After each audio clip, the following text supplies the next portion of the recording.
probing that Seaford defence, but Seaford has stolen it, and this could be an early score. Here goes Seaford, and he will, for sure, go under the post. Exactly the start you want there from Seaford. Putting pressure on the Gordons' attack, taking the ball, and a lovely finish there. Indeed so. I'm just waiting for that player to turn his back so he can give him some credit for what was a fantastic try.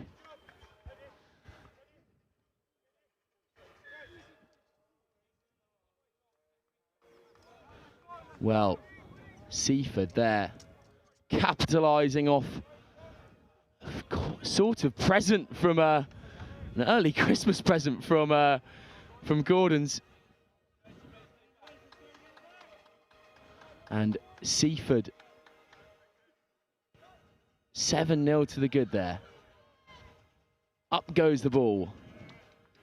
Ethan Carr clamps down his man on the outside. Gordons will play again though. Moving the ball out, Gordons.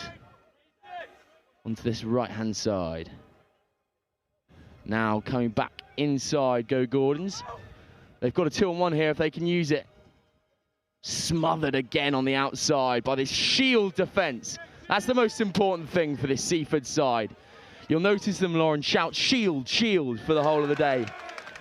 And that's a penalty as well. The reason this Seaford side's been so successful in these little tournaments so far as they go down the right-hand side. This could be try time. What a finish that is. Absolutely brilliant defence there from Gordons, just taking him out into touch. Anyway, as I was just saying, Lauren, the reason this Seaford side are so good and have been so good over the past few weeks, obviously winning their own tournament, Seaford 10s, and then winning at Hurst 7s, you'll notice when they're defending, they shout shield, shield, shield. That's the encapsulation of this Seaford side. Just smothering the attack, making sure they break them down early. And you can really see that they're really patient and they trust their defence. They're not rushing off the line. They're connecting really well. And when Gordons decide to actually take their carries, they're just smothering them, like you said. Even at the breakdown, not giving them any chance to seal the ruck. Ethan Carr on the outside there, making some good yardage. The ball could go out to Teddy Henry here, but he doesn't need him. Good offload off the base. Seaford once more baring their teeth. It could be a turnover. No, says the referee. Seaford will spin it out wide once more. That's a good hard line. He can't quite keep it in the hold. Seaford bearing down on Gordons once more. I mean, Lauren, these Seaford boys, they're so successful in attack and defence, and they're really making it difficult for Gordon so far. They absolutely are. They just trust what they're doing. They're being patient with the ball. They're carrying when they need to carry when they're under pressure. And then they're expanding the play as well. They've stretched Gordon's defence massively, going from one edge to the other. And when they want to punch, they do. They take that opportunity really, really well. Here go Gordons, though. Can they get a foothold back in this game? One try down. That is a fantastic tackle on the outside by your Hurst Sevens player of the tournament, Teddy Henry. Watch out for him today wearing the number 12 on his back. Seaford will go again. Carr on the outside if they want to use him. They choose not to. Carr goes over the ruck. Spinning out now. Inside ball knocked on by Seaford. So it will be Gordon's ball there, scrum down. So they choose to go quickly. Great footwork on the inside. Can he use it once more? Steps back inside once more. A number 10 for Gordons. And he's put his side back into the game. They're just really utilising their Gordons, a bit of quick play. Their Seaford are on the back foot. They've made good headway. And Jack Firebrace there is just finishing the try. Jack Firebrace there with some dancing footwork, and he... Ooh. I think he gets a conversion there, not quite sure. Yeah. And that will be 7-all. Converting his own try and just really quick thinking. Sevens is that game when Seaford are on the back foot, they're struggling to defend Gordons, just taking that quick tap. They're not back 10, try, brilliant. Definitely so, and that, you've got to take all the opportunities you can against this Seaford side because they're so dominant when they're on the ball. But Gordons will have something to say about it here at their own tournament. Lovely competition in the air there from number 1. Seaford on the run again. The danger man is on the outside. Can't get the ball out to him. Ball a bit scrappy now. Penalty to Seaford. Off his feet, the try scorer there. Jack fire brace. Gonna kick for touch or slow tap. Here we go. Ooh. Knocked on there. So another opportunity here. Can Gordons put the press on in their own tournament? Can see that tiny bit of momentum there in sevens just gives you a foothold in the game. As soon as you're in their 22, you're winning the ball back, putting them under pressure, and Gordon's can get himself right back in this game. Definitely so. Some expert opinions from an ex-GB7s player there. Anyone wondering on how to play sevens, definitely give a listen to Lauren Torley. Here go Gordons though. Ball just spilling out, but now they've got some pace on the outside. Maddox Mitchell. That's a great tackle on the outside. I think it's Teddy Henry once again. He's so good in attack, so good in defence. That's why he won the player of the tournament at her sevens. Both teams are really using these touchlines as an extra defender today. We've seen loads of boys going into touch. It's that they're stretching the play well, but it's always about coming back in and driving hard. I think they're missing that just in their edge of the game. Definitely so. And now the ball will go up, spilled by Seaford, and that will be try time for Gordons. Bit of a mistake there from the boys in blue and white. And the hosts of Pounce, Jacob Thompson, with the score. The big number 8, just waiting, preying on that loose ball at the back of the line out. And he gets his just rewards. The big back rower. Fire brace will boot just a bit wayward there. So we'll leave us at 12-7 at half time. The hosts up by 1. Join us for a few moments' time for another enthralling second half here on Next Gen Live.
Welcome back to this second half here at Gordon School. Seaford to kick us off.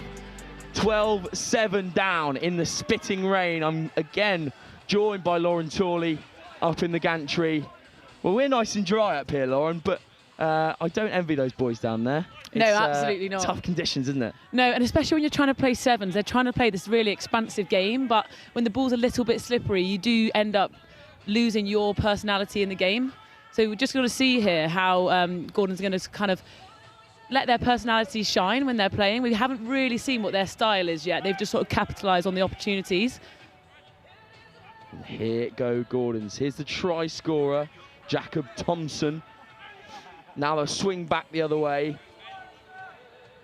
Lots of dilly-dallying in midfield for Gordons, just trying to work out this Seaford defence. Long ball out wide. Here goes Woody Black. Woody Black with a staunching carry on the outside over Ethan Carr. Gordon's with numbers on now. Jacob Thompson tries the little boot through. Seaford recover. Knocked on by Seaford, so Gordon's will have another try here. You just want to see Gordon's just being a little bit more patient there. I think they just built one phase there really well. They're keeping the ball alive, but actually trying to go for the kick when they've just stretched the defence probably isn't the ideal. And it's a weird one there, because you're trying to, as a Gordon side, you're the host, you've got all the pressure on yourself, and you're just trying to test this championship defence in Seaford, and not quite getting it right there. And we'll come back for the knock-on. I mean, pressure makes diamonds sometimes, doesn't it, Lauren? And let's see if this Gordon's team can do it today. Absolutely. That's really good. That's a really good scrum there from Seaford, just putting the pressure on, making the 9 knock the ball on. Absolutely brilliant. Let's see if they can make use of this opportunity. Now, Seaford have width, and they also have quality in the width. If you've tuned into a few of these broadcasts by now, you'll know the name Ethan Carr, and you'll know what he looks like, because he wears that bright yellow scrum cap, and I'm suspecting the ball's going to go out to him here. Instead, now it does. Here goes Ethan Carr, sprinting down the left. Ethan Carr, does he have the wheels on the outside? And he chooses to put it down in the corner. Really smart defence there, though, from the Gordon's players, trying to push him out, making that kick really difficult to convert for Seaford, so the score's not getting too far ahead. I mean, as soon as he gets his hands on the ball there, it's going to be try time. He's so just...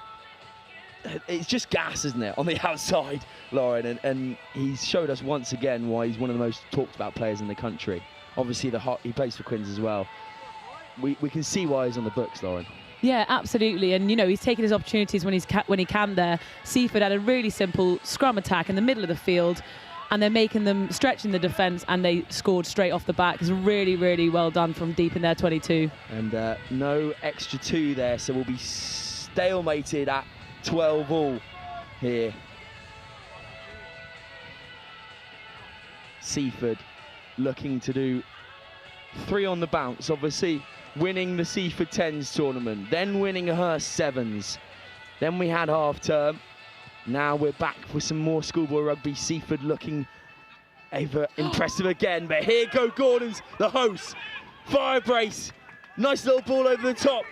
Gordons have numbers. Drawn in the middle of the field. Fire brace.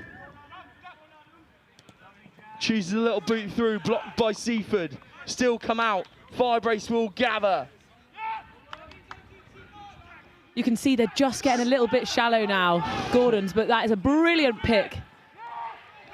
And Gordons once again. Patience now, down. patience. Here's the try scorer, Thompson, and he goes over. Really well worked there from Gordons. Straight back. Seaford are just on the front foot, and they turn that kick-off knock-on into a try. It's exactly what you want to see from the home side. Again, just making the most of perhaps early Seaford mistakes. Thompson there. I mean, I haven't watched much of Yaka Thompson this year, but I can tell that he's an absolute diamond. Obviously a 15s player at heart. And he's used all of his pace and power there to get over the whitewash. Absolutely, he's dragging in multiple players every single time he carries, which is allowing them to utilise the space elsewhere in the Seaford defence. Definitely so, and that will be 1 up for the hosts. They'll kick off high into the sky once more.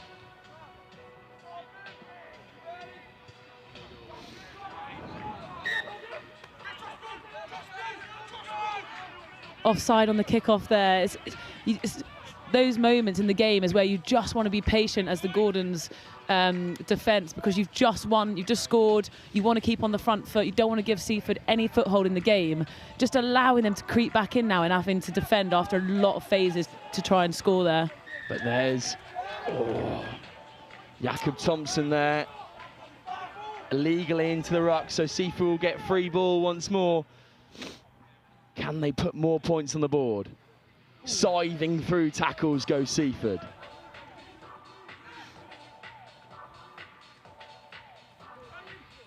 Josh Andrews here, putting his head down. Josh Andrews could go all the way. Well, that seemed rather easy, didn't it? Yeah, absolutely. You can see they're just starting to fatigue now in the middle, Gordons. They're defending well, but they're just losing their connections in the middle of the field. So those sort of little gaps are starting to show at the very end of the game here. Definitely so, and Andrews sees what Thompson did and said, I'm going to go route one as well. Thank you very much. Puts his head down, up the jumper, and straight underneath the post. Real pressure on now with only a minute and a half to play.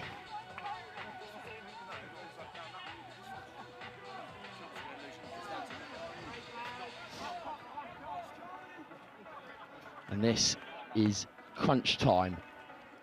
I mean, we've been absolutely treated to have this as the first game of the day.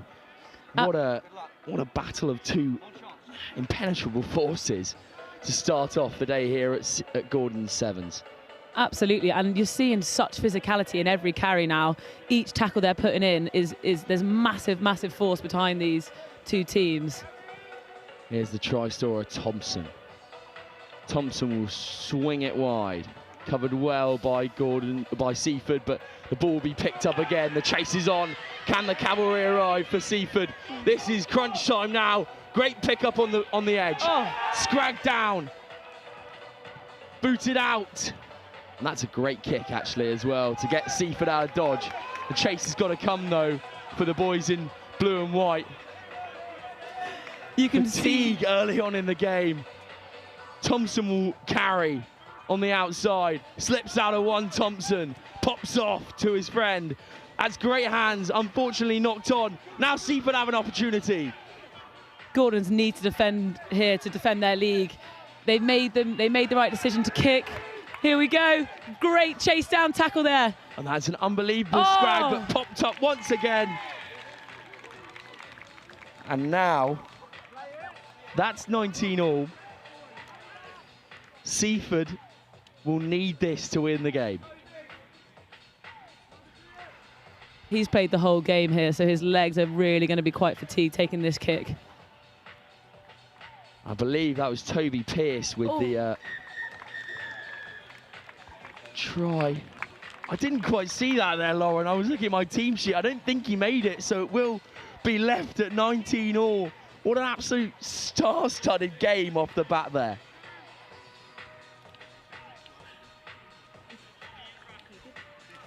He didn't. Oh, he did make it. My apologies there. Seaford will come out victors in this game, looking to go 3 on the bounce. Heartbreak for Gordons in the first game of their own tournament. Jakob Thompson with a brace. And that is fantastic work from the visitors. Brilliant from Seaford, and they're just playing right till that last minute. Gordon's had the advantage, the momentum in the end there, but they just couldn't quite hold on. Fatigue kicked in, and Seaford, credit to them, they played right till the last minute, scoring the final play of the game. Absolutely brilliant.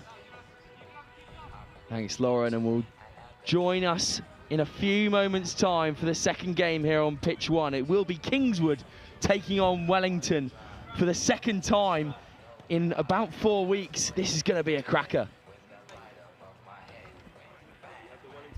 Yeah.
Welcome back to pitch 1 here. This is going to be an absolute stellar game.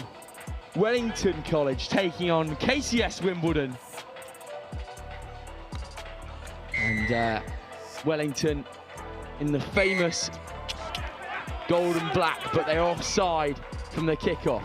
KCS having a stellar season so far. Jack Turner will start the game for them.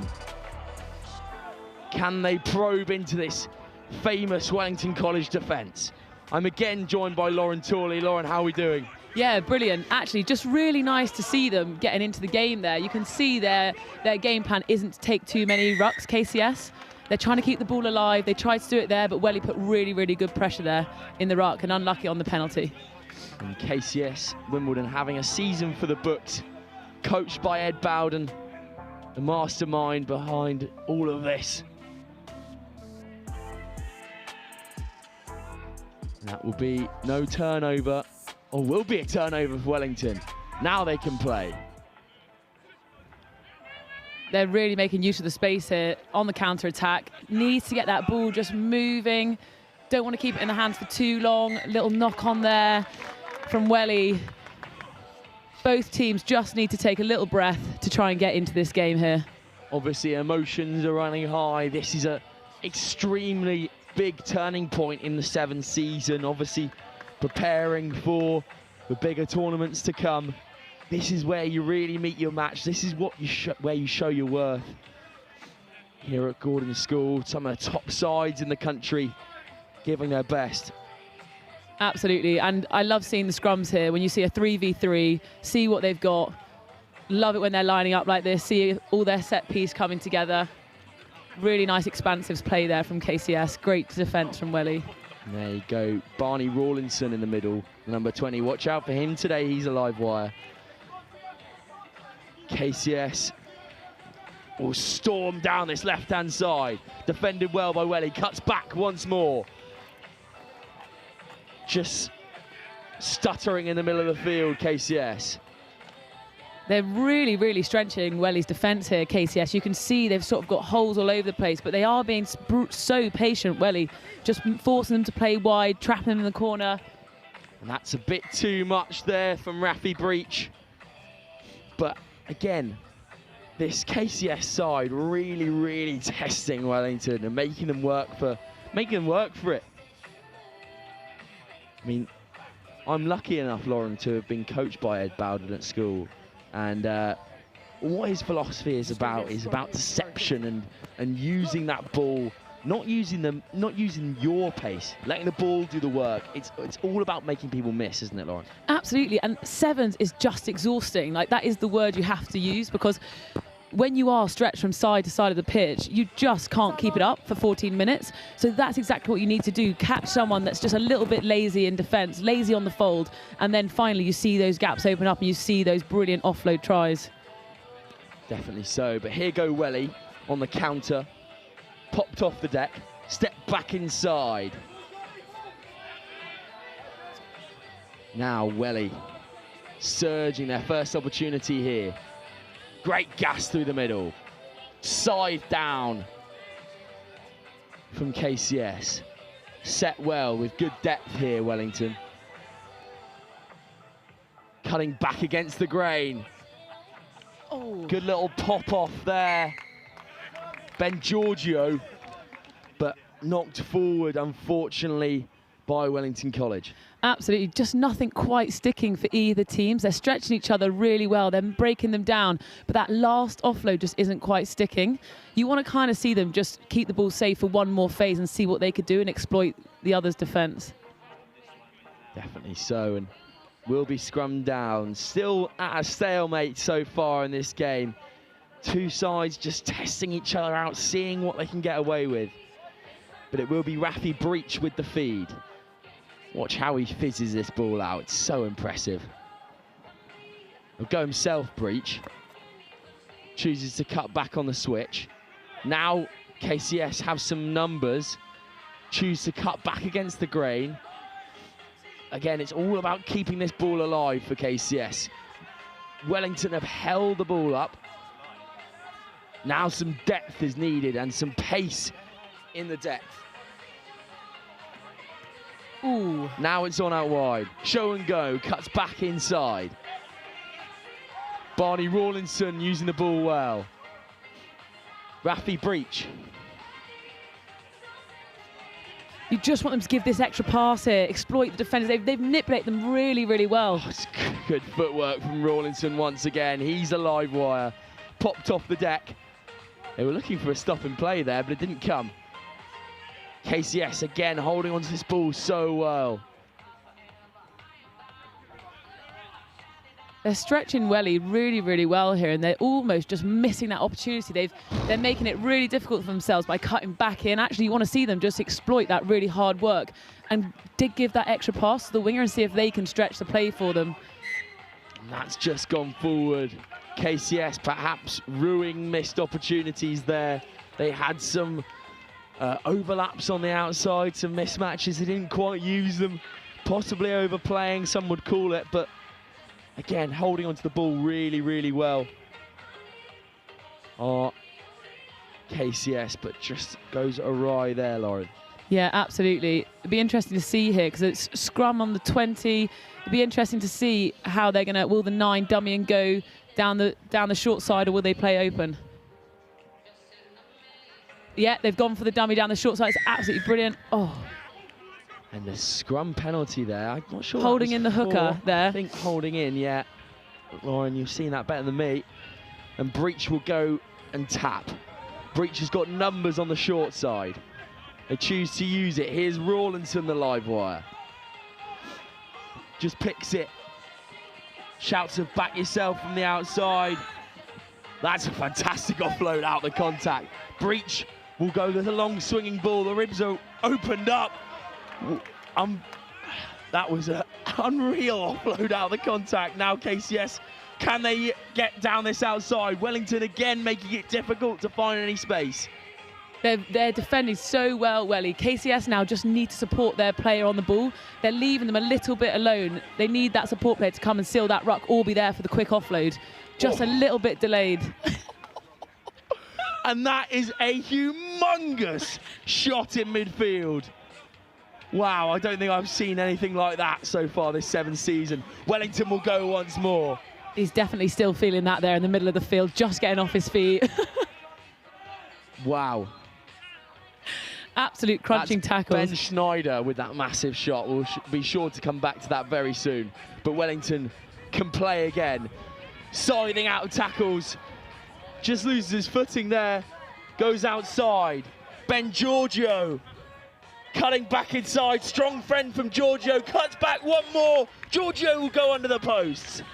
Absolutely well worked. His footwork there was absolutely unreal. Making them work really hard in defence, exploiting the holes, and a lovely, lovely finish there, straight under the post to get Welly on the board. Well, Lauren, that all comes from that humongous shot from Ben Schneider, and just put KCS on the back foot for just a second, and then his forwards partner Ben Giorgio, who's been making positive carries all day so far, manages to cut inside 1, 2, 3, and then over the whitewash underneath the sticks. Absolutely. Puts Welly 7-0 to the good. Lauren, great first half from the boys in gold and black. Yeah, definitely. I think you're seeing them now really get into their game. Things are sticking for them. That last offload, that defensive pressure, unbelievable catalyst to how they finish that try there.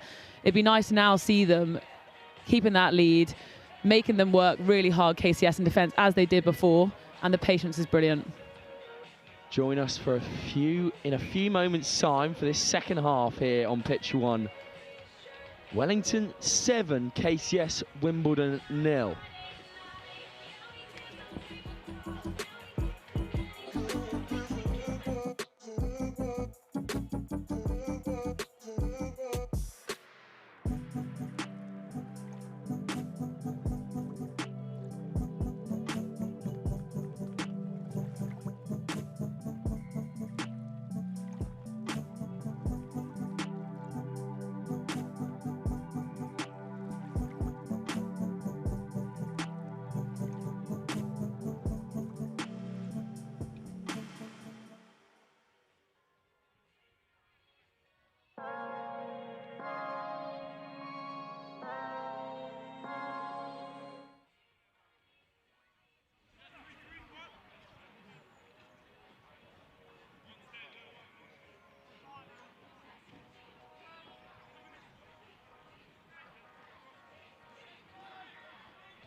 Welcome back to pitch 1 here on a slightly blustery day. That's a bit high from KCS, and there will be a yellow card for the Wellington man. Wellington up by 7 in this first half. I'm joined again by Lauren Torley, the current Harlequin. Sorry, I had a bit of trouble getting that one out. Also ex-GB7s. Lauren, we've had some absolute nail biters so far. We're only in the second half of the second game. It's been brilliant, hasn't it? Absolutely. The quality of rugby here today is brilliant. Really, really well shown from the boys here. It'll be interesting to see now if KCS can get a hold back in the game. They're defending really, really well. They've now got that 6v7 advantage. Let's see if they can capitalise off this scrum with the overlap.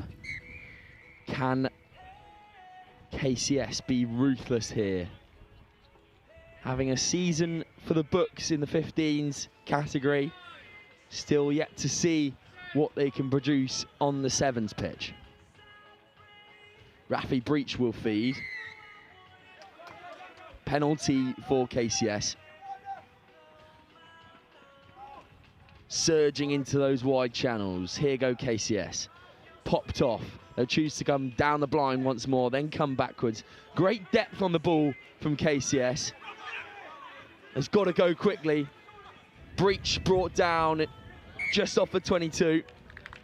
Penalty for Welly. I think that was excessive rolling, I believe. Absolutely. You just want to see him trust that extra pass there. They've done the hard work. They've picked off the Welly defenders, and they're just not quite trusting that last pass. That would be where KCS will see the difference. If they can really give that ball and stretch Welly defence, I think they'll start to get a foothold in this game. You know what? It's interesting to see, because they've obviously been so well drilled here, KCS, and they've got the depth that they need. They're just not using that ball to its full extent. Sorry. And sometimes when this is their first game of the day, and sometimes that is just you trying to get into your flow, you know, trusting the individuals outside you. And also with that wet, slippery ball, you just got to trust the hands, it will get there, not overthink it and use the opportunities like Welly are right now. Definitely so. Welly with 6 on the field. Can they be ruthless and get another on the board whilst they're down 1? Brilliant ruck sealing there from Welly, keeping that ball safe, building the pressure on KCS. No roll there. Penalty comes. Let's see if they can go quick and use this. KCS just need to capitalise with this one-man advantage, but Welly making it so difficult now. Great offload there. Now Wellington can go. Brilliant covering tackle there from KCS, not giving Welly an inch there. Spraying this ball out wide, go Wellington. Choosing the up the jumper method in the middle of the park. Just want to see Welly get round the corner here. They going back against the grain. They've gone down the middle, made the overlap. They're just not quite getting numbers around the corner. Now Welly, can they get onto the outside?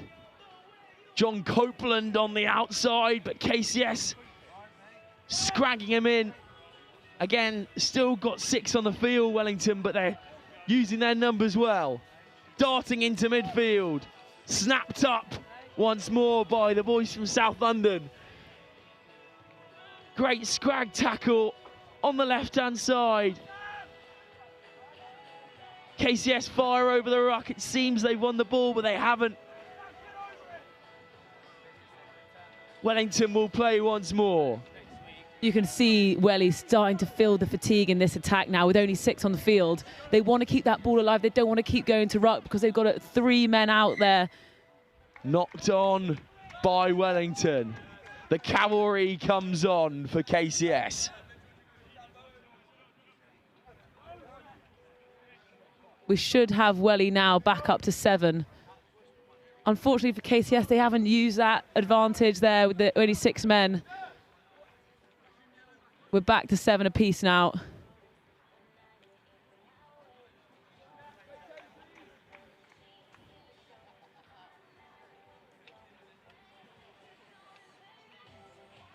And now it will be scrum down. KCS Wimbledon ball. Monster scrum there from Welly, just trying to put pressure on KCS because they're deep in their 22, trying to get the ball back in these final few minutes of the game. KCS, can they grab something last minute here? The rain's starting to pelt down now. Here goes Barney Rawlinson, gets shot on the touchline there, and a penalty to Wellington. They've made it so difficult, Lauren, for KCS to get anything in this game. Absolutely. I mean, interesting tactic there from Welly to go quick. We've only got a minute sort of left to play now, and they've gone quick, which is, you know, when you've only got a minute to play, you probably could kick to touch, slow down the game, take the advantage, take the win. But they've decided to go quick here, so let's see if they can make anything of this. And they have numbers on. Nice little spin move there, and it works out well.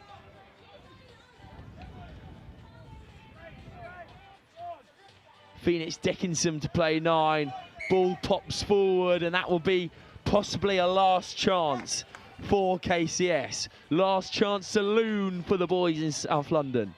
Absolutely. Here from KCS, you just want to see them keep hold of the ball, see if they can build phases, put pressure on Welly. This is the final minute of the game. The boys are exhausted. See if they can find gaps in their defence, but you have to be patient in this last 30 seconds of the game here.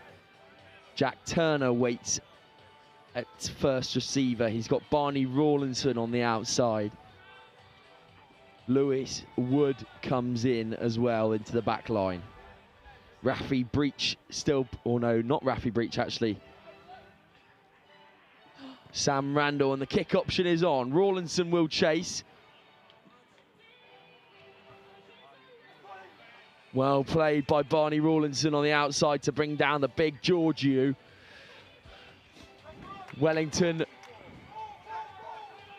And that's surely not quite there from KCS. That was the opportunity. Dan Boer will kick. The chase is on. Asmus Minenberg will be on it. And that is full time. Wow. High voltage stuff from both sides here on pitch 1. Wellington managing to see it through. Even with 6 men on the field, they looked assured. And Lauren, that was a trailblazing result for Wellington. Absolutely. They kept hold of that 7-0 lead, which is always a tough place to be. They just kept putting pressure on KCS. As soon as they had the ball, we had some big shots, brilliant ruck defence. And just, yeah, they did not let KCS get a foothold in the game at all. Really well done from Wellington. Yeah, well, Wellington managing to see the result out there and done very, very well for it. And that will be full-time. Wellington College 7, KCS Wimbledon 0. Catch us in a few moments' time for the next game. Live here on Pitch 1 with Next Gen Live.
Welcome back here, Pitch 1. What an amazing first 2 games we've had. This is game 3. Hurstpierpoint taking on Milh School. This is going to be an absolute cracker. I'm joined by Ollie Johnson up in the comes box. Ollie, you've been down on the floor so far watching these games from ground level. What have you thought? So far, I'm seeing a lot of physicality, and I think that's partly due to the conditions worsening as these first 3 games have gone on. We had a beautiful morning, but the heavens have opened here, and it's resulting in a bit more physically oriented sevens. We're seeing a lot of teams bouncing back to the short side, and down pitch side, I could hear the physicality of these hits. These lads have been playing 15s all year. They've got that big shot within all of them. So hopefully, you can start to see some expansive play, but you know what? I'm not minding these big shots coming in too. Indeed, indeed. And that's going to be a Milh ball.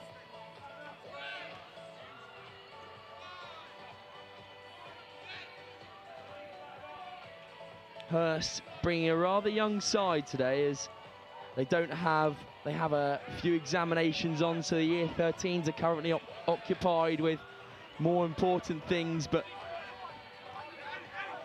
it will still be a very impressive side. But Milh staunching early, and they will go underneath the posts. Milh scoring early in this game. And that'll be number 1, Coombs, who will go over the whitewash. Ollie just making the most of some perhaps early shivers from Hurstpierpoint. It's always difficult at sevens tournaments because, you know, you rock up early doors, but you've got to wake up early in these games as well. And you know what? I don't feel like Hurst was still there. They just got caught by the quick turn of pace, beat him on the outside and converts his own score to put Milh ahead. 7 points to 0 early here. Great bit of footwork off the touchline there from Coombs, the big man. Manages to squirrel through the defensive line. One well in the air again by Milh. Now they'll shift. Coombs, the try scorer, will hand off. That's great footwork again from Milh, and they will surge through once more. Try time again for Milh, scoring 2 in quick succession. That's Wilson this time for the boys in brown and white. Yeah, great bit of footwork there. The red scrum's going to hate to see that back on the replay. Same with the other one as well. Just slips off the tackle, and there you can see the wet weather sound coming in as he slides over from 5 metres out. The kick is up. It's no good, but it's another try on the board for Milh. They'll be very happy with how they started here. I'm very sorry. That's actually Morgan, the try scorer there, but he's got some electric footwork and a really great fend as well. Yeah, he's done brilliantly there down that short side. Like we've seen earlier today, exploiting the same space over and over again is making these edge defenders fatigued as the game goes on. And speaking of which, we're back underway here. Milh have won the ball off kickoff once more. Here's the try scorer. Long looping ball over the top.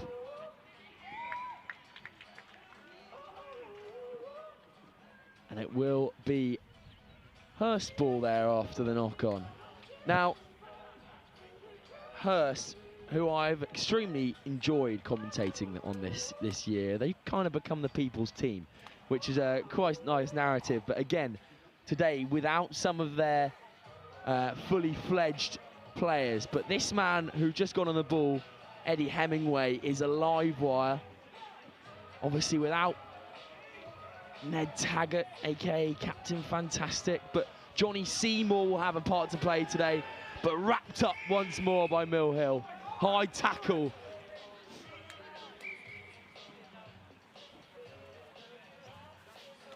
They still got some big names in this team sheet, Hurstpierpoint. Johnny Seymour, Josh Dass as well.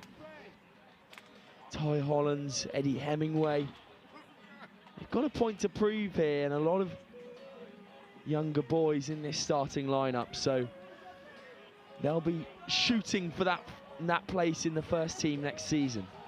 And they'll be happy to have a first bit of possession here, but props to the Milh defence. They've just got a bit high in that tackle, but they contained them brilliantly. And yeah, it's a disappointing start here for Hurst. Here goes Eddie Hemingway. There's the wheels we've talked about all season. Does Hemingway have the gas to go all the way? Looks like he does. He will get there and evade all opposers in his way. Well, that's what we've been talking about all season, Ollie. Eddie Hemingway bringing the gas once again. Yeah, not only the speed, but the maintenance there to carry on going as he's being hunted down by the Milh defender, who does get a tap touch on at the end, but not enough to bring the man down. And that's their first score of this one. Their way back into the game is being paid. And Seymour with an uncharacteristic miss off the kickoff there. The number 10, who's brought a lot of action to this Hurstpierpoint team over the last year, inspiring that massive win at the RAG against Rugby School. But now Milh, who are 2 tries to the good.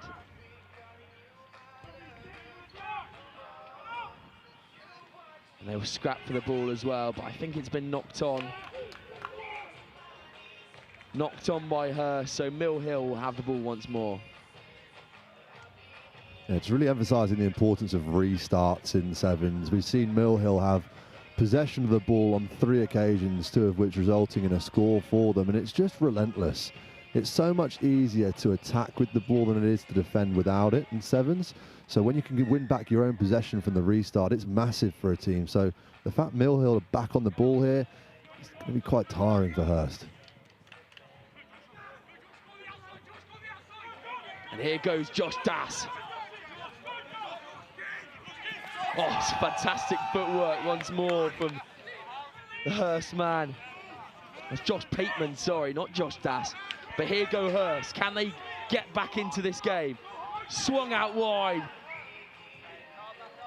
Just knocked forward there, unfortunately, from Hurstpierpoint.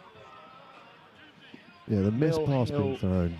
Not exactly what you want in those situations. You want the players to go through the hands and actually start to engage those edge defenders, because once you chuck it to the last man, there's no one else to draw and give to. So it's all on him at that point, and the drift defence in sevens is always going to eat that up. So you want to see these lads go through the hands, but sometimes that missed pass is too enticing not to throw to that wide channel. Indeed so. And Milh will play once more with freedom. Now he's spinning out wide to the danger man. That's a huge bump. Morgan on the outside, and he manages to hand off to one of his mates. Here's the try scorer. Can he go all the way? Will look like it. Are they going to make the kick difficult here? Yes, they are.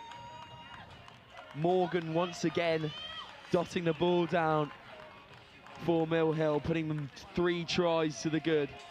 And this is quite an important kick on the outside, because if you get those extra 2, you're out, sort of out of reach for Milh. It didn't go through there, so no extra 2. So Milh will go into half-time 17-5 to the good. Ollie, they've just been so impressive so far, haven't they? As we mentioned just pre-game, they're exploiting the same defender on that short side. They're bouncing back to it, and that is so fatiguing for that specific defender. It's a contrast in styles that you usually see from a sevens team, who will typically chuck the ball around quite a lot. They'll look to go from edge to edge, but on this occasion, it's more of a 15 style approach. They're just fatiguing the exact same defender, asking them to make tackle after tackle. On a couple of occasions there, Hurst have been unable to answer the question. Indeed so. Join us in a few moments' time for the second half. More enthralling rugby action from pitch 1. Milh 17, Hurst 5.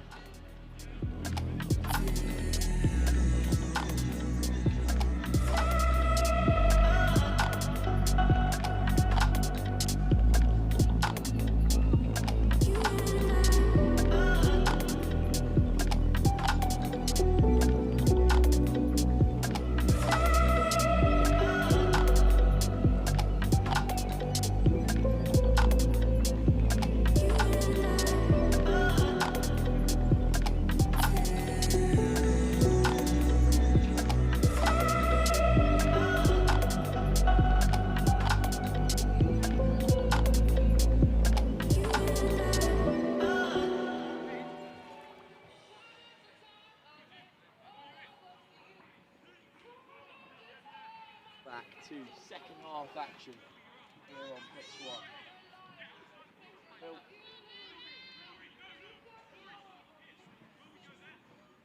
Welcome back to second half action here on pitch 1. Just have a little chat between the referees. Oh, and they're getting their ref mics installed. That's nice to see. Obviously, gives us a bit more up here in the comms box. Just replacing the batteries, I believe. Still joined by Ollie up here in the gantry. Ollie, this game has been electric so far. This young Hurst side, obviously taking the ball with the horns in this Milh side, who have had an extremely successful season, 15 seasons so far. And Morgan on the outside, they're causing some problems, aren't they, Ollie? You took the words right out of my mouth there, Sam. The two Morgans, number 29 and number 11, we just saw Morgan, the latter, number 11, down this left-hand side. Absolutely steamroll one of the Hurst lads. Poor bloke. I want to watch that one back too soon. But yeah, physical stuff from Milh, looking for much more of the same, I'm sure, in this second half, as the floodgates haven't quite opened, but there's definitely a crack in them, and it's a lot of drizzle coming down here at Gordon's. And that kick will go straight out, so we'll come back for Hurstpierpoint ball.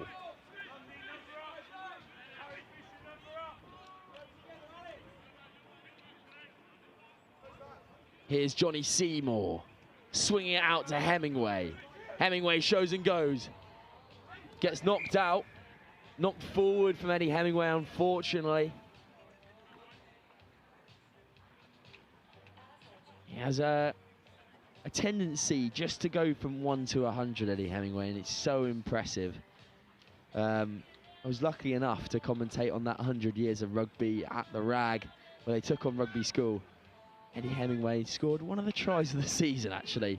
We took it coast to coast, and it was extremely impressive. But here go Milh. That's a nice move off the edge. Bit of deception. Now can they move the ball? Here's one of the Morgans. Coming back inside. Taken well. This is shimmering hands on the outside from Milh. Steps back inside. 1, 2, 3, and just knocked forward. So Hurst will have the ball back. Milh just getting guilty here as we look back on the replay. Just before this moment, they're getting caught a bit narrow in their attack, and that means that all their lines of running are on the out, which gives Hurst a chance to just drop off, cover that drift defence, and just eat up the numbers. It looked like they had an overlap at one point, but because no one went hard and square at an inside shoulder, no defender was fixed, so they just slid off and contained the attack. Seymour off to Hemingway now. Hemingway slows up.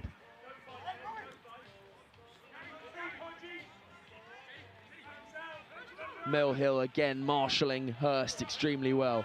Good footwork on the outside. Now here go Hurst. Can they get back into this game? That's fantastic from Hurst. What a try there. Josh Dass, the big man. Great footwork on the outside. Josh Dass, one of those ever-presents in this Hurst side. Ollie, if I was to ask you where you think Josh Dass plays in 15s, what would you say? I mean, by the looks of that footwork, you'd say somewhere in the back line, but he's a big lad. So maybe I'm thinking in the back row somewhere? He's in the back row. He's number 6. 6. Look at the feet here. Oh, it's just after. Also, Josh Dass has a shimmering career in commentating as well. He did the Ipswich School Sevens plate final with me, and he spoke very well. But Josh Dass will go underneath the sticks there. Seymour will kick us off once more. Milh just allowing these conditions to probably get to them a bit and perhaps overplaying, but they've got numbers on here. Here go Milh, spinning that ball wide. Now they've got the gas on the outside, cuts back inside. Hemingway chops him down. The numbers are definitely on if they can stay square here. Milh cuts back once more inside. Milh surging into Hurst territory. Surely it's got to be try time, and it is. This kick will be difficult though. I mean, that was fantastic, wasn't it, Ollie? That's sevens. That's what we've been waiting to see so far this morning. We've seen the tough stuff up front, but the ball movement there, the changes of direction. We finally see Milh squaring up defenders. You could hear the cries of it coming from the coaching box down below us, of square up, hit that inside shoulder, and they did that. Then they went from edge to edge, stretching the defence, moving them from side to side, making it very difficult to hit and stick in their tackles. And back down that short side they went, and back over the try line for Milh. They'll be breathing a slight sigh of relief there after what was a fast start and a slow middle to this game. And that's Jennings who will go over the whitewash this time for the boys in brown and white.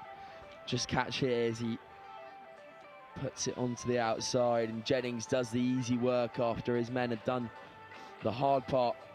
But Milh sort of got a bit of a gap now, Ollie, and they can perhaps put their foot off the gas. But you say that, it's a harsh word to say. Milh will recover once again.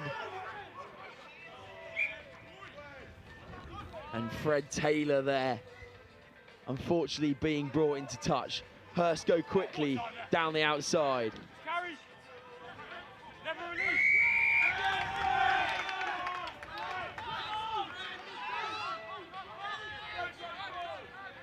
Fred Taylor with the turnover, and now Milh surging into Hurst territory once again.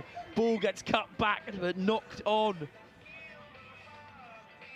And Milh again possibly ruining missed mistakes.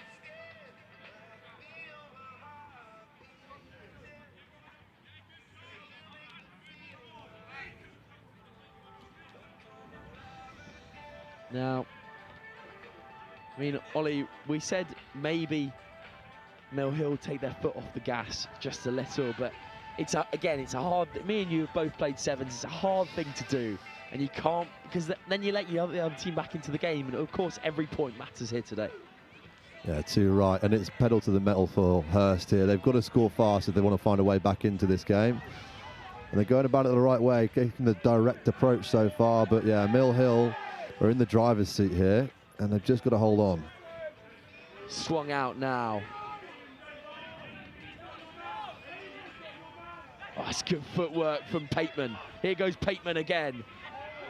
Chopped down in midfield. Over the top of it, Milh turned over once more. Bit of handbags in the middle of the park there. Here go Milh. Down this right-hand side, cut back in. That will be knocked on.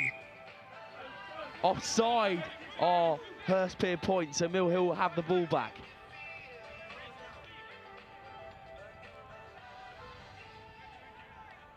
Surging again, just testing Hurst's ability to defend. Popped off the base once more. It's got to go, surely, here for Milh. They've got extreme amount of numbers on, but they choose to cut back inside anyway. Over the whitewash they go.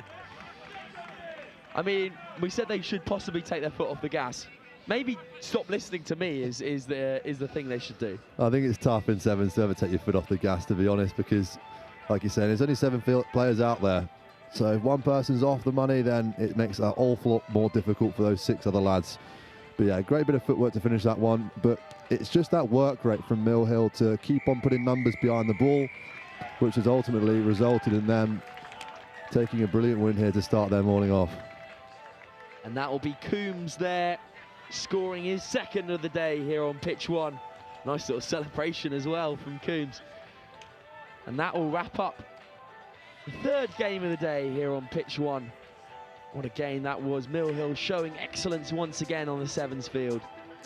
Milh School 27, Hurstpierpoint 12.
Welcome back here to pitch 1 at Gordon's Sevens. I'm joined by Lauren Torley, Harlequins player, GV Sevens representative. Feel like you've got some wise words to call on this one. We've got Dulwich playing from left to right in their blue and black strip against that notorious burgundy and blue of Brighton College. Lauren, how are we getting on? How's the day going for you so far? Yeah, brilliant. I mean, we're struggling a little bit with the wind and the rain up here. It's going straight in my eyes, but I can only imagine what it's like down there for the players. Not really what you imagine when you're thinking of sevens in the sun, but they're playing really well, the boys, and they're still moving that ball despite the conditions. Yeah, it's not exactly Dubai, is it? With all the sun, it's a bit windy and a bit wet.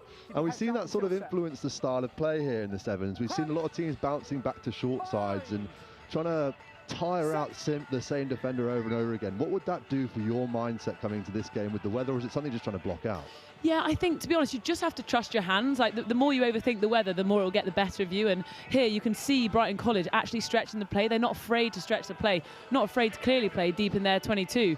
But yeah, I think it's one of those things that if you let it get the better of you, it absolutely will. But if you keep testing them the way that you planned and trust that game plan, you'll get the most out of the day.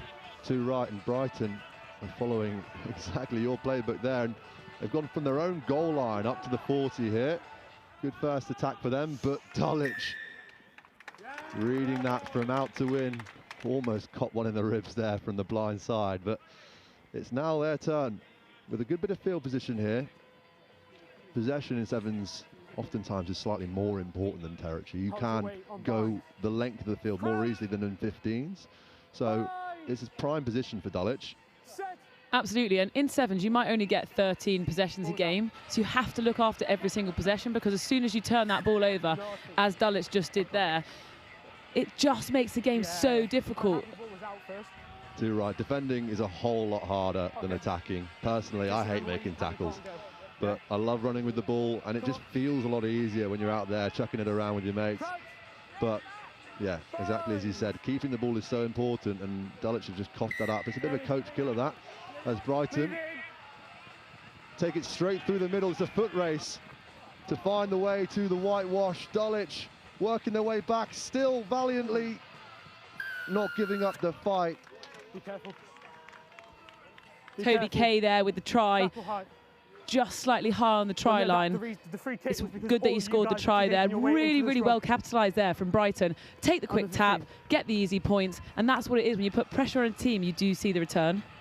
100%, and especially where the teams line up in sevens, you try and keep that width, but sometimes that opens the space up through the middle, and especially from free kicks and penalties, taking that quick tap is just an easy way to exploit defenders who might not necessarily be the most switched on. So it is Brighton who have taken the lead. It's only a 5-point score, but they'll be happy with how they've started this game, going from their own goal line a couple phases ago.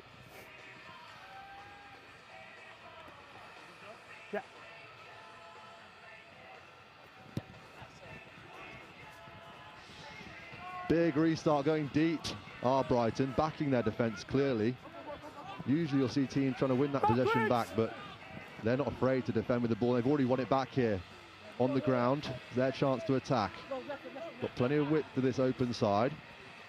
Long pass through to Alfie Lawson-Brown, who finds Dearsley, who just takes on the defender. Good offload out to Toby Kay. He pulls it out, keeps the ball alive for Brighton, going back down the short side. Pass doesn't quite go to hand, but they retain possession, showing good fight in the contact area. But Dulwich are answering the question so far, and a brilliant read. Leave it 5! Coming in from Dulwich, who are quite narrow in defence here, but they're backing their drift. Just got to get a fingertip to him, but to the outside goes Data, showing good speed there. I thought Dulwich had got caught narrow, but their drift defence just couldn't quite keep up with that outside arc of the Brighton attacker. And it's lovely patience there from Brighton. They're keeping the ball alive. They're making Dulwich make the tackles, keeping them narrow and then exploiting them out wide. Really, really class sevens there. Patience is exactly the word. Sometimes in sevens you just want to go through those phases and just build it up slowly. You don't have to score off the first one, you know, you can tire out the defence a bit. And that's exactly what Brighton have done there, showing real composure. And this Dulwich side will have a lot of questions to answer coming into half-time. Smart play as well there from Brighton, just walking it back to the half, taking that extra 30 seconds rest. Really, really well done. Now it's Dulwich turn. So start putting some width on the ball. Finding their way all to the edge. And a bit of pace being shown by the big man. Good offloading all the way through to the group, who's tackled well by Brighton. Almost turning that one over, but there's numbers here. But Deloy challenges those defenders inside shoulders, gets isolated, but throws a good offload. Dulwich giving Brighton a taste of their own medicine here, just going through the phases, showing some good patience. Good read coming in, but offside. Chance to go quickly here, and off to the races. Goes the group, good offload, back inside to Smith, who finds his way over, and Dulwich finally respond. Just what they're looking for coming into half-time. We've only got a few minutes left on the clock, but that's the response those coaches will be looking for. Yeah, I agree. Absolutely, and you can see there they've built 2, 3 phases, and they're in behind Brighton. They can't answer the questions, and then they take that quick tap, capitalising again on that opportunity. So we're seeing now, when you are slightly more patient with the ball, how you can put pressure on the other team. Just showing the skill level of this schoolboy series. It's always a delight to watch, especially even these conditions as well. Like, it's not perfect sevens weather out there. It's a bit wet up here as well, trying to stay as warm as I can, but just the skill set to throw these passes out in front of players, back their teammates to run onto the ball, and as we're saying, keep a hold of possession. But speaking of which, it's now a chance to win it back for Dulwich, but that kickoff just slightly too deep and hands possession back to Brighton. The ball spills out. It's their turn to come back on the attack. Good footwork, finds his support. Good pull out. Back into Corrigan. 2 fellas, first was from blue, then from red. It's a couple of knock-ons to end this first half. Bit of a curse there from us, as we've been seeing some real good sevens out there, but just slightly blighted then by the weather conditions. Give us your take on that one. Yeah, absolutely. I think you can see the fatigue is just starting to kick in here, the back end of the first half. And that is when those passes don't stick. They're trying to do the miracle offload, and actually maybe then it's just when you play that patient game, you go to the ruck, you then get some depth, reset yourself so you can then get your flow and attack rather than trying to give those 50-50 balls that we just saw at the end there. And that's exactly what we can see both these coaching staff talking about here. I think Brighton will be slightly happier at the end of that first half, leading this one 12 points to 5 here on pitch 1 at Gordon Sevens. We'll see you after the half-time oranges.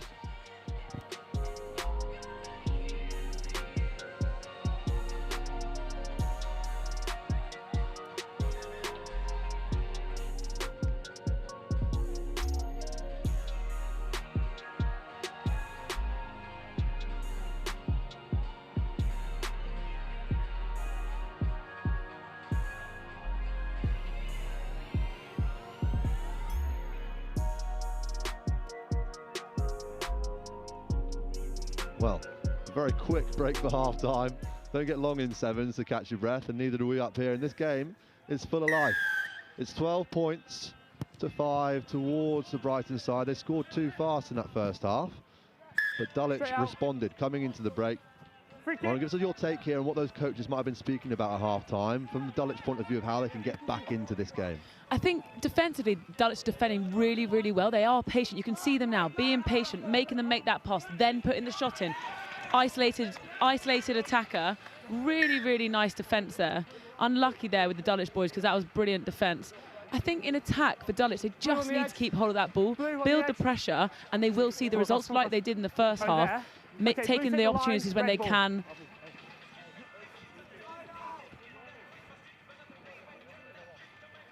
Exactly that. Saying as it was going on, that Dulwich defence just slowly marching forwards and then putting in a big shot. But they've won back possession for the line and an athletic take at the front there. And it's now their turn to try and get themselves back into this one. Only 7 points behind on the scoreboard, so plenty of opportunity in this. The Brighton defence quite narrow around that ruck, but equally are Dulwich. They've not quite got the width that we want, but good footwork through the middle. Yeah, you just wanted to see that one go. Leave it 3. But well held, as we spoke about. You want to keep hold of the ball at some point, and that was the right occasion to do it there. And it's their turn now to keep on applying this pressure. Absolutely, they're going really well in the middle of the field. You can see them trying to fix the Brighton College players. That's a lovely, lovely offload there. Simple, simple play. Great chase down tackle, but unlucky not to get him before the line there. Hippolyte has looked dangerous so far today. That footwork and a brilliant offload to find Chesney. He slides his way over, really demonstrating the wet conditions out here. He's gone sliding from a good 3 meters there, and the conversion is good. Okay, so the scores are level here. What a game we have on our hands.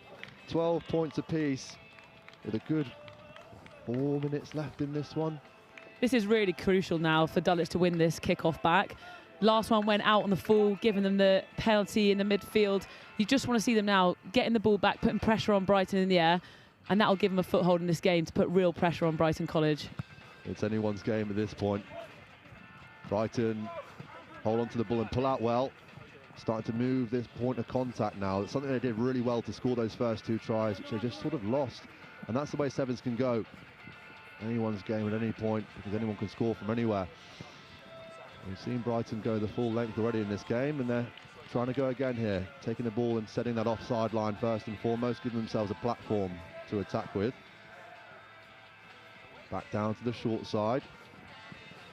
But Dulwich just containing this Brighton attack and challenging the breakdown, but the tackle was high first and they're not 10. But about 3 meters in front of the mark. the attack was nowhere near the mark either, so we'll let the boys come back and back off they go. Unlucky there, because that was brilliant quick thinking from Brighton. They weren't back 10, that would have given another penalty. Unlucky to not get that call, but a little bit far across the mark there. Sneaking a few yards, wouldn't be the first person to do it, but Brighton here just need a little bit more direction. They're a bit lateral, sliding from side to side, but they've won another penalty here, this time at the breakdown, and they're challenging those defenders straight away, retreating intelligently, but the ball has found its way to the outside, and it's a foot race. Who's going to win it? The Dulwich defender getting back. Brilliant. It's Hippolyte again, who gets all the way back onto his feet, almost makes the second tackle, but it's not enough to stop the onslaught from Brighton, who just chase their teammates down, showing real intent and motivation just to get behind the boys who've made the line break. That is absolutely brilliant work, though, from the chase down tackle there. It's so essential in sevens to keep them out. We'll see now him take this conversion. It's a really difficult conversion, and that will keep the score so that Brighton can't get away with the game. So that's really clever play there from Josh, the number 15. It's clever and it's just hard work. You know, sometimes, well, a lot of the time in sevens, it's just about backing up those repeat efforts, and it's so difficult because the pitch is so large and there's only 7 of you out there. So you've got to work hard for your teammates, because if one person switches off, there's only 6 of you left. So you've got to stay switched on, and it was great cover tackle. He almost stopped the try, but Brighton support just showing real intensity, good effort to get and support their teammate, and that's the difference between 0 score and 5 points on the board for them. It's their turn to restart here, steepling restart, but too much on it, way too much on it. So it gives Dulwich a way back into this. And you do start to see that as the fatigue kicks in with the kickers, you do tend to see the balls going out on the full, and it's those crucial moments that actually you can extend your lead there for Brighton. Just giving up easy possession is not what you want in these moments of the game. Yeah, the Brighton coach will be pulling his hair out there, but they've made up for it. They found a way to win the ball back. No, you're fine. Not what Dulwich would have wanted from that. They just had a chance to get themselves back into this, but they've handed the ball back to Brighton, who are exploiting these wide channels brilliantly, keeping the ball alive, lifting it off the floor. The Dulwich defence marching their way forward as they've done all game and answering these physical questions being posed by Brighton. Turnover comes in, Dulwich's chance here, they tap and go fast. Fine now. Beating the first man, they've got a slight 2-on-1 on the outside, but Brighton are drifting and get back well. One tackle's missed though. Oh, a crucial intervention from the Brighton defence just to get a hand in there, but into the side. Entry. Cynical from Brighton. They tap and go. And off go Dulwich, testing the front door first. Numbers on the outside, they've just got to score surely, finding their way over. Held up short by Brighton. Dulwich have got to get themselves close to the post here if they want to take this one in the dying embers of this game. Big number 12, Freddie de Groot. Test them up front and crucially, and have their conversion right under the post. Absolutely, that's going to be a massive difference now for Dulwich, is getting that ball under the post, able to get that extra 2 points, making it really difficult now for Brighton in the final moments of this game. Yeah, there was no doubt where Freddie de Groot was going to go there, straight forward and straight over the whitewash. And now Brighton have some panic stations. We will restart, but this most likely will be the final play of this game. So it is coming right down to the wire here on pitch one at Gordon Sevens. What a game we've had so far. This is the fourth of the day. Plenty more to come your way, but much the same in this game as well. Brighton with their final chance to take something and start this day off well. Good restart, regathered from them. Is that forwards, Dave, Darryl? Question of a forward pass coming in. But Brighton just showing that composure that they need. Every pass here matters. And they're slightly just lacking the sense of accuracy that's going to allow this Dulwich defence to keep marching forwards, and they're back behind their own line. Someone's got to go forward at some point. No! The Dulwich defence is relentless. They know what's on the line here.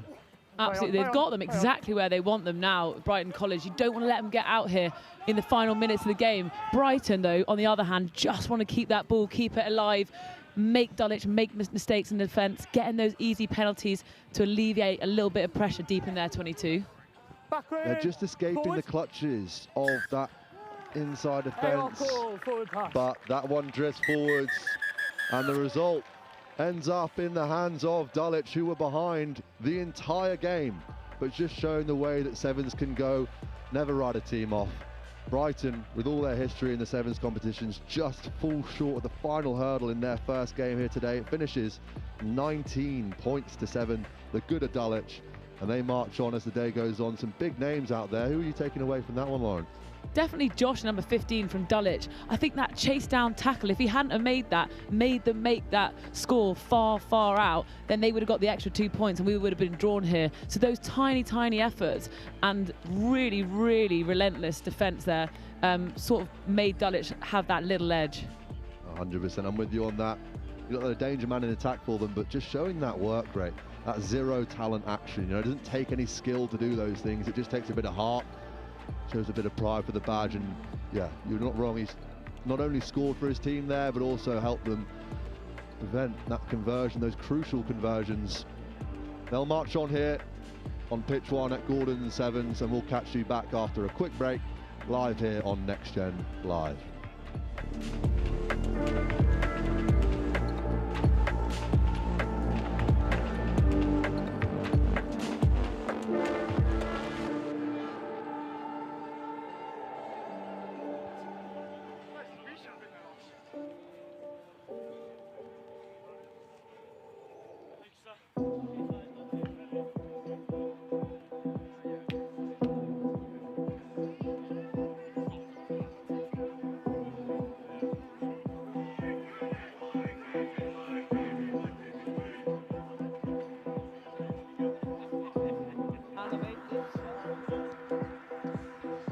Welcome back to pitch one here at Gordon Sevens. We've just heard an absolute war cry come in from the sky blue and white strip of Trinity. They're playing the hosts, Gordon, and I am joined here by GB Sevens and Harlequins ladies. Player Lauren Torley. Talk us through this one. How's the day going so far? And what do you reckon these teams have been speaking about coming into this one? So we saw Gordon's this morning. They played a really lovely style of rugby. We had the number 8, Jack, really standing out. He scored a few tries for them, made real physical carries and dents in the middle, who we've got them showing that again now, which then timed up the defence and they exploited it wide. And you can see them going for the same game plan because it worked so well for them this morning, Gordon's. Yeah, clearly quite a physical side. Offside. Trinity just getting called offside there, but it's that breakdown being set, forcing the offside line in the first place. And you can see a definite strategy, but it's met by the Trinity defence so far. Big shot coming in there, but Gordon's hold on to possession. Vintage. Some big lads chucking the ball around. Wait, Doesn't look like passing is necessarily his forte, but he just chucks it into the path of the Trinity defence. But thankfully for the Gordon side, they had an advantage, and they are taking full advantage of it.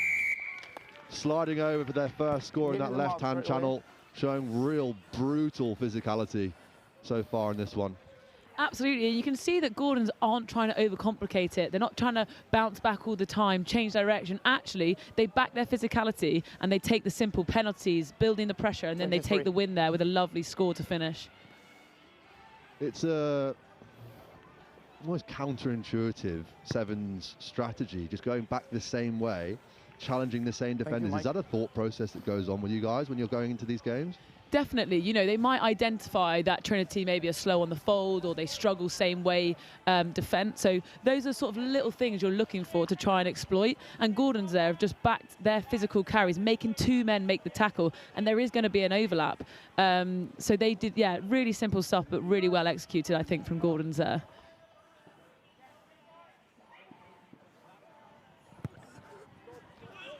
And they put a steepling restart up here. Athletic attempt at the catch from the Trinity team, but possession falls back into the hands of Gordons, and they look like they've got a bit between their teeth here this morning, having lost that first game.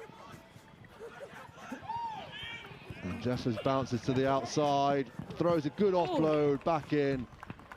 Athleticism and skill set there to find the way over the whitewash. Trinity not giving up in defence, but potentially just switching off on the inside, not to trace the attacking players who just clearly worked a little bit harder to support their teammates. I think that's the second try there for James Osmond. Absolutely brilliant support play. He's always there on the inside, and that's why he's getting himself on the team sheet, not leaving his mate out in the far channels.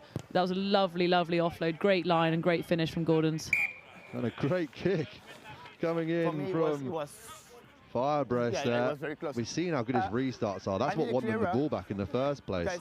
But that conversion, now he's gone short. He's got all the skill set, all the tricks in the book, and they won the ball back again. Gordons are relentless in this game, but just couldn't quite win the race, the breakdown, giving Trinity a sniff at the ball, and that's all it takes in Sevens to turn it over. That is Tristan there, just brilliant defence. That's what you want, double efforts in defence. He's made the tackle, he's got his hands released, and he's made that jackal as well. It's so difficult to live with defenders that do that in Sevens. Afterburners have been royally turned on there from the Trinity outside back, Isaiah Milh. Just burning, well, the man who burnt him just a matter of minutes ago on the outside. Yeah, it's a real battle we're seeing here on the edge. 1-for-1 there with the gas on the outside. And that is the thing with Sevens. When you are left on a 1v1 defence, it makes it so difficult. You have to stick your shots. And when you don't, you can see the results. It's straight try. And there's so much fatigue that builds up over in Sevens. Not only in the passage of play, not only in the course of the game, but at the course of the day as well. And Jeffers there has gone and burnt his man on the outside, put in a real good effort on a sprint. And now he's had to chase back. And you don't have to forget that, because he looks absolutely knackered. He's been subbed off now because, yeah, he's just caught a little bit fatigued on an outside. And Trinity have found their way back into this game. Only 5 points behind, and it's their turn to put up a steepling restart. The kickoffs here have been brilliant.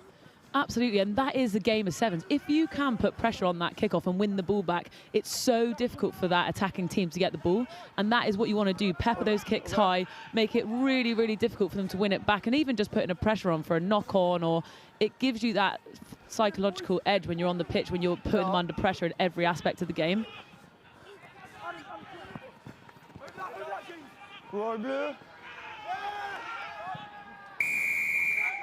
Holding on. Trinity have a never say die attitude so far in defence, and they've won a few penalties here at the breakdown.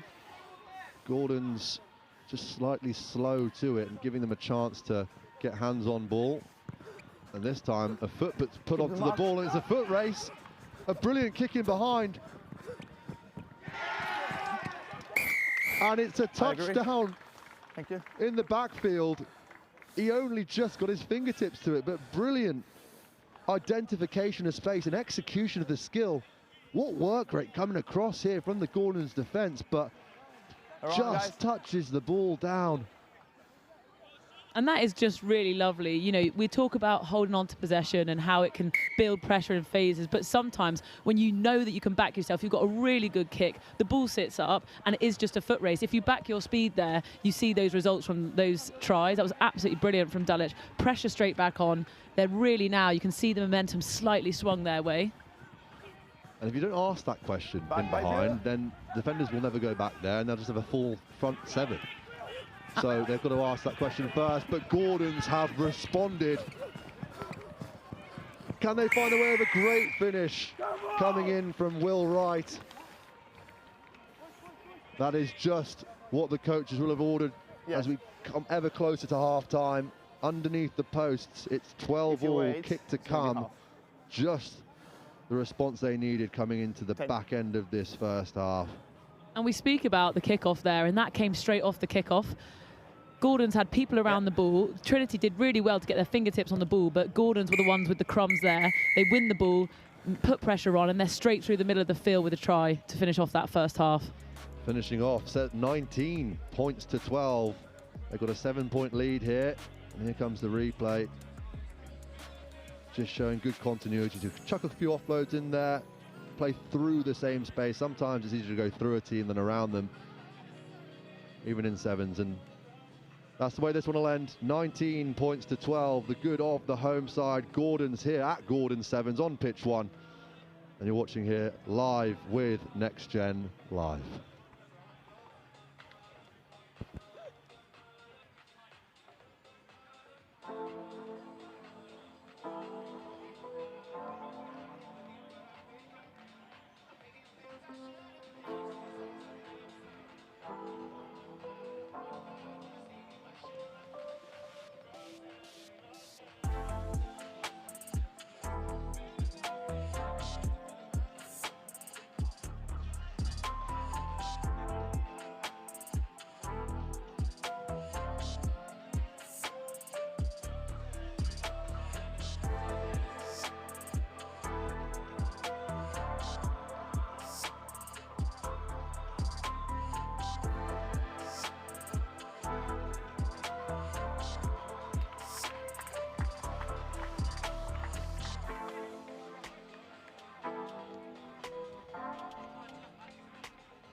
We are back underway here on pitch one.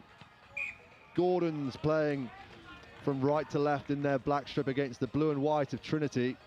Gordon's just sneaking a lead at the end of that first half. They'll be happy going into half-time. Lauren, talk us through what we'll be chatting about at half-time. Yeah, I think from a Gordon's perspective, they can see the results when they are putting pressure on Trinity here. So they'll just want to keep doing what they're doing. And with Trinity, they're capitalising on those opportunities. As soon as Gordon's make a mistake, they've scored straight off the back. So for them, it'll just be about applying defensive pressure to get the ball back and seeing if they can finish those opportunities. Exactly that, and this is their first opportunity of this second half. They've gone from edge to edge, flirting with that sideline, but the ball's just kept in. The ruck has been resourced and plenty of width being shown by this Trinity side, but Gordons are fast off the line, eating up that space. But Trinity taking them on through the middle first, finding a good offload, changing that point of contact. But too close to the sideline, and Gordons just eat them up. They'll be very happy with that first defensive effort. Lauren, talk us through how the defensive systems work. We see the attack just chucking the ball around from time to time. That's what people come to watch sevens for, but the defensive side of the ball is so not only complicated, but hard-working too. What do you reckon Gordons are really trying to think about to contain this Trinity attack? Yeah, so you just want to keep those connections in the field. As you can see there, Trinity have dived in for a tackle, then they lose those connections, and then it's a 1v1 tackle on the edge. What we've seen is a really, really difficult skill, and Gordons have capitalised on that tiny, tiny error in the middle of the field from Trinity defence. They've turned defence into attack there and blistering up the sideline. When the number 11, Maddox Mitchell, we saw his speed chasing a kick back in the first half to no avail on that occasion, but on this occasion, my goodness me, he is an absolute rocket on the sideline. And he's come off for his teammate after that one, Jeffers, who has got wheels as well, but was quite fatigued in that first half. And Gordons go bang, bang, one before and after the break. Exactly what the coaches would have wanted. Showing a great defensive effort, first and foremost, but then backing it up on attack. And now putting themselves a good 14 points ahead.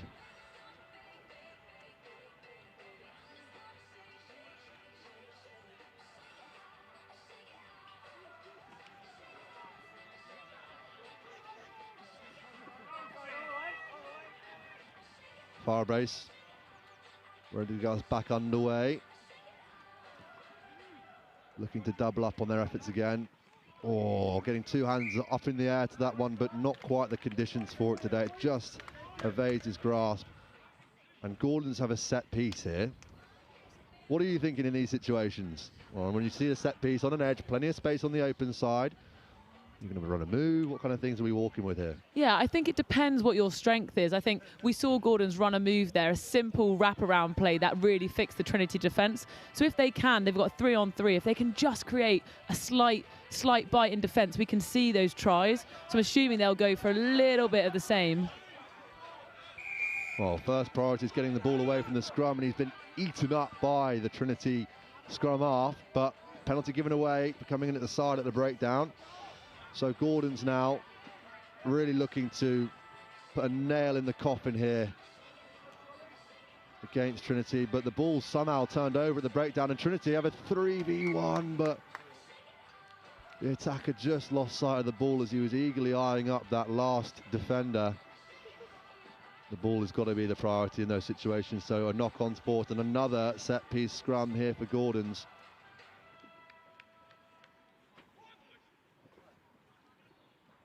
We know that Trinity put real pressure on their last scrum, so I'm assuming they'll go for the same tactics. It worked really, really well for them. And we see a split field here as well. One defender on the short side, two on the open. With the scrum half coming round, you wonder which way they'll go. But again, the Trinity scrum half puts in a brilliant shift.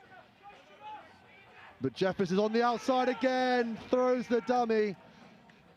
And as the afterburners to finish in the corner. Speed and skill on display from this Gordon side, who, after that first tough, tricky game, have turned Trinity here.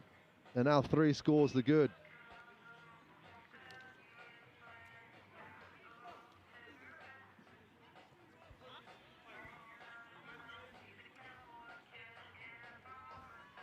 Yeah, that's really nice work from Liam there.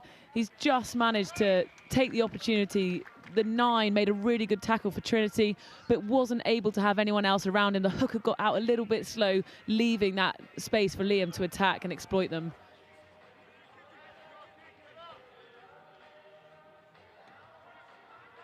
They're forgetting their 15s there, forgetting that it's their kick-off rather than...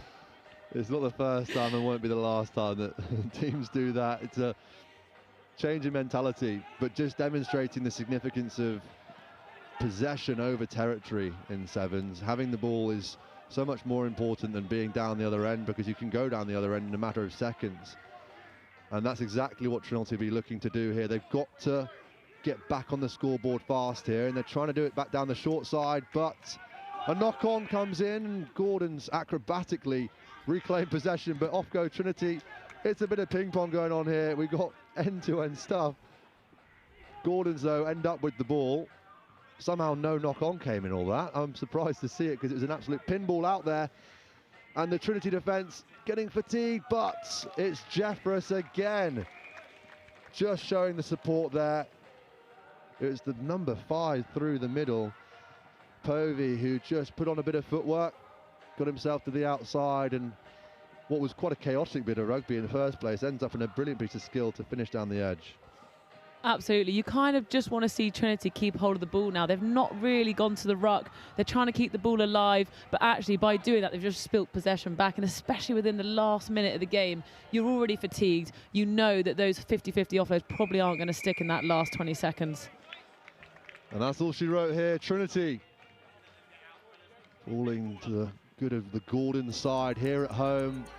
They'll be happy with that one. They respond after that first tough game and put Trinity to the sword, finishing off 38 points to 12. Trinity at the back end of that first half looked like they had a way back into the game, but Gordon's snuffed at any embers of that comeback, and they'll march on here at their home tournament here at Gordon's school on pitch 1. You're watching along here on Next Gen Live. We'll catch you back after the break.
Welcome back to Pitch 1.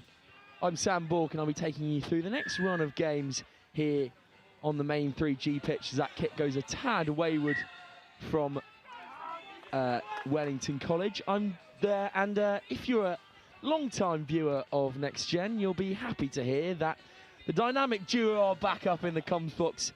Joe Wright, how are we feeling today, mate? Yeah, very good. This is it's my first opportunity to see Wellington and Worth. My instinct tells me Wellington will find some success, but Worth, well, they're not gonna take it lying down. Wellington look to get over the ball early. Georgiou stealing it, and now rampant running through the middle. Ben Georgiou scythe down just on the 22. Here go Wellington, getting into flow state now. Ball spilled out. And here go the boys in gold and black. Yeah, that's Keller.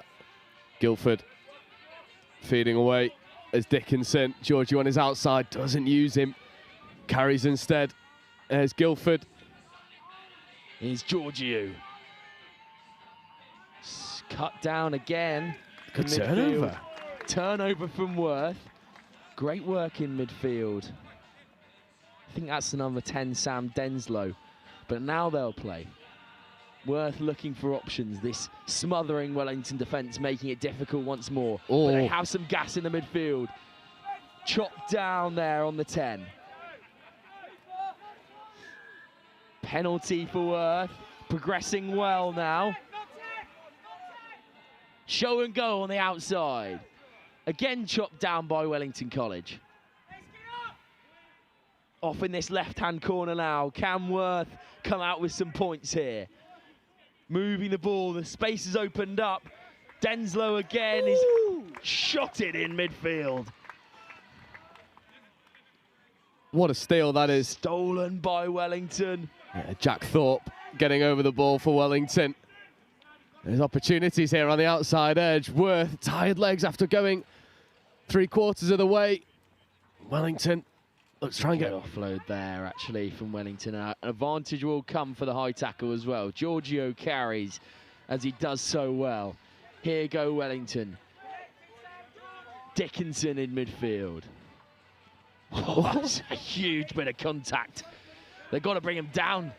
Dickinson will carry once more. Fed out by Sam Milh. Little show and go. The switch not fell for by Worth as they chop the Wellington men once more. Penalty for Worth again, who was so good over the ball at the start of the game here. Yeah, it's just been a battle of turnovers so far. Both teams jackling well. There's a nice show and go. Maybe a bit of a seatbelt tackle in there. Offload, unexpected by the Worth number 10, Denslow. There's a monstrous shot in midfield. And we'll come back for the knock-on, unfortunately, from Denslow, but these boys going tit for tat at the moment, Joe Wright. It is a symphony of violence. Huge, huge work from the Worth men in midfield. And we love a good bit of legal violence out here on a rugby pitch. It doesn't go beyond the horizontal, flat on the back. Beautiful tip tackle. I believe that was Charlie Grant there with the huge shot in midfield. And they've hooked it as well. Worth coming out to play here. Yeah, anyone who thought Wellington might have had an easy run of it today. Oh, it's a beautiful carry. James Boyd there, getting hit back past the gain line. You know, it's big if we can hear it 30 feet in the air above the pitch. And nice footwork as well, carrying. Trying to get through once more was Denslow. Turnover once more. And now Wellington have the numbers. Georgiou on the outside. Here's Ben Georgiou. The big fend comes in. Offload as well. Will it go to a boy in black and gold? It picks up. Wellington camped in Worth territory. The hands are surely on now. Jack Thorpe is on the outside. Doesn't choose to use him there. Thorpe will go over the ball instead. Oh. Thorpe knocks it on. Unfortunate there for Welly. Ever pressing attack though, and shimmering hands on the outside from Wellington College. Yes, unfortunate. They've done so well to get around that outside edge. You can see here Thorpe. He has a couple bites at getting the offload off the floor. It just goes loose. 2 minutes left in this first half. No scores on the board yet. Dare I say, Worth could be in line for an upset here. Well, Joe, I've got a thing to carry on here because, I mean, at Hurst Sevens, we only commentated on nail biters. Yeah. And this looks like it could be another one of those. Oh, it's just so unfortunate there. It is. That is heartbreaking. A coach killer from Sam Denslow wearing the number 10. Yeah, and he's had a really good start to this game. He's really imposed his influence on this Wellington defence. It'd be interesting to see if Worth can repeat their scrum success that they had in the midfield and try and nudge Wellington off their own ball, feels like this might be the opening score here. It's a beautiful platform for Wellington to strike. Oh, and that is something you don't see every day. The ball has not gone into the tunnel. It's been knocked backwards by the Wellington 9, so we'll have a reset. That's John Copeland, who was ever impressive at Ipswich Sevens. A lot of these names obviously familiar to us here on Next Gen Live. Dan Bowen, watch out for him. Also Jack Thorpe as well. But that's a penalty for Wellington. Can they bare their teeth here? Ben Giorgio with a staunching line. And he will go over the whitewash. Worth try to get the nudge on in the scrum. They go early, ref's not happy. And then the state of that chopping line from Ben Giorgio was beautiful. And the extra points as well. That's 7 for Wellington. Well, this is how, Joe, you can tell that a man is made for 15s rugby. Ben Giorgio here picks a line very early, and there is no stopping that. Yeah, and you can see for Worth, they're always worried about the outside runners. They're trying to defend the wing before the ball's even got there. And Ben Giorgio runs a beautiful line, but if he's not picked, he doesn't get to ghost under the posts. All around, wonderful play from Wellington to unlock the Worth defence. Here's Mason Edwards, who was another one that we picked out at Hurst Sevens. He's a bit of a live wire for Worth. Picked up well off the base. Worth can go now if they got some gas on the outside. Tackled well on the width by Wellington. Not clear release, hey. Yeah, that'll be Worth ball. No clear release. Edwards ships off to his outside backs. They have some numbers on here. They use the touchline to their advantage. Cuts inside, does Denslow. Denslow's still going. Beats another one on the outside. Chooses not to give. Now here's Edwards. Edwards will go once more, dipping and diving inside of tackles. He's got men on the outside. Edwards still going. Here goes Worth and into the corner. James Broyd. That was Sevens, Joe Wright. That was Denslow pulling strings in the midfield. He is the silent conductor for Worth. And he sucks in defenders, and then it's finished by Broyd on the outside, beats 2 men. Wellington always scrambling in their defence. And this will be the last action of the half. Yeah, the 2 superstars linking up there, Mason Edwards and Sam Denslow. Oh, what a kick. Oh, it's just off the upright, so only 5 for Worth. We go into half-time, Joe Wright, with another absolute cracker on the cards. Yeah, this Worth team, I'm so impressed by Denslow. To pick a number out, it is 10, it is Denslow. He basically just ghosted his way from the 10 to the 22 for that Broyd score at the end. Worth only 2 points down against Wellington College. I think if you'd said that to them before the game started, they would have bit your hand off for it. There you go. Join us in a few moments' time for more enthralling second half action here on Pitch 1. Wellington College are up 7-5 at the break against Worth School.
Welcome back here on Next Gen Live, Pitch 1, Gordon Sevens. Possibly the capital Sevens tournament of the weekend as Worth send the ball high into the sky. Well contested by Worth, and they will come out with the ball as well. Unfortunately, I think there's a bit of a knock on as they scramble on the floor, but that's a statement of intent from Worth. A contestable kickoff, almost taken well.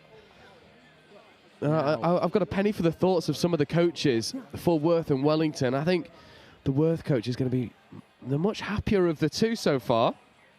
Indeed, indeed. But now, as we've talked so much about how Worth have been resilient, can Wellington get their own back?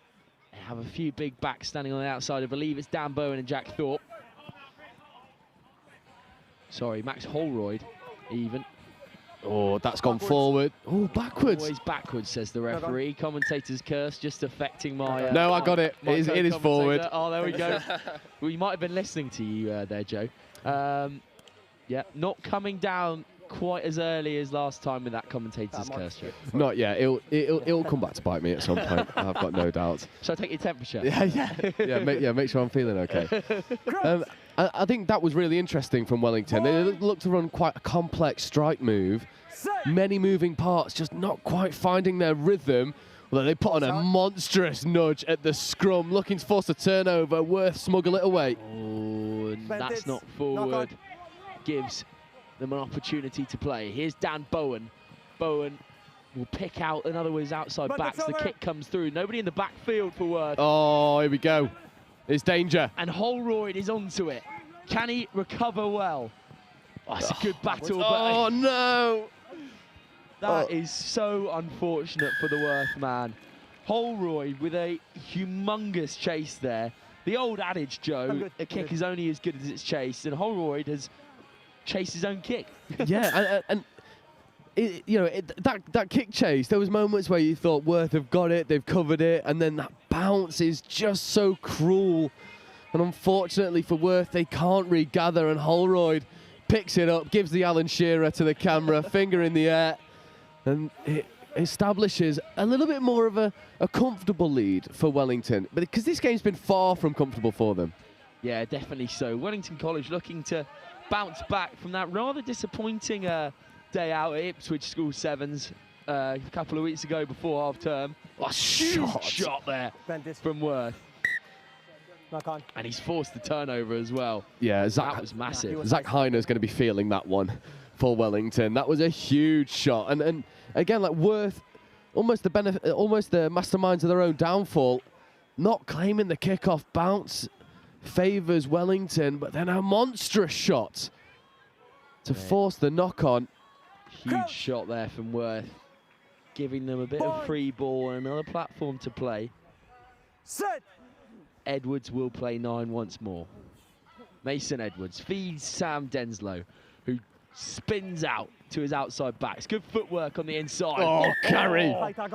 High tackle there, so the ball come back for Worth. Denslow puts his hands on it straight away, says that's my ball. Gives off to his partner in crime, Mason Edwards. Spins the ball out.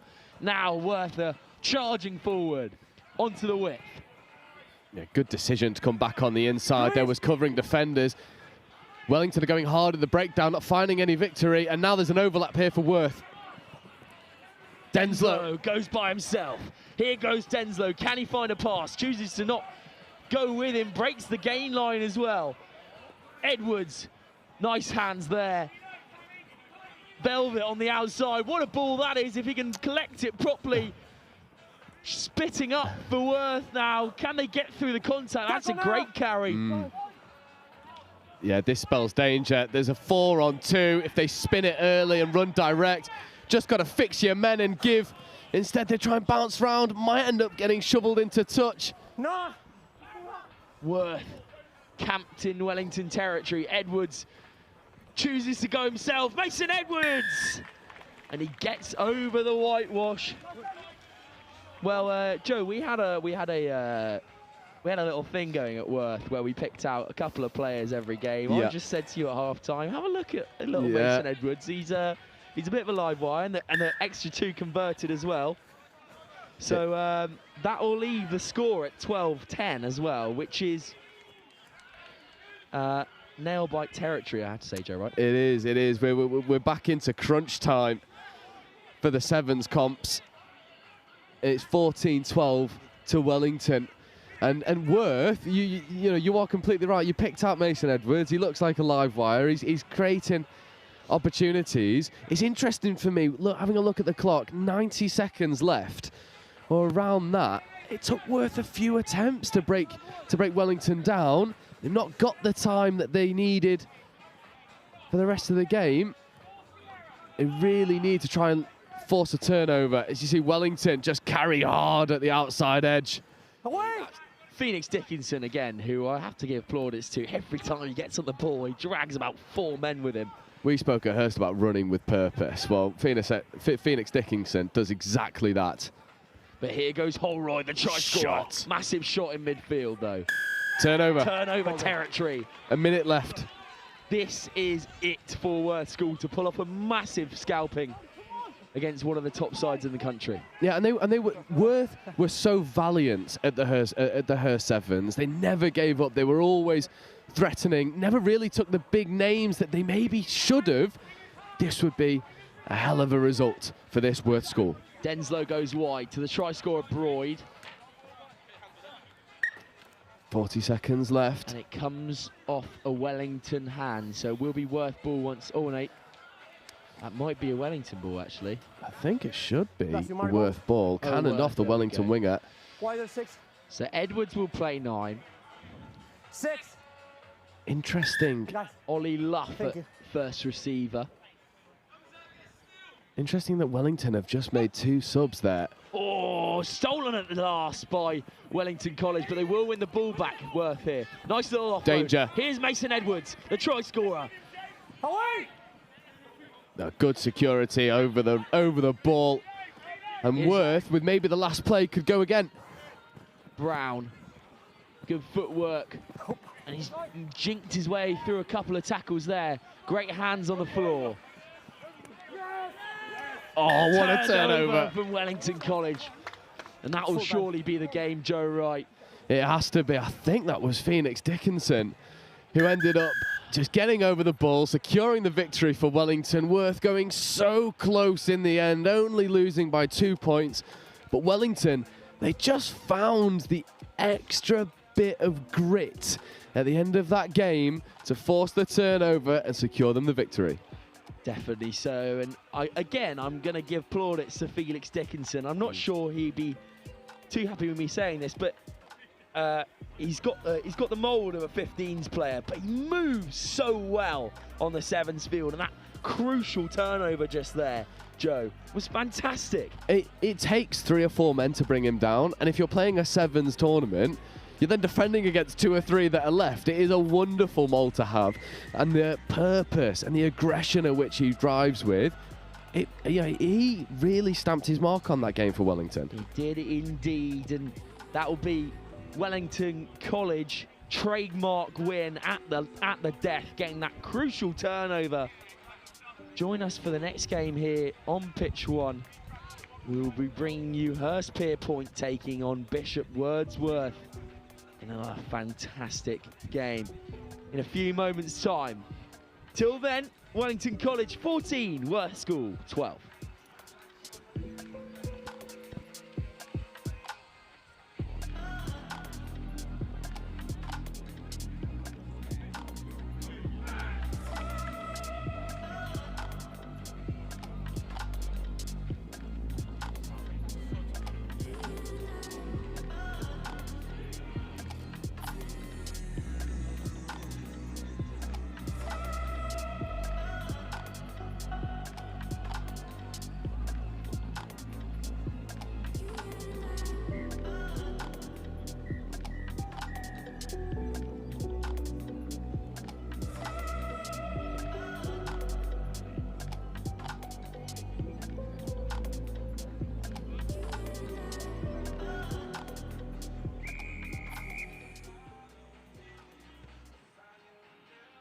Welcome back to Pitch 1 here.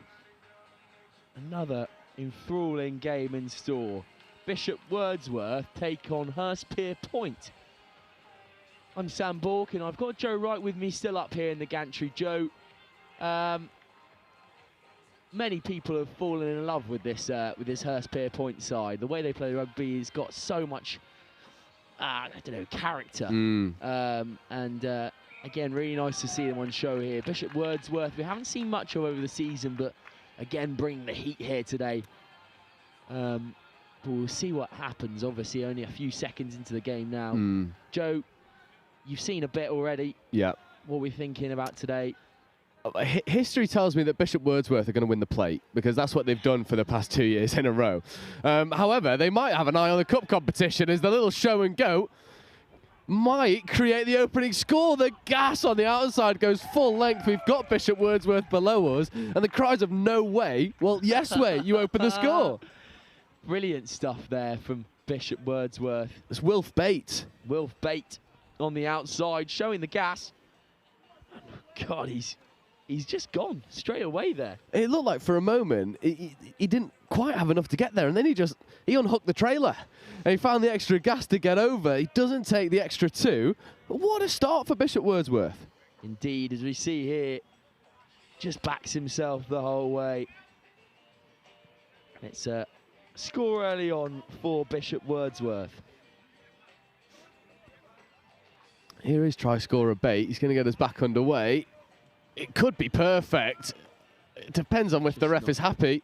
Just knocked on there, but we'll come back. The ball did bounce just before the 10, so we will go once more. Hurstpierpoint looking to bounce back after that early score from Bishop Wordsworth. Big tackle on Oliver Hill. Little chip and chase from Wilby Wood. Collected well from Bishop Wordsworth. Now the space is on. Yeah, Cowley playing away. It's a shame for Jack Ware. There was an opportunity, he's on the outside edge, and now Hurst might go himself. Oh, the pass is just a bit awry, but it's still on for Hurst if they can surge down this right-hand side. Foot in touch there from Josh Pateman. Yeah, it's a brilliant covering tackle. Giorgio Pollin gets across. In this game, we had a moment of magic to open us up, and then just a few uncharacteristic errors from both teams. Oh, there's a bit of a war of attrition out there. Neither team really grabbing this game by the scruff of the neck yet. Yeah, not quite. And Bishop Wordsworth looking ever promising, but that line out kind of spills out a bit awry. So it will be Hurst ball. Obviously Hurst without captain Ned Taggart. Yeah. Also without Ed Scory as well, who's been so key in their 7 success so far. It's and also Harry Corsavine, who's the finisher. But they look like they're doing not bad at the moment. Can they get some points on the board? Nice little dart inside. Held up 4th and inches here. The blind side's on if they can do it, and they will go over. Yes. The big man Oliver Hill gets over the whitewash. He saw the space, he was screaming for it on the outside. And Oliver Hill gets over for the first score for Hurstpierpoint in this game. Yeah, it's a nice dummy as well by Xander Bullen. Fakes it initially, fixes defenders, and gives Hill all the time and space he needs to finish. And I was just about to ask the question. You know, it'd be interesting to see how Hurst react to not having maybe the performance that they wanted in their home tournament. Well, they conceded early. It seems like they've just bounced straight back. It's more of the Hurst that we know and love. And even though they are missing some of their star players, they've got the squad, they've got the depth of personnel. So it's not really affecting them all that much right now. Yeah, as we were saying, I had a little word with some of the Hurst coaches, and unfortunately some of the Year 13s have examinations very soon next week, so chosen to give this one a miss, and revision obviously comes first, education, why they're at school. Schoolboy rugby, schoolboy comes first. Indeed. But now Bishop Wordsworth, nice little offload, doesn't come back to Bishop Wordsworth, so now the numbers are on for Hurst. Shimmered out wide. Here goes the Hurst winger. Oh, shot! Nothing to touch there. That's a really, really mature bit of defence from Bishop Wordsworth. Yeah, that was Adam Runyard. It just checks over. I mean, they try to go early. Hurst say no, thank you. And at the moment, Bishop Wordsworth can't really get out of their own half, but are not seeming all too stressed in their defence. Bit comfortable at the moment for the Bishop side. Yeah, definitely. And let's see what they can bring now. Very tight here. Oh, Little show and go from the try scorer once more. Yeah, I thought Bate was gone again, but it's a nice check over the top. Great hands by Runyard, and now there's an opportunity for Jack Ware to just gas around the outside. Little stutter step through, breaks the final tackle, and Jack Ware finishes under the post and gets the Wordsworth second. Bishop Wordsworth there going coast to coast excellently. And the extras are good as well, so 12-5 will be the score as we have another look at this try from Alex Ware. Yeah, it's showing a bit of gas. He's converted his own try as well, which is lovely to see always. Yeah, it's nice to have that presence of mind as well. Get underneath the post, make your conversion as easy as possible. And it's a little bit similar to their first score. Wilf Bate showing the dummy, engaging the line, creating opportunities on the outside edge, and it's good work by Ware to execute when the opportunity arose. Ollie Hill under it there, and now Hurst will go once more. Alex Johnson staunch and carry in midfield. Here's Ollie Hill once more.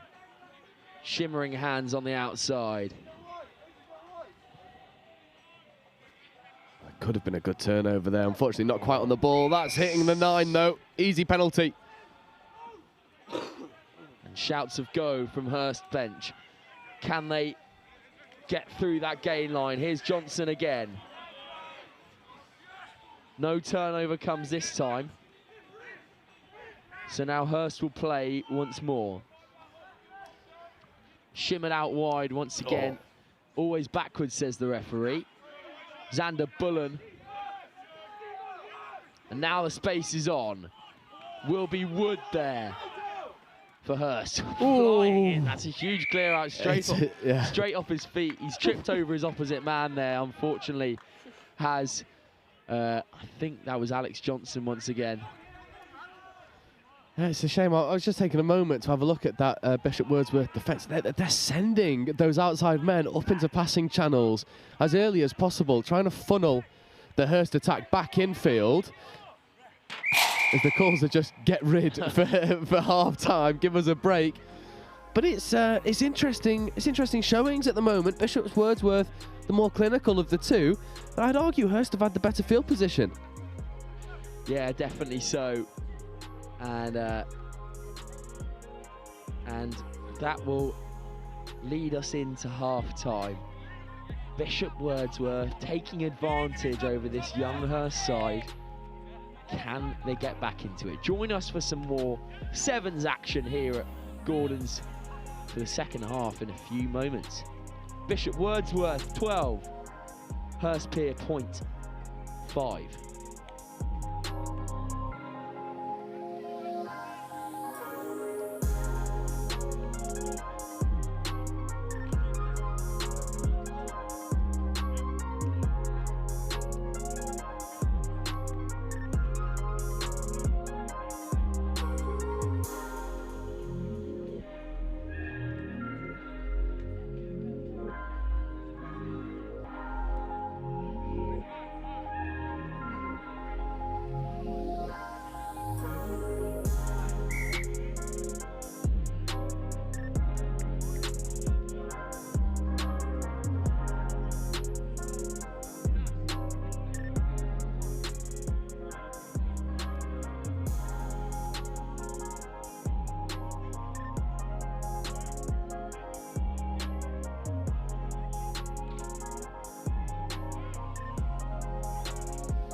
Welcome back to Next Gen Live. I'm Sam Bork, again joined by Joe Wright in the gantry. Hurstpierpoint 5, Bishop Wordsworth 12 at half-time.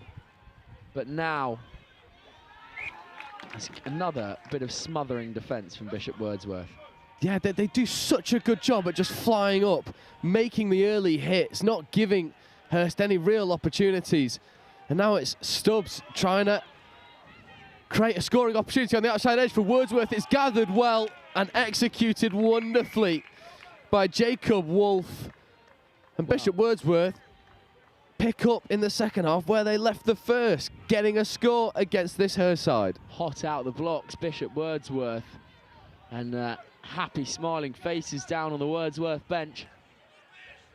The kick just a bit awry as well, but it doesn't matter. Bishop Wordsworth, the 3 tries to the good. As we have a look at it here, Joe Wright. It's nice work in midfield. Then the ball gets a bit loose, but a lovely little kick in behind and gathered extremely well. Yeah, that's Caleb Stubbs just punting the ball into the backfield and well picked up by Wolf. These combinations for Bishop Wordsworth causing Hurst all sorts of issues, but Hurst have brought on one of their more experienced players. There's Hemingway. Here you go, Hurst. Taking the outside. Here's Josh Das. Das might go all the way. Josh Das will get over the whitewash. Ever impressive, Josh Das. And I asked my co-commentator last game again about Josh Das. You might know a bit more, Joe. If I asked you where Josh Das plays in 15s, what would you say? Number 15. He just scored. Oh, well, I'd be upset if he's not a flanker, I'll be honest. Well, so he is a flanker, but most people think he's a winger, because look at this footwork. Yeah, you could just see it. You can see that do you know what it is? There's a big difference between how wingers run and how flankers run, and he runs with a little bit more venom. There we go. Than the typical winger. Here goes Das up again, trying to get the ball, but beaten inside there. It's a good tackle. He almost in touch, not quite.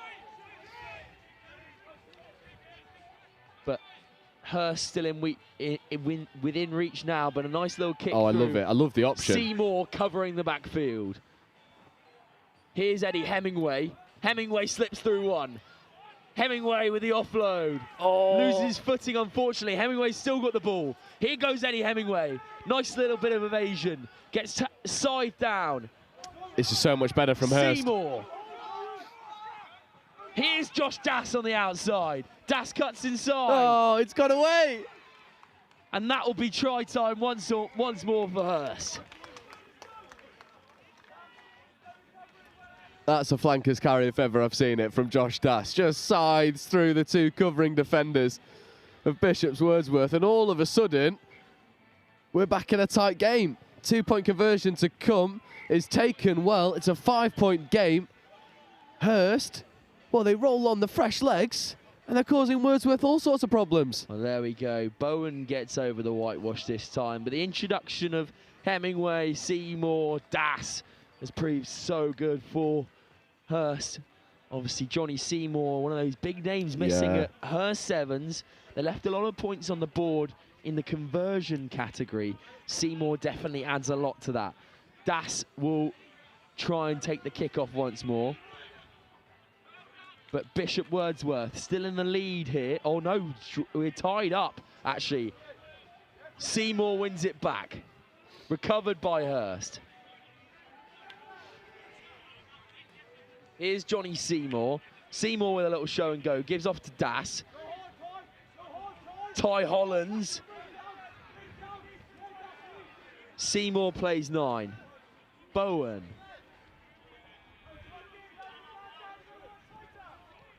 Little chip over the top. What can Hurst do here? Can they get to it? Covered well by Wordsworth. Foul play, a bit of a push there, unfortunately. So it will be... Yeah, unfortunately though, will take time because Eddie Hemingway, who has been stellar for Hurst in this 7th season, is down in the middle of the pitch injured and immediately gripping his ankle. And as soon as the physio got over to him, took his scrum cap off and his gum shield out, that'll be Eddie Hemingway's tournament over. And that is so disappointing for not only him, but for Hurst. He is one of those magical players that Hurst boast. And it's such a shame for Eddie Hemingway. Unfortunate there for Hemingway. We wish him the speediest of recoveries. But now we have to focus up on this, again, tight game between Bishop Wordsworth and Hurstpierpoint. Bishop Wordsworth had the ball in their own 22. They choose to come back against the grain. That's a nice check around there. Oh, stolen by Johnny Seymour. Driven back, though, is Seymour. Seymour still with the ball. They've got to get some depth here. Oh, Wilf Bate with a beautiful counter ruck. Wordsworth might end up capitalising on this. The little hack through from Wolf. Already got one, but can't take the ball with him. Just knocked forward there, unfortunately, from Wolf. He's already got one on the scoreboard, but can't make it two there. And we'll come back for the scrum down Hurstpierpoint ball. You can't help but feel if this was a dry pitch, that ball is taken cleanly and Wolf is away. But unfortunately for Wordsworth, not the case. And it'll be Hurst with an opportunity with about a minute left on the clock to maybe get the winning score. However, the ball's dropped loose. Stolen by Bishop Wordsworth. Runyard. Oh, and kicked out there. So it will be... It's seemingly knocked on by Hurst, I believe. So Bishop Wordsworth will have the utmost opportunity to put some points on the board here, if they can do it. Yeah, 5 metre scrum is interesting. Bishop Wordsworth have taken off Wilf Bate and they've brought on Jack Ware. And Ware has already imposed himself and the ball squirts loose at the base of the ruck. And surely Wordsworth get over. It's held up over the line. It's wonderful defence. Never say die attitude, as we've seen from Hurst time and time again. And now they will have a little 22 dropout. Yeah, and they'll just hoof it long, I think. They'll just try and put some boot on it. Puts all the leather behind the ball. Bishop Wordsworth with a broken field. Great tackle, though, from Sam Sears. Seymour wins it back in opposition territory. What can Hurst do now? Ty Holland there. Seymour will go over. Bowen will play 9. And clock's in the red, so this will be last play. If there's points on the boards here, they'll win. Pateman. Bowen. Bowen chooses to go by himself down the blind side. Here's Bowen by himself. High tackle. This is the time. And that's gone forward from Johnny Seymour, so we will finish off. What a tight game, Joe Wright, and that is mental. And you unfortunately look to one of your more experienced heads in Johnny Seymour, and the pressure just gets to him in that final moment. But what a game.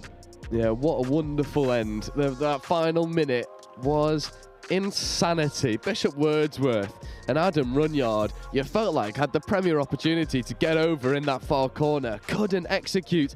And then Hurst go all the way down, hack the ball all the way down the other end of the pitch, pick off an intercept. As you say, you look towards your more experienced players, the clock's in the red, and what happens? Ball goes forward, knock on, game ends even. It feels like a fair result in the balance of things. Yeah, definitely so. I'd have to agree with you there, Joe, and we'll leave you there on pitch 1. Hurstpierpoint 17, Bishop Wordsworth 17. All tied up at a stalemate. Join you for the next game, which is going to be Brighton College versus Ipswich School, here on Next Gen Live.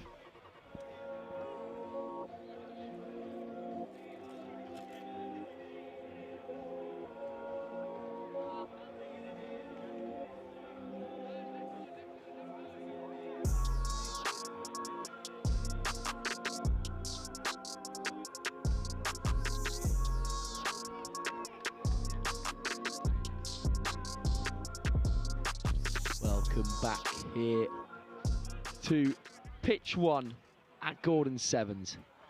We have a marquee matchup here. Ipswich School taking on Brighton College, 2 of the favourites for today. And they will go at each other now. Turnover early on for Brighton College.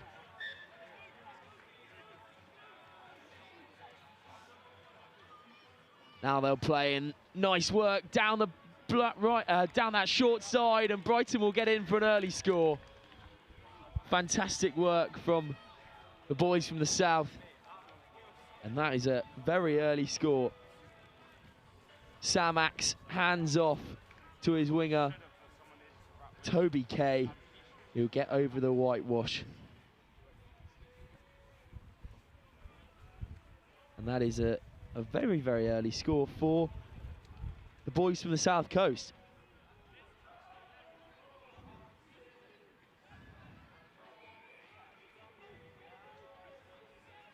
Brighton will kick off. High into the sky. Ipswich will recover. Here's Bullen. A staple in this Brighton squad. Cuts back inside.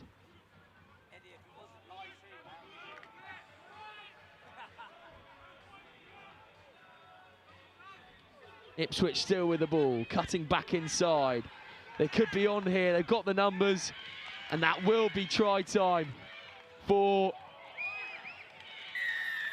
the men from the east.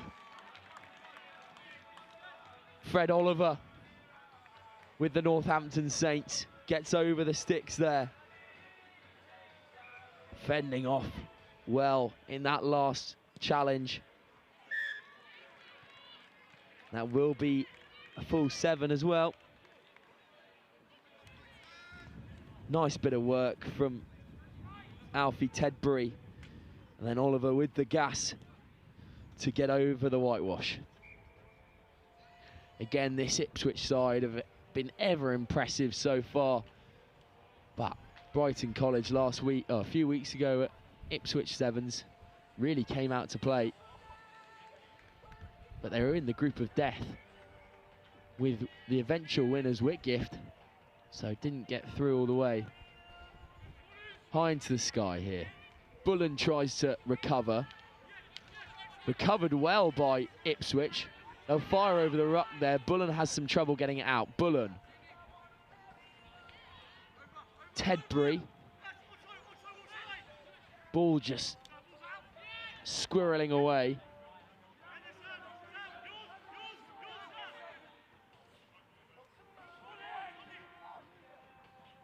And the space opens up for Brighton now. Does he have the gas to go all the way? He does indeed. Toby Kay with a second of the day here on pitch 1. He's just got supreme gas whenever the space opens up for him, does Toby Kay. And he's missed the conversion as well, shockingly. So only 10 on the board, not 12. But as we see here, the space opens up. The ball gets a bit lost at the bottom of the ruck. Toby Kay sees the gas and puts his foot down. Fantastically for Brighton College. And the boys from the South Coast are up 10-7.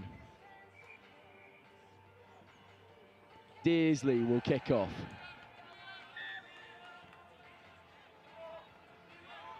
Offside at the kickoff, so Ipswich will get the ball. Ben Bullen puts his hands on it straight away.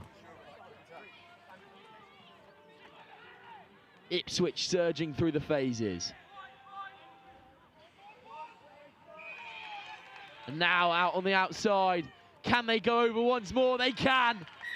Ipswich with another score. These two teams going tit for tat here at Gordon Sevens. I can't quite see who got over there. Number 12 with the show and go.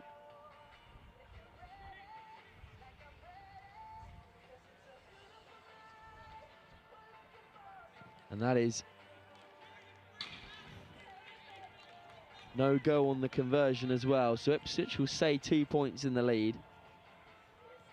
Fantastic work from Ipswich once again, making things difficult for Brighton College, who will be looking to be one of the favourites here.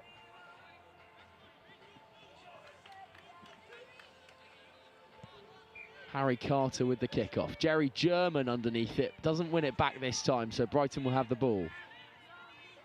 Kit Eastdale Blades with a staunching carry in midfield. The space opening up for Brighton.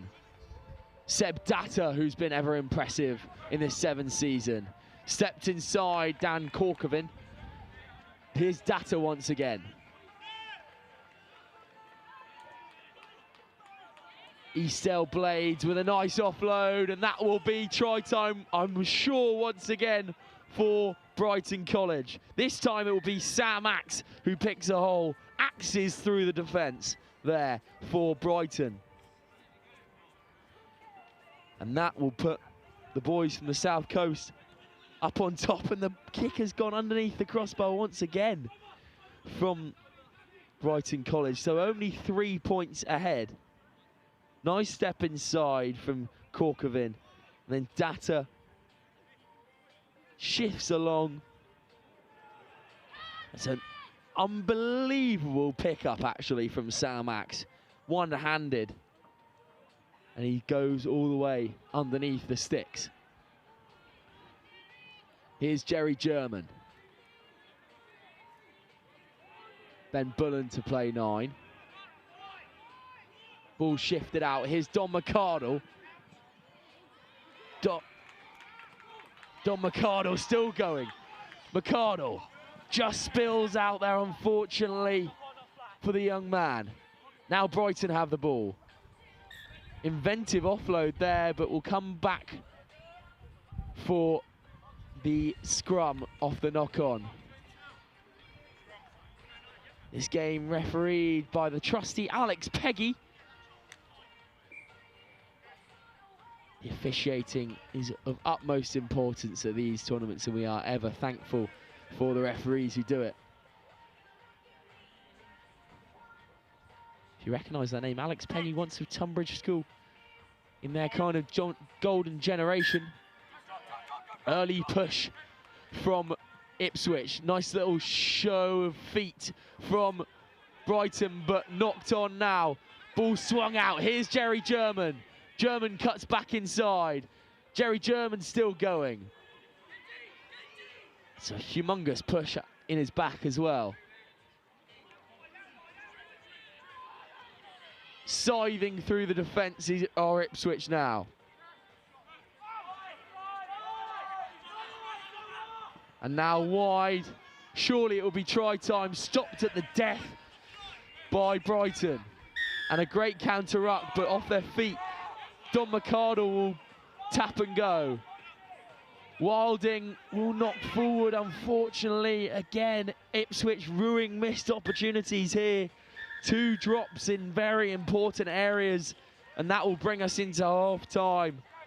Both teams playing expansive rugby, but perhaps ruining missed mistakes on either side. That will give us a nail-biting half-time score. Brighton College, who have missed 3 conversions as well, go in 15-12 over Ipswich at the break.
Second half action here on Next Gen Live.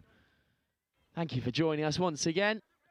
And this is another enthralling game. Brighton College 15-12 up against Ipswich School. Brighton have looked ever promising as always as they cut back inside, but this Ipswich defence is so hard to break down. They now have a one-on-one, and that will be broken through by Brighton there. Good cover tackle by Jerry German. Don McArdle comes flying up, doesn't quite make the hit. The kick gets scragged through. Fred Oliver is on it. Doesn't quite gather, but now Brighton gather. Broken field now for Brighton. Penalty for the Southerners. Shifted well. Fred Oliver comes flying up. Now Brighton can play. Can they get into the corner? And they can. Seb Dearsley will go over the whitewash this time and dot the ball underneath the sticks. And this time makes sure with a thunderous boot to clear the conversion. Seb Dearsley here moving that ball so well. Once the ball got to the outside, it's going to be try time every day. Austin Russell with a good few handoffs there, and Brighton extending their lead in this ever important game. And Seb Dearsley gets clapped off there after a really good performance.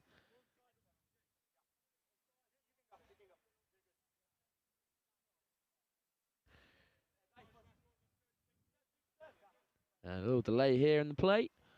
We'll get back into it. That leaves the score with a 10-point advantage for Brighton College. High tackle on Jerry German, so he'll come back and tap quickly. Jerry German still going. Chooses to go by himself, the big man. Ben Bullen goes straight over the top of it. Here's Fred Oliver, shifting that ball out. Here go Ipswich, forward pass from Fred Oliver. So no space there for Xander Cole, who's one clinical finisher, if we've seen anything previously of him. But now Brighton will have the ball back. Austin Russell will play 9. Jack Fardell enters the field. Fidel, sorry. This will be interesting for Brighton. Can they extend their lead even more? Russell at 9. Big push from Ipswich. That's great feet again from Austin Russell. Russell brought down fantastically well, and that is into touch. Harry Carter once again making his mark on another game.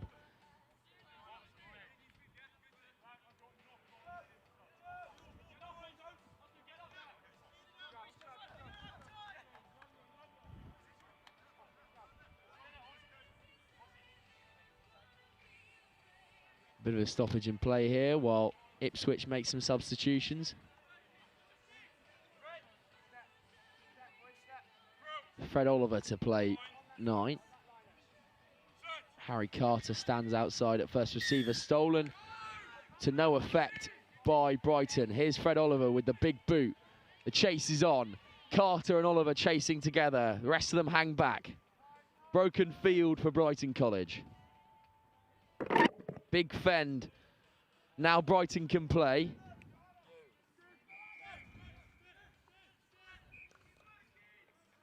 Comes back in field.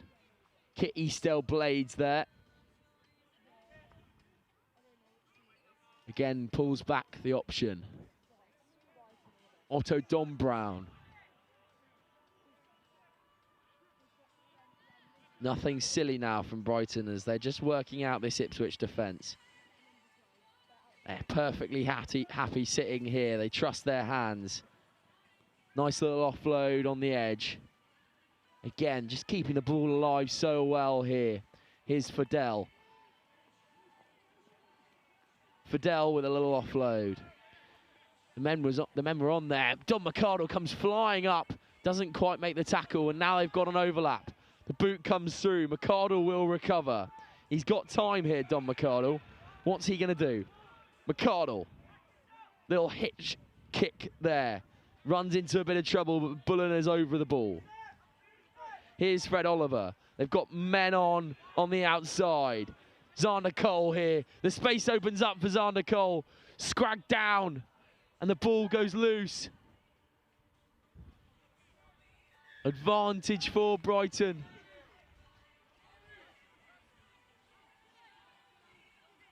Again, broken field for Brighton. Just slowing up the play once again. They'll go wide. The space opens up here, and surely Brighton, this will be it. Jack Fidel. Oh no, that's actually Seb Datta. Seb Datta will go underneath the sticks and surely put this game out of contest, sorry, for Brighton College.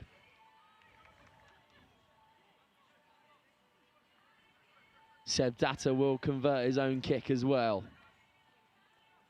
He's such a perfect mould for a sevens player, Seb Datta, and he shows it every week.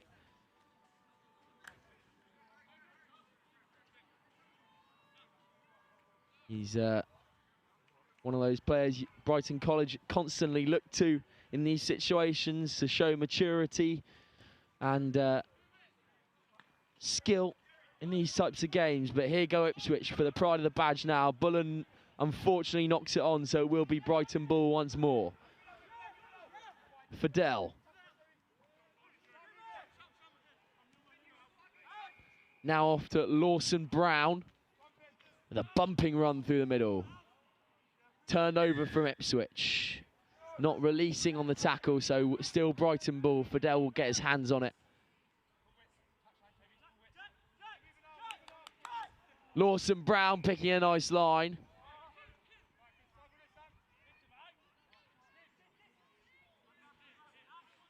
Secured well by Ipswich. Now can they play? They have to go coast to coast here. Don McArdle's on the outside. Here's McArdle. This could be good. Here goes McArdle. Red light spells danger when Don McArdle's around.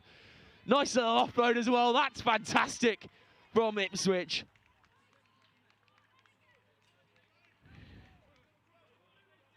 And the McArdle bloodline that runs through Ipswich School produces once more. But that will be to no avail.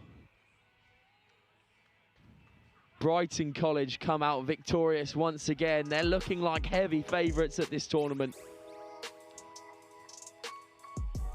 And that will be that. Ipswich just letting their mistakes get to them in the final stages of the game. Brighton College 29, Ipswich School 17.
Welcome back to pitch 1 as we again see the hosts, Gordon School, taking on Kingswood of Bath.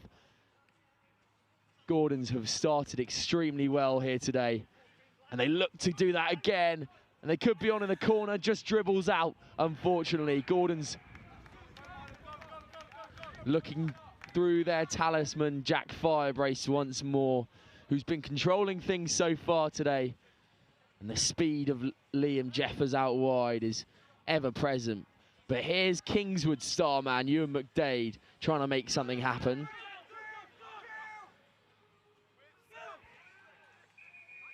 Just slowing the ball down, but here go Kingswood. Do they have the gas on the outside? Can he go all the way? Seb Stenning this time. Stenning almost there, brought down by Firebrace. Turned over, McDade will stay on it. Ewan McDade. Try time for Kingswood. 14, not 10. And not 10. Not quite try time, just a penalty this time for Kingswood. McDade will give off. Tackle release, roll 3. Here go Kingswood once more, shifting the hands out wide. And Kingswood will be in the corner. Early score for the boys from Bath. Thank you.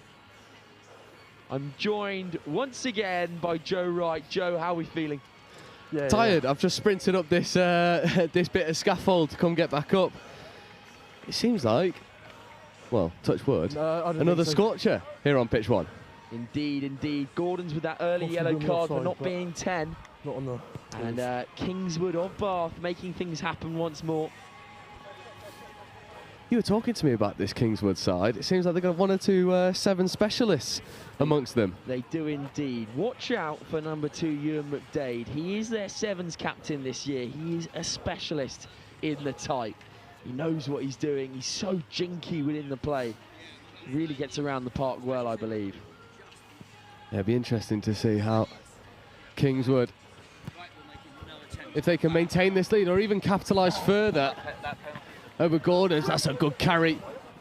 Offload is a little bit loose, hacked through. Kingswood bouncing to the outside edge. There's no real support there. There is now, back on the inside. Ball's behind, losing momentum. Oh, Kingswood, and then a good turnover for Gordons. Gordon's turned the ball over. We are also joined by Lauren Torley as well. Lauren, you've seen a bit of action so far. How are you feeling about this? And can I get an early prediction for a possible winner as well at the whole tournament? Yeah, I think actually Gordon's a real contender. We saw them in their last game, and they've just built through the tournament. Things are starting to stick for them. Their defence is absolutely class. They're putting in the big shots, winning the turnovers, and those efforts is what separates you from the other teams. Definitely so. Let me see just a pause in play there. If you don't know the name, which you probably should do by now, Lauren Torley, obviously current Harlequin, ex-GB7s. 14 if you want to learn how to play some 7s, I'd probably give a listen. Yeah. But Lauren, yeah, Gordon's is a great shout. Obviously, Seaford are a big name coming into this tournament as well. 1-2 on the bounce before half term. Obviously, winning their own Seaford 10s tournament and then Hurst 7s. They're going to be on the hunt, obviously looking towards the bigger 7s tournaments coming at the end of the month. But Seaford, can they go 3 for 3? Definitely, I think they can. We saw that battle at the beginning between Gordons and Seaford, and it was literally just a conversion in it. And those, I think, is what will happen when we get through the stages of this tournament now. You'll see that they just seem to have that edge. They're scoring under the post. They're getting the extra 2 points, which is what is separating them from the other teams. Now, Joe, we've covered a lot of Seaford so far this tournament over the past few weeks, and it's all about that shield defence, isn't it? And that's what really encapsulates the Seaford spirit. It's suffocating. I imagine it is one of the more frustrating teams to play against. They have some magic men when they've got the ball in hand. But the midfield defence is so stubborn. It's so frustrating. If Yeah, someone guys, was to just ask give me, it a shout when if you I was a come on, betting man, which I'm not, but if I was, yeah, I'd be putting money on a Seaford hat-trick of tournament successes, and I think they cap it off here, and they set themselves up really well for some of the other sevens tournaments later on in the season. I just think when you've got that momentum, when you're rolling with the punches, you're taking what some of the best teams in the country have got to offer, and winning, anything is possible. Yeah, definitely. Seaford and Gordon's two of the two big hitters here, but obviously not forgetting about some of the other talent we've got on show as Kingswood look for the little chip over the top. Unfortunately, Ewan McDade can't quite get there. But you can't forget about people like Brighton College. Yeah. Also, They're the holders. Ipswich are in the mix as well. And obviously Wellington, the big rugby powerhouse, Wellington College. But here go Gordons. The chase is on. Oh, it's a shame. It's such a shame. You can hear the referee over the mic saying 14 no, 14 no. The Gordon's winger just going early. Unfortunately there, Liam Jeffers just offside. Well. You need to retreat. Here's Ewan McDade, the 7 specialist, Ewan McDade. The pass is a bit loose, but Kingswood will go again. Massive shot in midfield. Here's McDade once more, popping up all over the park as he's used to. Oh, beautiful pill. Out to the wing. Oh. Huge bit of contact. Will they get over? Oh, try time for Kingswood. Yeah, that's Stan Walsh getting over in the corner, benefiting from the work of Ewan McDade in the midfield. And one thing I like about Kingswood is they're so direct. They just, they don't faff around with extra hands in the midfield. If the space is on the outside edge, that's where it goes. It's a lovely dish by Jack Perry. And it's Stan Walsh, well, he beats a couple to get over in the corner. Gets that ball down, sidelines happy, refs happy. Kingswood doubling their lead over Gordon's. Now, that's almost a really great kick from downtown, but not quite. Now, Lauren, this is why I like watching this Kingswood side, because we haven't really heard their name much over the 15 season, but as soon as it gets to 7 season, they've got players like Ewan McDade, who's their 7 specialist captain. Watch him throughout the day. He's just so jinky, and he pops up all over the park. Probably one of the players that you, being a 7 specialist, would have liked to have played with yourself. Yeah, definitely. And those people that know the game really well just help your other teammates around you. They give you confidence. They exploit the space really well, putting you on the front foot. And you can see that. They played really simple rugby there, stretching Gordons, getting the try in the corner. And they back their 1v1 on the edge, which is really good to see. Definitely so. That's no avail on the turnover there from Kingswood. So now Gordons, can they get a foothold in this game? Firebrace looking to his outside backs, attacking with venom. That's a huge bump there as they bare their teeth in the final third. Gordons, can they get a score on the board? Firebrace will choose his outside options, running hard in midfield. Right, leave it, thank you. Leave it, says the referee. Firebrace skips it out to Thompson. Thompson will go over the whitewash. Jacob Thompson again getting over the line.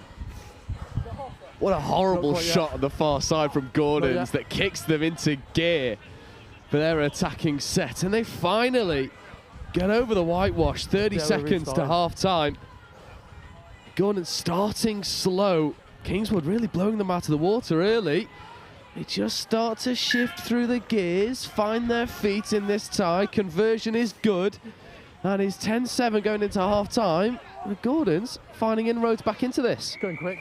Yeah, obviously Firebrace at the heart of it. Again, he's just so influential in this Gordons side. On the floor, you've grobbed it. And it will be a slightly awry kickoff from the host there, but they are back into it. Obviously, those conversions count for everything here today. Didn't bounce on the floor 10-7 against this strong Kingswood Bath side. Here's McDade shifting off to Perry. Perry will find contact, brought down by Thompson. The ball is out, so pop off the floor. Here's McDade slowing the ball down. McDade chooses outside option. Cuts back inside. And he will be caught here, but McDade's obviously on the end of it. Here goes Ewan McDade, still on his feet. He's brought down there, Ewan McDade. Again, you look to one of your more mature players in Ewan McDade, and he can't quite muster the goods there. Stan Walsh so close to getting over. Checks away to Ewan McDade. Tackle was completed. He gets back up without releasing the ball. good penalty for Gordons. And we're clock's in the red. Gordons will have an opportunity to go coast to coast if they want. This time. Jakob Thompson This time. might be in contention with top try scorer today. He's scored a few here on pitch 1 already. Here goes Thompson, side down. Oh, it's good footwork for Firebrace, and then he swings one out to his outside backs. Can Gordons capitalise here? Firebrace will go at the line. Little chip and chase from Firebrace, and he will get knocked back by Kingswood. So now Perry has time. Perry chopped down, but a nice offload there. Still on their feet here, Kingswood. Shifting the ball, here's Perry. Danger. Perry to run at the line. McDade's on the outside, but it's just not forward there, unfortunately. So that will be half time. Wow, I'm out of breath. It's been a breathless half of sevens. Kingswood started fast, weathered the storm a little bit. Gordon's finding some success, but the likes of Perry, Walsh and McDade for Kingswood just having enough in the end to take the lead into half time. But don't write off Gordons. They found their feet in the first half. So the hosts down by 3 at half time. Catch us in a few moments' time for some drama-filled second half action. Kingswood School 10, Gordons 7.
Welcome back to second half action here. Kingswood of Bath taking on the host Gordon School. That side. I'm joined by Joe Wright and Lauren Torley up here in the gantry. It's a nail biter. Joe Wright, we get used to these, don't we, me and you? Yeah, it feels familiar. It really does. And you know, one of the games of the tournament where I thought Gordons were going to find a lot of success, but Kingswood, well, dare I say, had a very dominant first half. The likes of Perry wearing number 10. And Kingswood, with a dummy switch, can't escape the Gordons' defence. They recycle back to this short side. Checking away. It's all a little bit loose and going backwards always at Kingswood. Back feet. This Gordons' defence bearing down on Kingswood. It's another good tackle inside. Kingswood choose to go the jumper, up the jumper option. Milo Powell off to Perry. Perry checking inside once more. Nice offload from Perry. Good hands from Kingswood. Can they go all the way? That's another great pickup. Ozzie Smith this time. Smith still going. Brought down, 4th and inches here. Shifted again. Perry, great hands again. He's got to stand up straight. He puts his man in for the try out in the corner. So good. Wow. So good. Jack Adams finishes, but you know, take nothing away from the work of Ozzie Smith and Jack Perry having their hand in Kingswood's 3rd score of the day. And you called it, Sam. He had to straighten. He had to fix his defender. Did Perry? That's exactly what he did. And Kingswood are looking to take a good scalp here in Gordons. Possibly so. And Lauren, watching that, couple of eyes on these Kingswood boys. They're playing sevens the right way, aren't they? Yeah, absolutely. And actually, you can kind of see the fatigue from playing those extra 2 minutes in the first half in that Gordon's team. They haven't made any subs yet, and you can see that in that final bit of defence there. They're really exhausted, putting their bodies on the line, but Kingswood are just relentless when they're getting that score. As we see here, Perry just straightens up his man, doing what a good 10 should do, and manages to score in the corner. And now Perry will kick us off once more. Jack Perry high into the sky. Here's the try scorer, the big bumping back row, Jacob Thompson. Firebrace cuts back the other way against the grain. Firebrace feigns to kick. Still got the ball, Firebrace. Now chooses his outside backs. Jacob Thompson, velvet hands on the outside from the big man.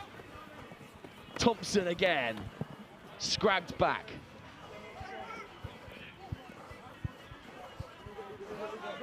I think Lawrence hit the nail on the head there. Gordon's looking a little bit fatigued in their attack. No one's really willing to straighten and start threatening this Kingswood defence. It's good contacts. Finally getting to the outside. On the outside, right with a good carry. Firebrace plays 9. Povey. Great kick there. Maddox Mitchell will chase. Just off into the touchline. Again, that Povey initial running through the veins of this Gordon school. If you didn't realise, Theo Povey, one of the star-studded graduates here. Gordon's his mark. Just moved through the Queen's Academy as well. And with an A. But Ben Povey, his brother, is showing what he's made of so far. But it will be Kingswood ball now. Perry will play 10. Kingswood with that advantage. Stolen by Gordon's. Firebrace moves it off. Charlie Thomas. Right, leave it, man. Here go Gordon's once again. Camped in enemy territory. Oh, what a reach, what a finish. And that's a great try for Gordon's. Back in the game now. Jack Harrell time with the score. And again, never say die attitude. Getting camped in that enemy territory and not giving up, not making mistakes. Mature 7s from Gordon's. And this time it's Kingswood's turn to look a little bit fatigued, not getting their guards in place. And Gordon's just pick around the edge of that ruck, reach over the top. There's a couple minutes left to play in this game. Gordon's will be riding their momentum into the latter stages of this group game. In Kingswood with McDade and Perry, they need to find something to seal their victory. Perry dishes wide. It's a foot race on the outside edge, but he's scragged back. That is a fantastic tackle from the try scorer, Jack Harrell. And a bit of afters. Thompson looking to wind one up, chooses not to in the end. Maddox Mitchell on the outside. McDade comes in to clear up. Maddox Mitchell still going though. Can't quite get the offload. It's a bit messy, but Gordon still have it. Perry needs to make this tackle. He does. Chopped down. Firebrace will ruck. Turned over by Kingswood. 1 point in it here. Who's first man, which is finals, then lost forwards. Lost forward by Kingswood. Can they hold on here? They've got to be so assured in defence. Lost forwards. Any points here for Gordon's will get them over the line. Just a single point in it. Gordon's converting those 2 tries, even though Kingswood have had 3. It sets it up lovely for a grandstand finish. Lauren, from a professional standpoint here, do you have any advice for either team? I 1 point in it, almost 1 minute to go. Yeah, absolutely. I think when you have the ball now, we just have to keep hold of it. We're doing these 50-50 offloads, which doesn't seem to quite be sticking, and then we're giving the ball back. When there's only 1 point in it, you have to respect possession, and then you can put pressure on the other team. But without the ball, you just can't do that. And this Kingswood defence standing strong, but this is danger now. Jacob Thompson gets onto it. It's always dangerous when it's in his hands. Oh, and it's still held on to it. Hurrell will get it down. Oh, the referee's 3 whistles. I think it's gone Time's forward. off. I'm just checking, were you happy with the pass? Yeah, fine. And that's try time for Gordons. They will go up in this game. That's the correct score. And that is a score for the home side. Huh? Hurrell starts it off, No, that's what I gives was off to checking. the big man, Jakob Thompson. He takes about 3 men with him. So hard to defend against. And then Hurrell, his fantastic hands, and another diving Fine. finish. I just wanted to double from check. the I big didn't want six. to discrepancy. And Gordons carry on their fantastic streak that was here me. at their I own thought so. I was tournament. just checking. A bit of a clinic in patience there for Gordons. They weathered the storm early, came back into it. Thompson at the heart of everything positive for Gordon's school. And they do end up taking a 6-point lead over the full-time whistle, 21-15 over Kingswood. It didn't look like that at half-time, but for their hosts, that'll give them loads of confidence going into the knockouts later on. Definitely so. Gordons continue their hot streak here at their own tournament. Join us in a few moments' time for the next game here on pitch 1. We'll leave you there though. Gordon School 21, Kingswood from Bar 15.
And so welcome back to pitch 1, where we have Wellington College versus Finborough.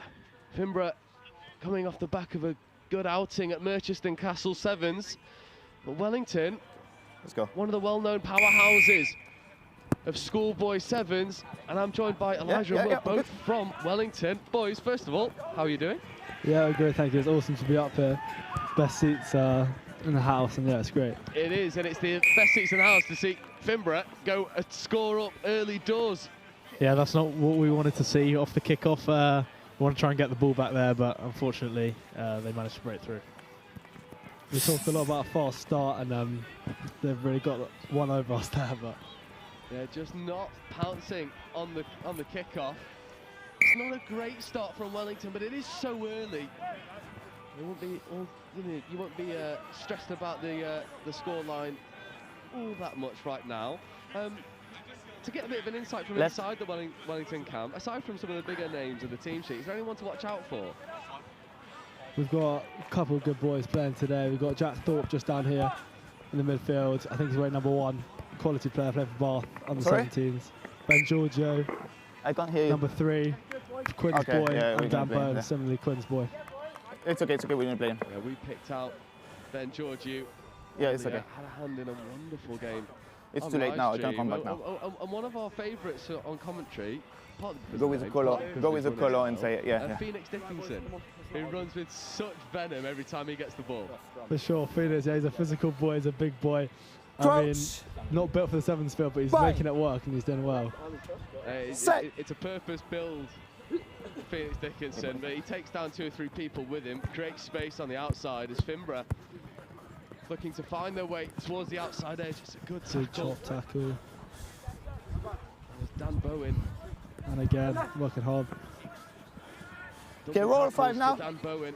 As Finborough, they use the ball over to the open side. Crossfield kick is on. Winger is marked by no one. It's well retrieved. Can they finish? Checks on the inside, covering defenders there, but it won't matter. Finborough will double their lead, and boys, it's looking a bit ominous for Wellington. Yeah, this is definitely not the start we wanted after coming from two games from two. But hopefully the boys can bring it back. Talk about high press. We've got that high press there, put them under pressure, but they've done well to pick the right option. That accuracy there and the execution was brilliant. There's a big cause there for the coach. I don't think the coach is too happy with the first couple Mr. minutes. Knights, no, he won't be. Guys, what's timing on kickoff, From please? your perspective, I mean, you've got the best 6 in hours being stood up here. What do you think needs changing at this stage? I think it's very early still on this game. I think just some composure from the boys. That first score maybe threw them off a little bit. I think just calm, relax, get back to what we know. We'll be fine, I'm sure. It's got to start with a restart. It's well taken. That's a great take from Dan. No hands, no hands. Good carry, well sealed. Better foundation here for Wellington. Yeah, here we go. You can take the edge here. Switching back on the inside. Lovely switch. Well defended initially, but the leg drive. Wellington set deep here. There's an extra man lingering on this outside edge here, switching back on the inside towards the support. It's yes, a wonderful sliding line through the middle from Dan Bowen, who's already been shouted out for his defensive work. This time he gets over for Wellington's opening score, and boys, that's more like it from the team in yellow and black. That lovely little switch and Dan straight through the hole there, racing away. That's exactly what we've been practicing on Thursday in training. Switching in the middle and trying to break those seams in the middle of the pitch. Yeah, extra points taken as well. Sam Milh just coming on. Dan Bowen replaced off that long run. Just get some fresh legs on.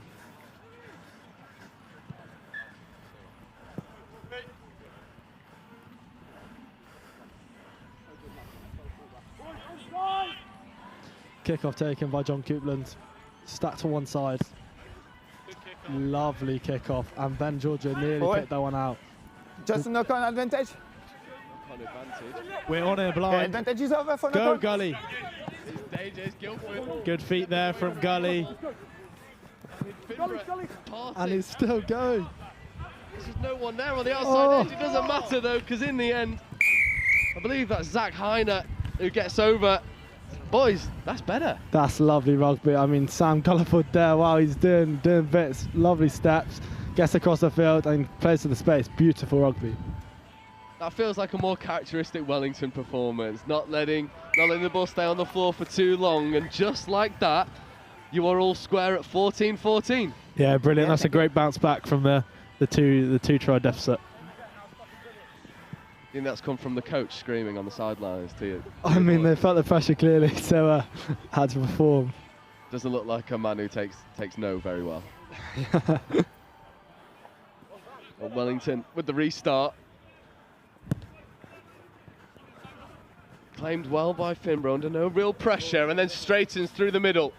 Beats one. Takes 4 men down with him. One line. Thank you. Yeah, well Opportunities on the outside edge for Finborough. Ball leaves a lot to be desired, and here comes a little hitch kick. Stepping through the gap. Well scragged in the end by Georgiou. Got a drift here. High press, but got to get that drift. Wonder if Finborough put boot to ball. It worked for them initially. That's well taken. Nice dummy. Trying to get the offload away. It is away, but unfortunately not claimed. Maybe unexpected from the Finborough winger.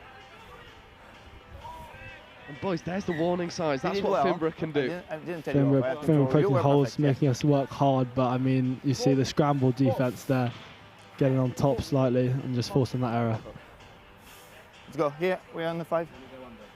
Let's go. Here, we're here. 9. Stay here. You can go when the boys. 40 seconds left to go in this first half. There, with him. Yeah, hopefully we scrum. Hopefully we can play one of our set moves off this and break the line. Anything that you're expecting? Maybe a couple of switches. At the moment, Finborough pressure, scragging down the 9. Okay, body's out. Body's out. Play down this blind side. Sam Milh driving those legs. It's a nice show and go, but well taken. In the end, there's Georgiou in an acting half, flying away now. Nice Great switch back on the inside. That was the recipe for success from the first. Jack Thorpe on the ball. And it's well posed at the breakdown from Finborough. Finborough want to go quickly, slightly in front of the mark. Referee's happy. And they go quickly. This will be last play. It'll be regathered by Finborough. They'll score. It's knocked on in the end. Although referee wants to play on. Wellington with some early defence, or some late defence needed. Finborough with numbers on the open side. Not taken Good initially. press, good tackle. Shoveled away, but they're knocked on at the Oh, end. brilliant defence. The outside edge was screaming for the ball, completely unmarked and free, but not gathered cleanly. And it ends, the first half ends level. Wellington 14, Finborough 14. Boys, sum it up for me. Are you happy? What needs to be improved? I mean, we got those tries to reduce the deficit, and I think the boys have been working hard. I think we just need to stay on top here. Honestly, we got to dictate, not let them dictate us. And I'd say just one other thing is that the breakdown, we're not quick enough to the breakdown, which is allowing them get those jackals, and the refs here are so on it that if they get hands on the ball, they're going to give that penalty. I completely agree, boys, but we're going to take a very short break, about 30 seconds. We'll be right back with you for the second half, where it is Wellington College and Finborough School neck and neck. Second half with you in just a moment.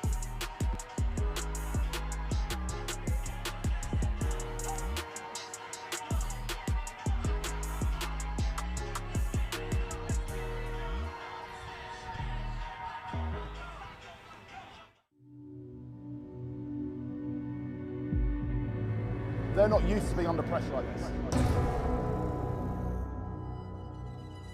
We've got to be smart and we've got to get the next bit right.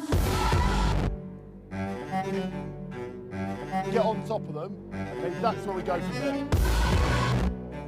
This all comes down to who wants it more. Let's not make life hard for us, let's do the simple things first. Go hard, play hard. They've come onto our home ground, okay, and we're going to give it to them. That's what's going to get you through this now. Hard work together.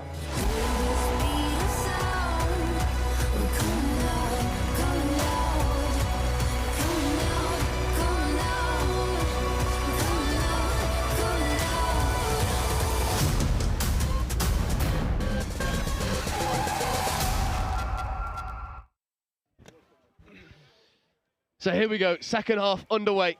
Finborough with the restart. Knocked on by Wellington, so Finborough with a free possession for a moment. Now there's a 2-on-1 on the outside edge. Nice out the back pass. Unfortunately, a bit too tall for the Finborough winger, and Wellington, well, they do well to get away with an early mistake. Very lucky there. I mean, we've just got some fresh legs on. Seth Wilder, Phoenix and Ben just come on. So hopefully that can induce. You think that's a reaction to maybe a first half that's a bit too tight? Yeah, I'd say so. I think bringing on these fresh legs, hopefully we can score early in the second half and get ahead.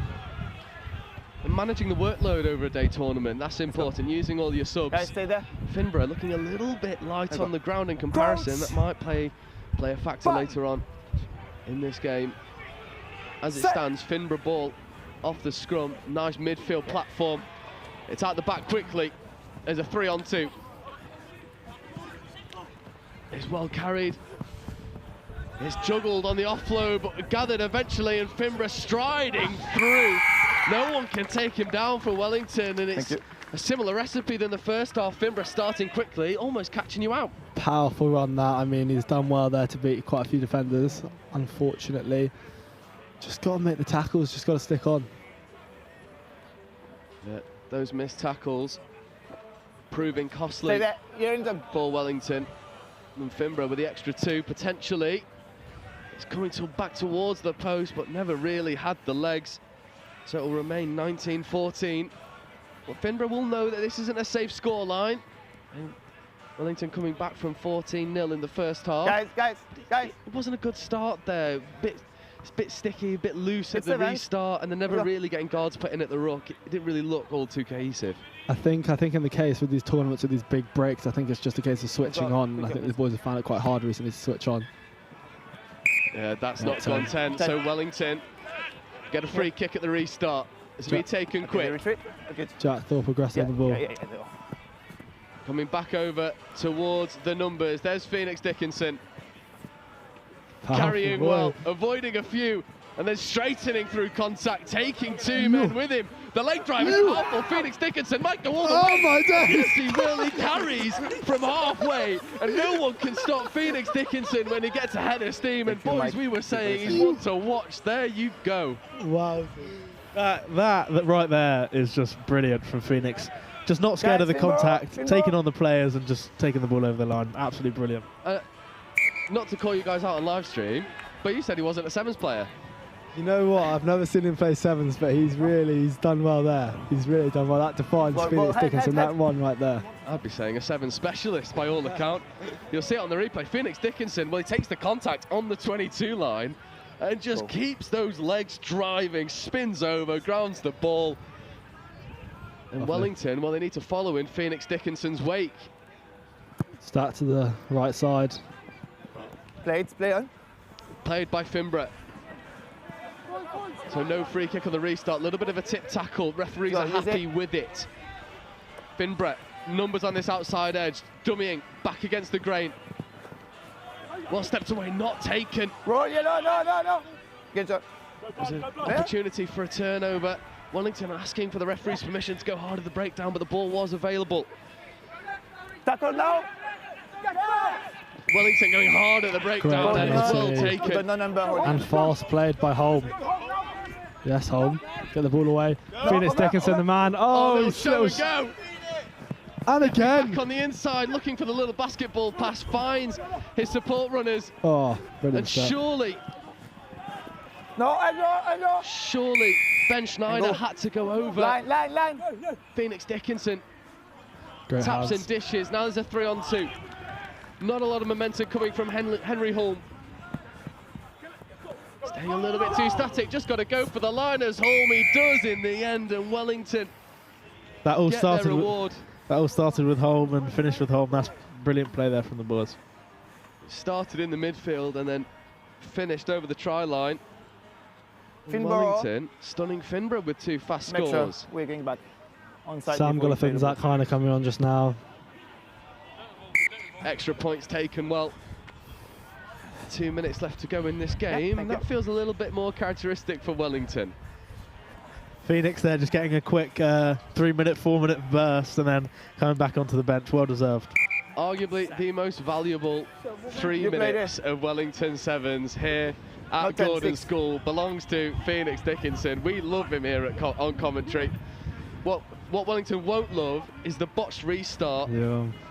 Attempting a fast grubber, surrendering a free kick to Finborough, potentially allowing an inroad back into this game. Great Holding on, no number. If Wellington go that hard at the breakdown, but similarly a knock-on off the restart. It's unfortunate. I mean, great initiative to attack that hard, but unfortunately the execution there. The reason why I think that was Jack Thorpe who won the turnover and then bobbles the ball forward off the tap penalty. Maybe a bit of a rush of blood there after getting the turnover. I think so. Just composure. I think it's a very tight game. Bang! Finborough with scrum platform, and they'll need to get a very quick score. What is that? Around a minute left to go. It's good pressure from Wellington. Finborough gathered cleanly. I predict a Heine Jackal coming up. He looks hungry for it. Number 6. We'll have to wait for the next breakdown. Penalised Will Wellington there.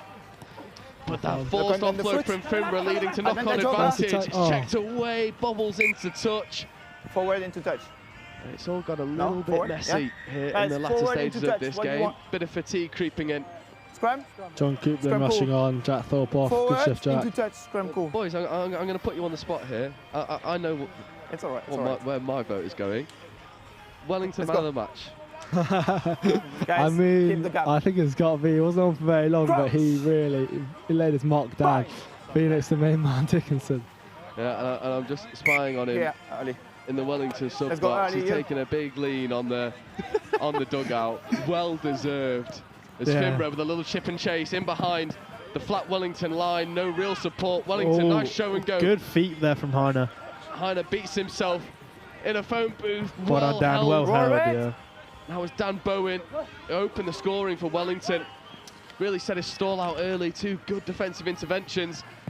And Wellington switching back on the inside, coming back towards their support. Well held to not bobble that ball away. Unconventional shovel and pass to the support. Through the seam. And Wellington might want to put the icing on the cake of this performance. It's not been textbook by any means, but it looks like they will get the job done. It's a bit scrappy there. Tackle, 12. Tackle, no release. Just smothered by the Wellington defence, but unfortunately infringing. 12. Well, Finborough will have a penalty. The clock is in the red. And unfortunately, the deficit too big for a converted try to make any real difference in the result of this game, but it's a matter of pride and points difference at the moment. Finborough straightening, working well on the floor, but that's a wonderful turnover. There's the Heine jackal I was talking about. I knew it was going to come, and yeah, there it was. In Zainer's words, he just loves a jackal and he boots the ball off. And what a way to finish. Wellington coming through some adversary against over Finborough. It wasn't all Wellington. It wasn't all Wellington's ball. They didn't have it all their own way, but it's a marker of a good team. Winning when you don't play all too well consistently over the whole game. It's all that matters in the day. It's a long day, so just getting the wins and ticking on throughout the competition. And I think a final shout out to Phoenix Dickinson, who had a remarkable 3 minutes. We shouted him out earlier. He'll get another one. If he keeps playing like that, he might be the only one who gets commentary. But as it finishes, Wellington 28, Finborough 17. Boys, thank you very much. We'll be right back with you in a few minutes for the next one. Thank you.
Like this.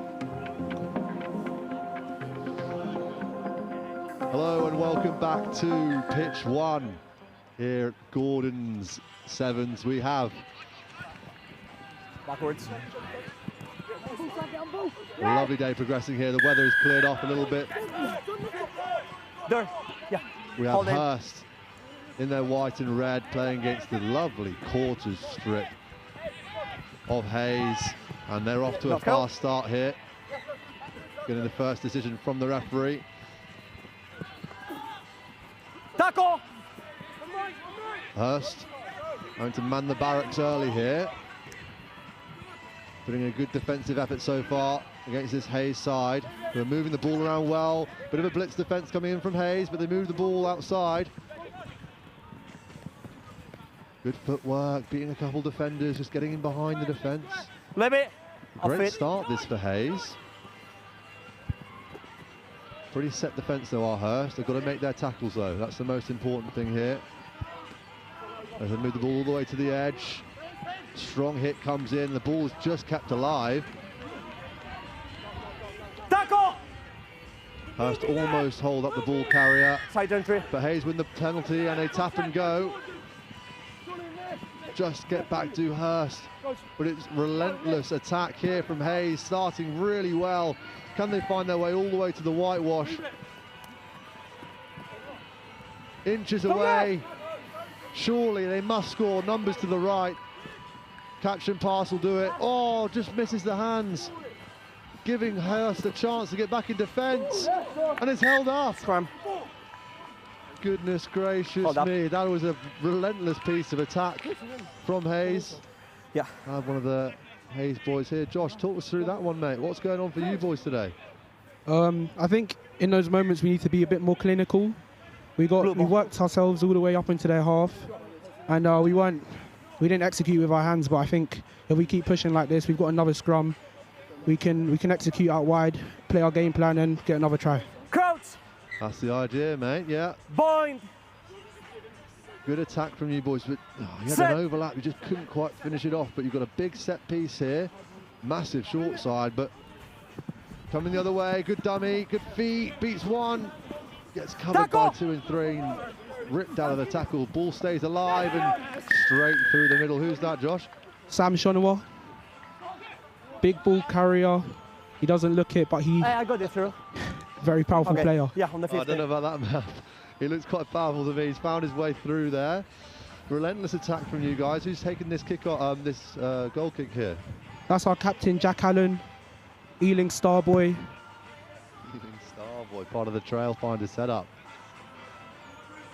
And how's your day gone today so far? How far have you come to get here, and what's it been like here at Gordon's? Personally, I travelled by train. It took me about 2.5 hours, but we've been doing pretty well so far. We had a close game against Bishop Wandsworth, and we held out against Milh till half-time, 0-0, and finished 5 points down. But we've had a pretty good start so far, bearing in mind we've got a couple injuries and the only public school here.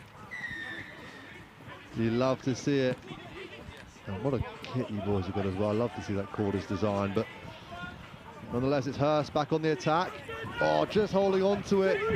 Defence working hard to get back, and they've just about caught up, making a brilliant covering tackle, but Hurst still maintain possession of the ball. It's their turn to layer some attack together here. Hayes have got adrift, but the lungs don't quite have the air in them to make the tackle on cover, and Hurst respond just how they'd want to. Almost under the post there. 4 minutes into this one, not long left. And it's 5 points apiece with a kick to come.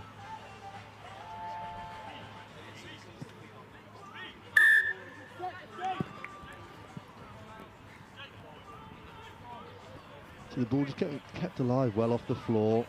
Good physicality on both sides of the ball being shown by these two sides. But then the width came in, and the speed of catch pass was just too much to keep up with from Hayes. Hurst showing the sort of clinical execution that Hayes were looking for a matter of phases ago.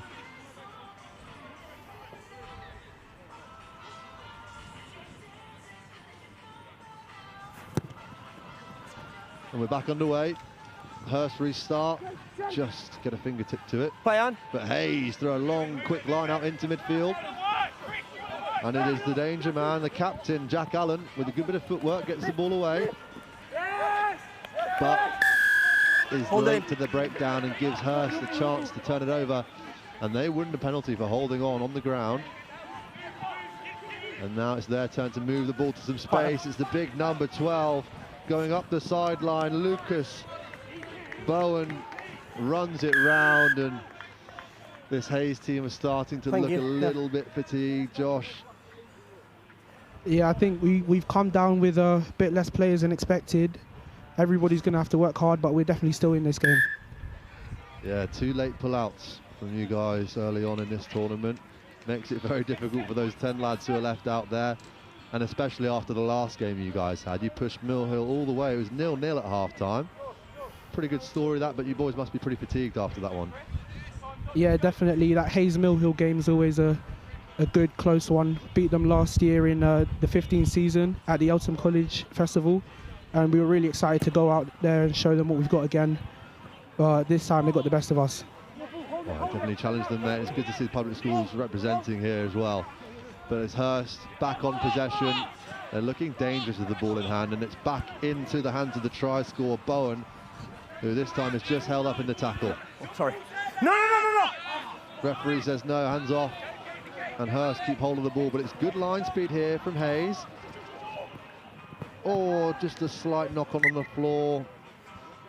Interesting defence that from Hayes. You boys got off the line quite well there. You usually see just the drift defence in sevens, but a bit of line speed coming in. Yeah, our game plan is to close down the space, get up in players' faces and make tackles.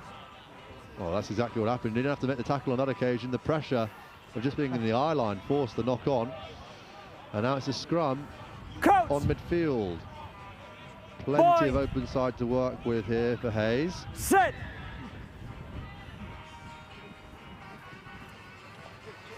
There's the captain who puts the ball in and doesn't quite get it out. Allen just gets wrapped up. Slightly flat attack. Oh, Hayes just not quite finding their depth, but a bit of space found in behind, kept on the toe. Hurst just managed to get back and scoop it up, but Hayes had picked it up off the floor. He's definitely holding on. They've got two lads on him there. Never a more obvious holding on I've ever seen. And Hurst almost looked like they're about to run it quick, but they're out to go quickly here because they weren't 10. I didn't think they'd be able to go quickly without being 10, but we'll let the boys play. Hurst to the outside, good covering tackle. Leave it, Blue.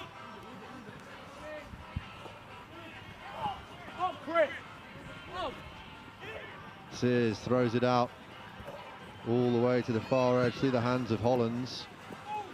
Hollands clears the breakdown. Sears getting lots of touches here.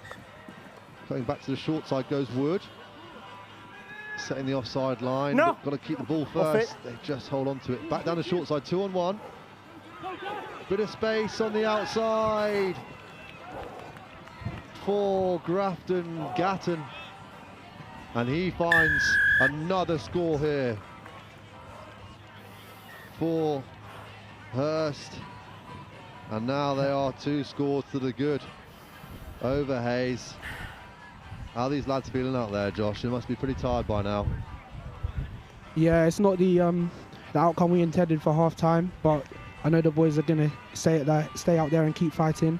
Hopefully we can turn this around, but right now it's not looking the best. It's a tough start to this first half for the Hayes lads. We'll be back here on pitch 1 at Gordon Sevens just after a short break.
Welcome back to pitch 1 here at Gordon Sevens. We have Hayes, who were a bit under the pump in that first half. Against Hurst. Hurst have scored a few good tries in this game.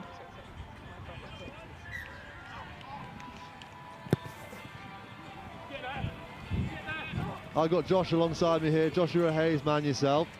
How are the lads feeling in that half-time huddle? What do you reckon's been said? Probably just keep fighting, get some pride into this game, close the score. We're obviously still fighting to win, but we want to close that score as quickly as possible.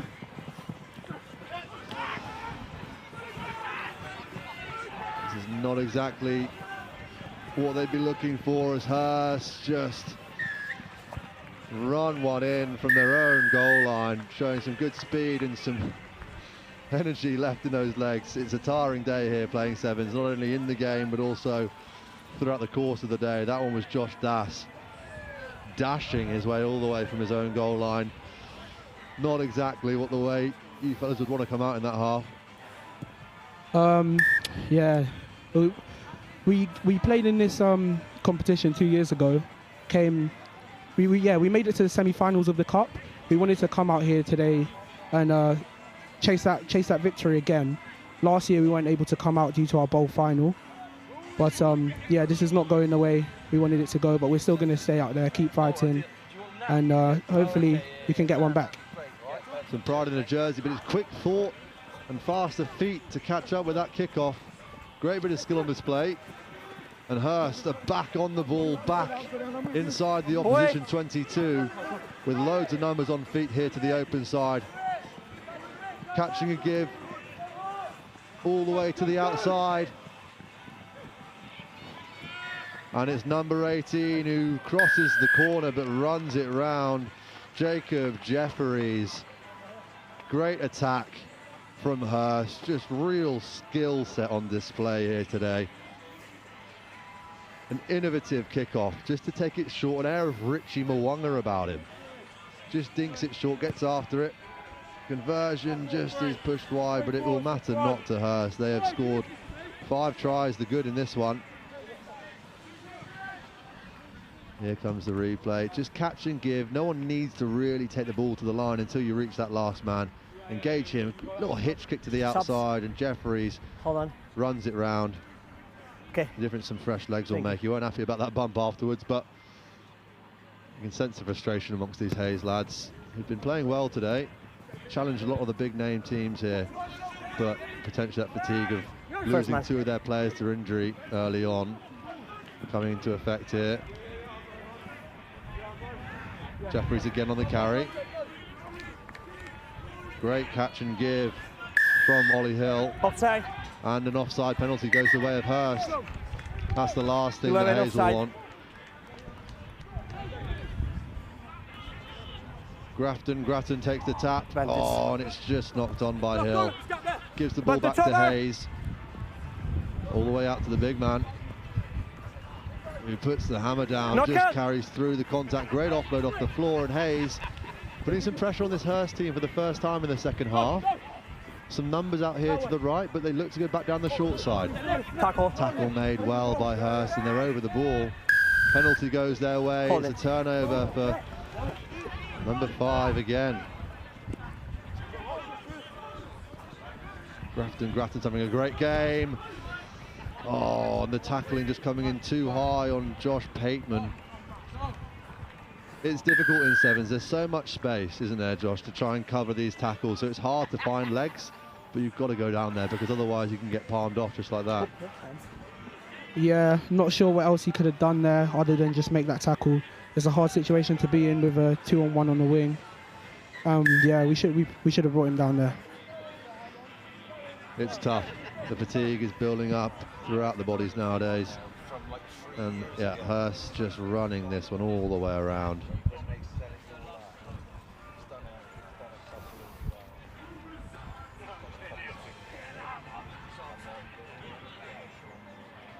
Hurst to kick off again. Great height on this restart. But a free kick as is an offside from the chasing team. Seen a few of those out there today. And it's just simple ball given back to Hayes, and they'll want to have a chance to really put their assertions on this game. They've been quiet so far, but a bit of space out there now. They move the ball towards it. Good footwork, and as much as the Hurst team have been playing well, they will not want to watch that one back. Brilliant footwork. Who was that, Josh? That's our boy Johnny Wilkie. Great footwork, great pace, and yeah, really clinical finisher in those moments. Great footwork, putting the Hurst defender on his backside. Here comes the replay. Great carry up the edge. That's what gave them the momentum in the first place. And life's a lot easier when you're on the front foot in attack, and yeah, he definitely exploited that. Look at this, in, out, away. The sniper rifle's out and taking one of the Hurst players, and there's another free kick here, this time going the way of Hurst. And they look to go to that open side. But a knock-on comes in. It's forced by the Hayes team, and it's a turnover. AJ scorching up the sideline, puts in the palm, just dragged down, but finds a brilliant offload. Some great sevens being played up that left-hand side.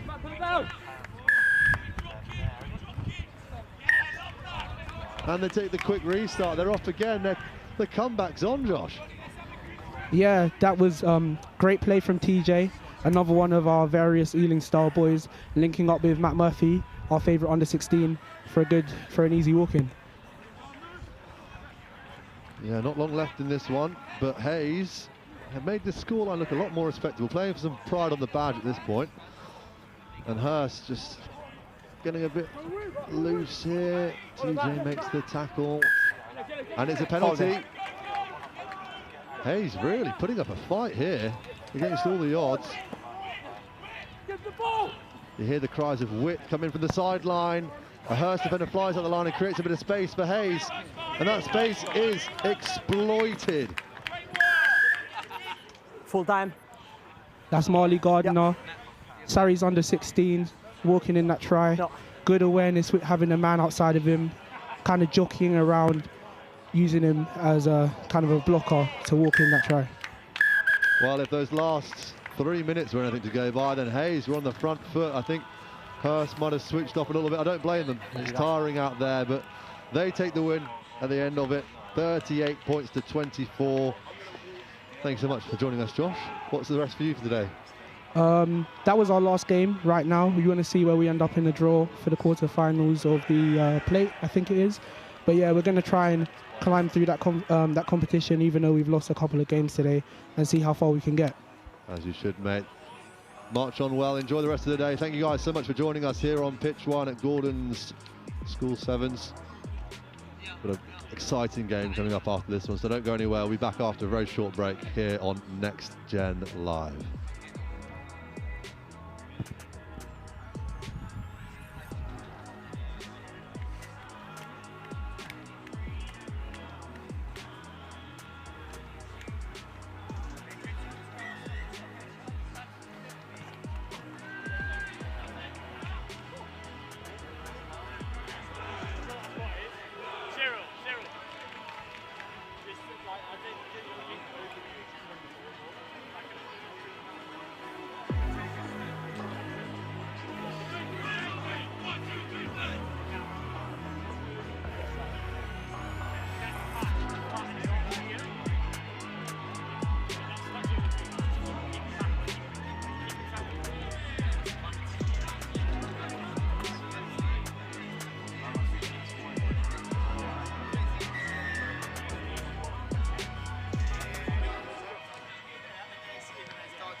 And we are back underway here at Gordon's Sevens. Leave it now, Red. We have Brighton in their burgundy and blue against the blue and white of Marlborough College. And they're first on the attack here, showing some real speed up the outside. In and out, and away he goes. Number 15 from Marlborough College, showing some jack shoes on the outside there. Lauren, how was that? Yeah, absolutely brilliant. You can see he's just backed himself there, and that's exactly what you want to see from your edges. You want them to test the 1v1s, get yourself ahead in the game, and he's done an unbelievable carry there from about 60-meter run. Right out the way. Really, really good to see. Great start from Marlborough.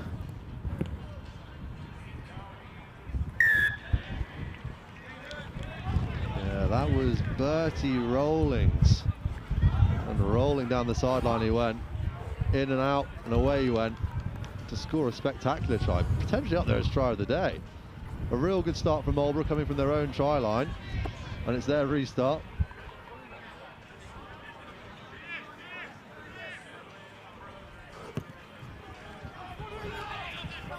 So we've got the kickoff here. Brighton have taken that really, really well, moving the ball. Unfortunately, it's gone forwards. Knock on advantage. Oh, we've got a knock-on advantage there Advantage over. for Brighton. Here we go, moving the ball. Brilliant defensive efforts here. Knock on advantage. Strong advantage over. So Brighton are carrying the ball. Lovely line there from Brighton, just making them work so hard in the midfield. Now you want to see them just stretch the play, give that extra pass. They've done all the hard work now, just want to move that ball. Here we go, stretching the play.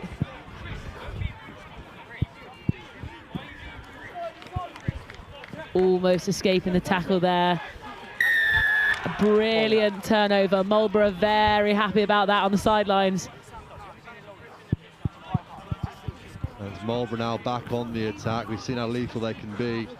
With the ball in hand, puts it in behind. It's a foot race to get back there, and Brighton had a slight advantage coming into it, but it matters not. Marlborough showing some flair in these outside channels and backing themselves to finish some sublime tries. Oh, bit of a nightmare from that Brighton College boys. You just want him to dive on the ball. He hesitates, letting the Marlborough College get on that ball. Massive defensive mistake, but really well capitalised from Marlborough. Yeah, in that situation, it's almost the lesser of two evils. I think he's worried about taking that ball over and conceding a 5-metre scrum, but ultimately, it's led to them conceding 5 points. So, not ideal for this Brighton College side. Marlborough showing some brilliant flair in attack, but now it's their turn to defend. How are they going to put up against this Brighton attack? Good offload off the floor. Basketball style pass coming in there, showing some real skills as the conditions have dried up a little bit here. Stripped though, but the knee was down. Must release the tackler before Knees on the taking the ground, ball no off release. him. Good call there from Mr. Sir. It's tapped by Russell. Finds Data. We'll switch back here, just treading water a little bit. Not showing the same sort of direction as Marlborough until Data puts the hammer down, but Marlborough desperate here in defence. Backwards. Loose passes being thrown around, and it's a ball on the deck. Knock on advantage. A bit of pinball being played there. It's all backwards, then knock on by White. So much of rugby, Laura, it's just about backing yourself. Yeah, absolutely. You can see Brighton College are trying to play sort of a Fijian-style game here. You know, they're offloading the ball, they're doing these basketball passes, they're running backwards to then go forward. But the offloads just aren't quite working for them. They have got the ball back here, which is brilliant. See what they can do from set piece. You see that flair Jouet style from the likes of Fiji, but of course, in your time playing for GB Sevens, Lauren, talk us through how you would break down a defence. Are you looking to go from edge to edge? Is it about repeat efforts? What would the Brighton team, for example, here be looking to do? I think if you've got some really strong carriers, which Brighton College seem to definitely have, like here, they're exploiting them through the middle, which draws 3 or 4 players in. It's then about getting it away from that area. They're drawing people in really well, but they're not moving the ball from where they've got numbers. Although that's a lovely line there from the Brighton College boy. No hands wide, no hands! Midfielder, sorry, Marlborough showing some real valiant defence here, which is incredible to see, bearing in mind they've scored some fast tries here. They're not taking a backward step in defence, other than when they're drifting to contain the Brighton attack. Oh, and they're just making the shots when they have to. Just aggression in the tackle from Marlborough. Showing some real fight here. You can hear them on the sidelines getting behind the troops. But Brighton just holding on to the ball, and Marlborough look to have a slight player down here, so a bit of space to be exploited. But Marlborough with the never say die attitude here. They are showing real pride, but just getting caught a bit high out of the line. Was the number 8, Fabian Miles. And that space is exploited 40 seconds ago by the big man from Brighton. It's red. That's the old balls. Here in this line, really exhausting minute or 3 there. They just went through. They never went to the ruck. The ball was constantly off the deck. They had to work so hard, and you could see the fatigue just creeping in the legs from Marlborough. At the end, they could barely even run. Yeah, the physicality they're showing out there. Like, it's one thing making the tackle, but then making an actual hit in it as well. They are just showing a real mentality to get into this Brighton side. They're showing real pride in their defence, which is great to see in a sevens competition because people so often associate it with just chucking the ball around, having a smile on your face. But these lads are here to really stamp their authority on this game. But crossing, just caught out for crossing there. Lauren's shaking her head next to me. Very unlucky. I think you know, they didn't affect the tackle there, so it's a big call, but unlucky there for the Marlborough boys. Very unfortunate, as it's been capitalised on by Brighton. The referee really playing this to the letter of the law, and ultimately Brighton have taken full advantage of that. It's one thing being past that opportunity, given the platform by a penalty, but to then go on and execute it, they seem to have woken up in the back end of this first half. And that leaves us level on the scoreboard. It was Marlborough College who came out flying from the blocks, almost catching Brighton a little bit asleep there. But Brighton, they woke up in the second half of that first half and have responded. What kind of conversations do you think they'll be having now in these chats, just to make sure they're going to break the deadlock here and take the lead in one of these teams? I think definitely for Marlborough, they're defending so well, and they only got broken down in the last few phases. I think for them, it's about trusting their defence, but also maybe putting a little bit of pressure on the ruck that Brighton have. They're sort of, you got to make them now take rucks. Brighton want to play this offloading game, and you want them to go to deck as Marlborough. So for them, I'd say make them take rucks, force them to recycle the ball, put them under pressure. And then with Brighton, I mean, they're capitalising on the opportunities so well. I think Marlborough can't seem to live with them taking those quick taps. So for them, it's just more of the same in attack. Well, we'll see how it plays out in the second half. It's 12-all here between Brighton and Marlborough. The two colleges going at it. And we'll catch you after a quick break here live on Next Gen Live.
Welcome back here to pitch one at Gordon's School Sevens. It's a tight affair here between the two colleges, one of Marlborough, the other of Brighton.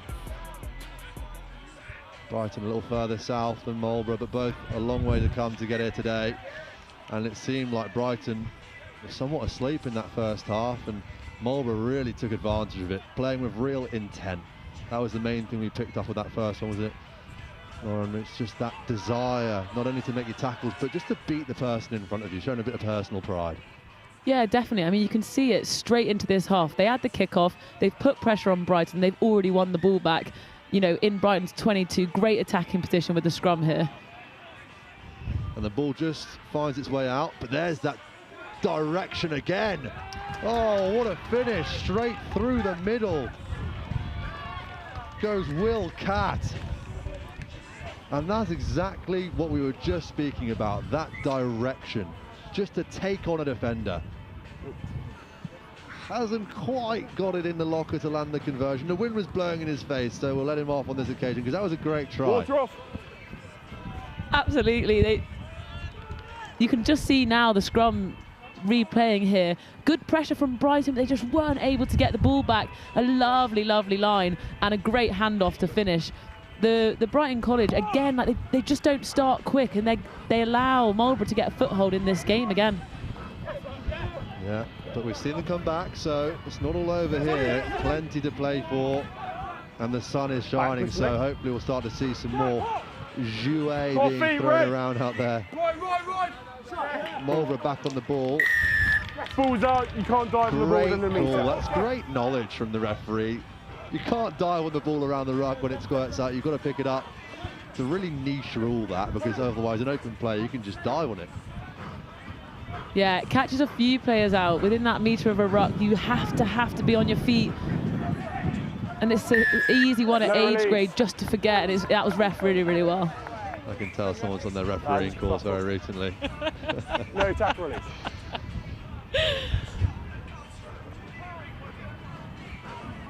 Brighton with a chance to get themselves back into this one. That door's shut on the outside, so they look to go back the other way, and it opens up through the middle, and the referee runs a brilliant blocking line on the Marlborough defender. Dino, am I in the way? And opens up the corridor for Brighton to find a way through the middle. I've checked. It's Toby Simpson. Yeah, some great comms from the referee there, just checking he's not in the way, but I don't think he was on in any sort of place to make that tackle. Really well seen from the Brighton College boy though, just a tiny gap, and he's absolutely capitalised on that brilliantly, slicing through here. Brighton really patient with the ball. He's not even attempted that tackle, so I think that was probably, he's just trying to get something there for that. If you're going to moan about it, at least drill the referee in the back and try and make that tackle, because he's not going to give it otherwise. But just great sevens being played there from Brighton, like the traditional sevens that you most likely played at the top level, where you go to the edge, the door gets shut, and you look to try and pull out rather than taking a ruck. What's the thought process behind that? Because typically you'll see a ruck being set for an offside line, so why do you then pass the ball out instead? It is just so tiring as an attacking team having to put 3 numbers in one space. If you can keep everybody on your feet, there's going to be an overlap somewhere. You know, you exhaust the defensive team by just using the ball. They have to run side to side to side, and then eventually something opens up like it did for Brighton College, and you'll see those gaps. They're looking for them again here. Tiny bending in behind, and that's when you see the results in attack. Those lateral movements are so fatiguing. Like the straight line running is one thing, but just going from side to side is so tough. But there's no side to side here. It's just straight through the middle again. It's been a dangerous man for Marlborough. Has Rollings, their first try scorer. Throwing good offloads here. Brighton just trying to keep up, but they can't quite make it much, to the delight of the Marlborough bench. It's absolutely brilliant energy from the Marlborough bench. You can hear them all the way. That is exactly what you need in sevens. So you need your teammates on the side to get behind you and give you that energy that you sometimes might be feeling dead on the pitch. I've got 2 to go. So here we can see that's a really good pick up there. Not going in to seal the ruck, keeping it quick. They can't live with it. Their numbers down. Great support lines here from Marlborough. Really well stayed on his feet, and just a brilliant finish right under the post to give them that 7-point lead. 10 metres. Oh, Marlborough with a brilliant restart. They're just showing some real aggression here, and it's Will Catt again to the outside with a brilliant finish in the corner. The delight of this Marlborough team, as you mentioned, just to be like getting behind the lads. It's a whole long day out this, and if you've got some good spirited people on the bench to bring that energy for you, it means the world. Absolutely, and sevens is such a momentum game, and when you feel like the momentum's in your corner, that's when you start to light up, and you can see that with the Marlborough team. They had 1 score, the bench is cheering, they then get in straight away again, and the Brighton heads have sort of gone down, and that's exactly what you want from your players on the side. It was a brilliant restart first and foremost, and it was Catt himself who picked it up and just bounced to the outside, put the hammer down and dotted down in the corner. But from the restart, Marlborough went deep, found a bit of territory, parking Brighton back on their own line.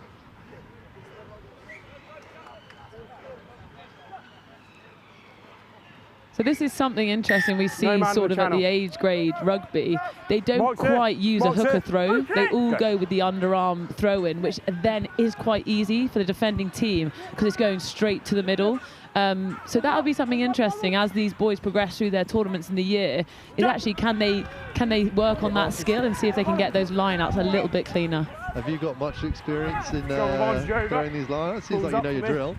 I do play hooker in seven, let go, so play on. I've had a lot Well of done. experience in competing for the line out, but not so much throwing. But it does really set you apart when you can go to the line out as maybe a tactical decision or as the ball goes out. If you win that possession back, it gives you a massive 3v3 when they're 20 metres back from you. Onside.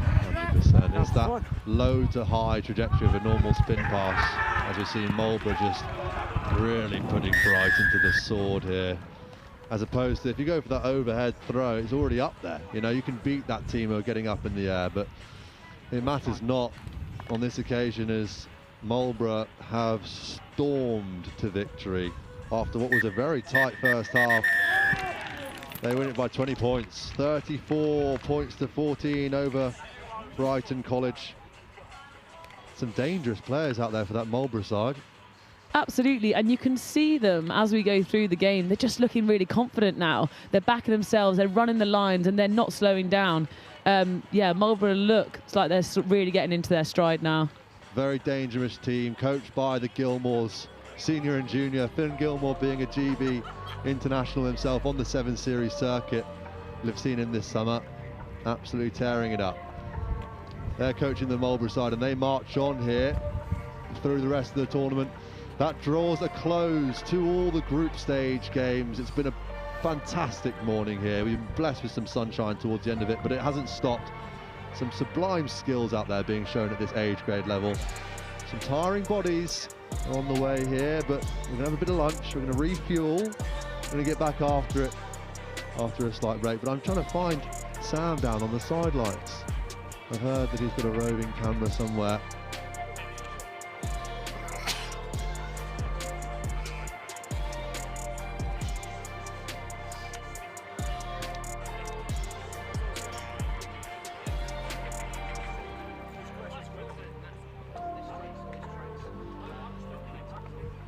As we mentioned, that draws us to a close here on pitch 1 in the group stages here at Gordon's Sevens.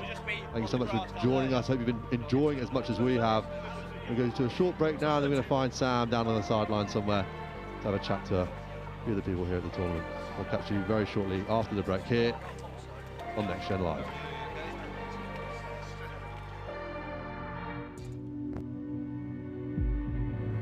They're not used to being under pressure like this. We've got to be smart, and we've got to get the next bit right. Get on top of them. Okay, that's where we go from there. This all comes down to who wants it more. Let's not make life hard for us. Let's do the simple things first. Go hard, play hard. They've come onto our home ground, okay, and we're going to give it to them. That's what's going to get you through this now. Hard work together.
They're not used to being under pressure like this.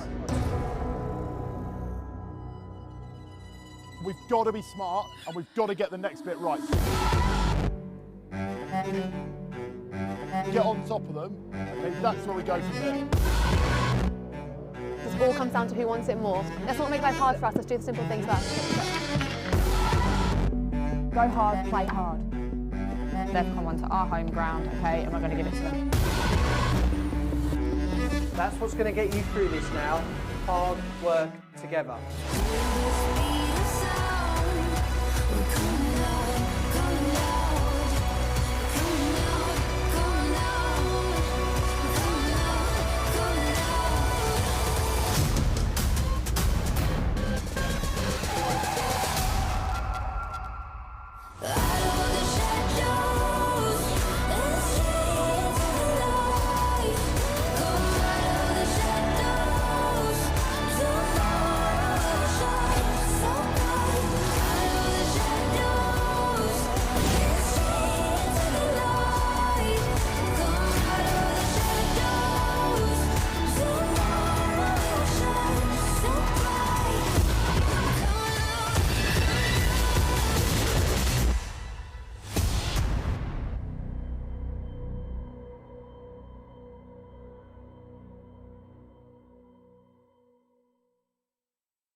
Hello and welcome back to Next Gen Live, and we've got all four of us here on our commentary team today, which has been fantastic. What a day of rugby we've had so far. Joe Wright, Lauren Torley, Ollie Johnson. Guys, it's been fantastic. Joe, I'm going to come to you first. Overall thoughts of the day? I mean, first of all, it's been a wonderful tournament. It's been really well run. Next Gen, we've been up and down the country this weekend. The pitches have not fared well. That grass pitch is looking really good. So testament to the ground staff, first and foremost. And the rugby's been excellent. It has indeed. It has indeed. Obviously, guys, have you enjoyed your little stints up in the gantry? Yeah, definitely. We definitely have. I think for us, it's the physicality of this, like boys rugby. You can see this school rugby. They absolutely love putting shots in against each other. So that's probably the thing I've enjoyed the most about today. Yeah. And Ollie, the intensity has just been right up there, hasn't it? Yeah, as Lauren was saying, it's physical stuff out there, but the skill set as well. It was quite rainy this morning, but they were still chucking the ball around brilliantly. Then the sun came out and the flare really came. That last game from Marlborough was brilliant. Yeah, definitely so. And well, we'll give you a little rundown of the groups, and we'll just go as I bring my handy handheld device out to help me out here. We'll talk through Group 1 first, and Joe, I'm going to have a chat with you. We have watched a lot of Seaford College, and they are excellent at what they do. Yeah. Just run me through what it is they do. I mean, I think you've heard it. You heard it at Hurst a few weeks ago. You've heard it today. It's that shield defence in the midfield. It is suffocating for teams to play against. And the thing that really sets Seaford out above everyone else is that they're not a team of individuals. They work so well together. In the group that they've got with Gordon's and really tricky group, it seems like they've come through relatively unscathed. It all comes from that defence initially. Yeah, obviously looking to do 3 on the bounce, Joe. Seaford 10s, then Hurst 7s winners as well. And topping their group today, it's a massive, massive feat. Obviously, Gordon's the host in at second place, so they'll go through to the COP competition as well. Kingswood, who are looking ever impressive as well. Ewan McDade running the show. Trinity, bit lackluster, but will go through to that plate competition as well with high hopes. Right, that's Group 1 done. We'll move on to Group 2. Wellington College. Now, I had the pleasure of watching Wellington last week at Ipswich, or a few weeks ago at Ipswich, which was a bit of an understatement of what they're really about. Wellington, massive rugby institution. They've topped their group 3 out of 3 today. Impressive, Joe Wright. Yeah, they've been really impressive, but it's not all gone their own way as well with Wellington. They've spluttered at times. They've struggled to get into gear. When things click for Wellington, they are phenomenal at recycling that ball, keeping it alive.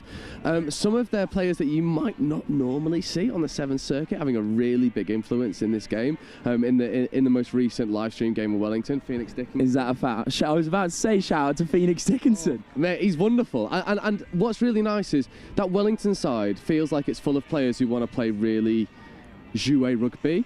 Phoenix just puts his head down and goes forward, and you can't play your jouet without those big units in the midfield who are just going to give you yards, and that's what he does.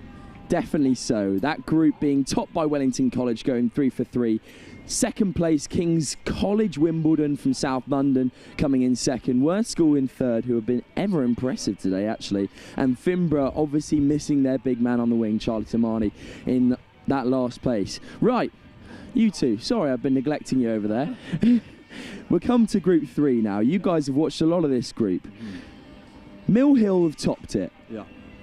Ollie, they look great, don't they? Yeah, it's the 2 Morgans in particular, one being the physical powerhouse. I think he's wearing number 11, and then 29. Pretty unique number for a 7th day out, but they've just got a bit of bite about them. We watched them on pitch 2 as it was going on pitch 1, and it's just a bit of, I don't want to say arrogance, a bit of swagger about them. They weren't afraid to impose themselves physically and take things a little bit beyond the whistle of the referee, actually getting a yellow card in one of those games. But that mentality that they're bringing to this is coming through in the way they're playing, with a bit of aggression behind everything they're doing, from their catch pass to their clear out to their tackles in the contact area. They're really a force to be reckoned with today. Definitely so, definitely so. And also in that group, it came down to the final game, didn't it, Lauren? Hurst going through on points difference in their final game, beating Bishop Wordsworth out of the cup competition. Hurst with a very young side, Lauren, and they've kind of proved themselves without their superstars. Yeah, definitely. I think you saw them in that game there. They just, every opportunity they had, they took it. They played really quick rugby, and maybe that's the energy of their youngsters injecting that energy into their game, and you saw that and obviously got them through, which is really exciting to see for them. Definitely so. So that group, that's Group 3. Milh topping the group 3 from 3. Hurst going through on the final stretch on 4 points with a points difference of -1. Bishop Wordsworth will go into the plate competition also on 4 points on -26 points difference. And then Hayes finish off the group. Right, that was a mouthful. On to Group 4. Now this was a tricky one to call.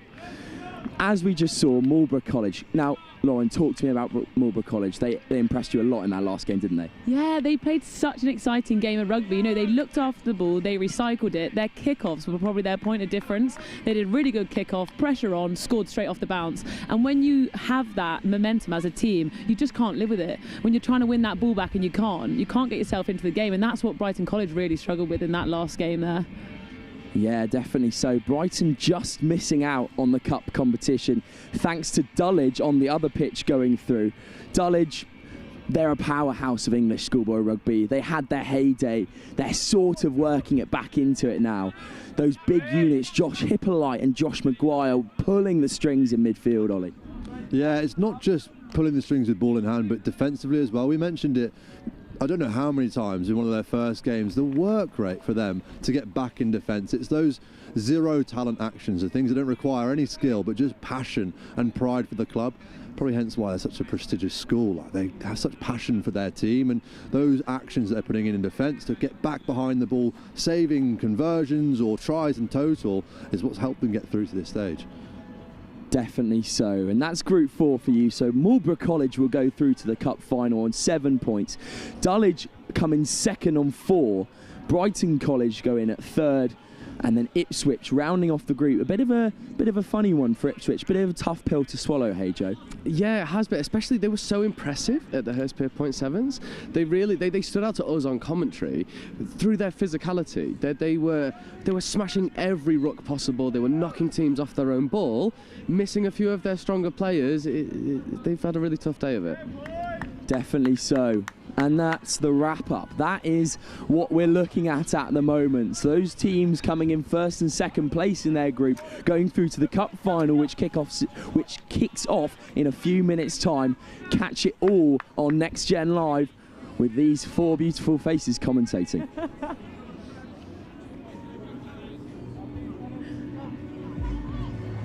They're not used to being under pressure like this. We've got to be smart, and we've got to get the next bit right. Get on top of them. Okay, that's where we go from there. It all comes down to who wants it more. Let's not make life hard for us. Let's do the simple things first. Go hard, play hard. They've come onto our home ground, okay, and we're going to give it to them. That's what's going to get you through this now. Hard work together.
So welcome back to our first bit of knockout footy. And it is Seaford versus KCS Wimbledon, and King College Wimbledon starting fast after a very uncharacteristic error from Seaford and Ethan Carr. Wimbledon moving open side. It's a lovely draw and pass, and Wimbledon will open the scoring. Sorry, It's a brilliant finish over in that far corner, and Lauren, that is not the start that Seaford wanted.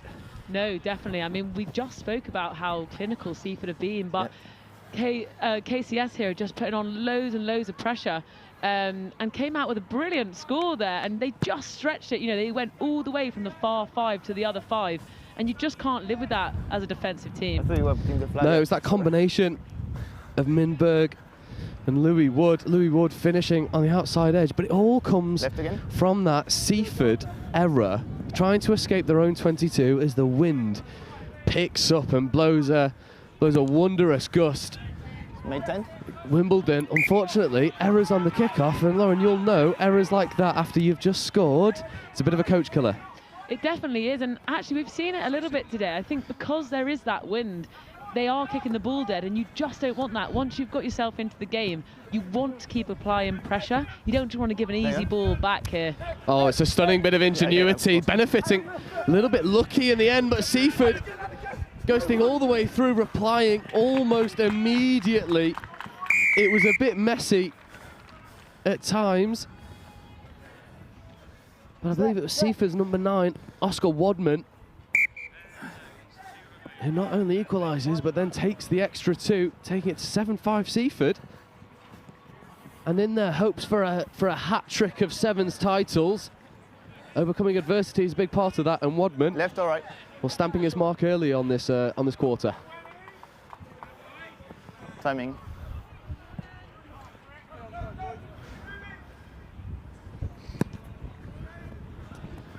There's no lack of accuracy of the restart from Seaford.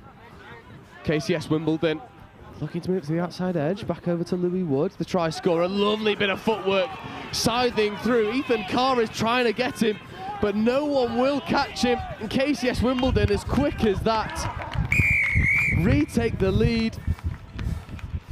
And Seaford, we have sung the praises of this Shield defence, shutting out teams. Well, KCS Wimbledon having none of it. You can see they're just losing the connection from that third player. Seaford are working really well in twos to push them to an edge, but that third defender is just losing concentration, getting a bit disconnected and left 2 gaps there in the wide channels. Yeah, this time Barney Rawlinson for KCS. And you'll see here that they just whip it open side. The Shield defence initially working, but then a huge show and go gets around the try scorer, Oscar Wadman. So from 0 to 0 very quickly for Wadman and Seaford. And it's a brilliant finish in the end from Rawlinson. And this time, the ball bouncing infield before dropping loose. Seems like a bit of a tactical choice to try and take that far touchline, Lauren. Yeah, definitely. You can see they're just trying to see if they can retain the ball in the edge. I mean, obviously we haven't seen many strong line-outs from Seaford today. We'll see what they do today. Looks like they've got a good setup. But yeah, they are definitely struggling to win the ball back, as we've just seen in the line-out. So maybe that's their tactic there. You've absolutely called it, and I wouldn't put it past this King College school, based out of Wimbledon, to have made that tactical read and try and force Seaford into playing off that line-out rather than the scrum platform we know they love so much. Wimbledon trying to hit the outside edge, coming back into the midfield on that Shield defence, ripped well, and now there's a counter opportunity here for Seaford. Is Ethan Carr with his trademark lime green scrum hat, tries to put the gas on, stepping back on the infield, checks away. It's a lovely offload to Jack Mills, who will skate all the way underneath the post, and that is what Seaford can do when they are at their lightning best.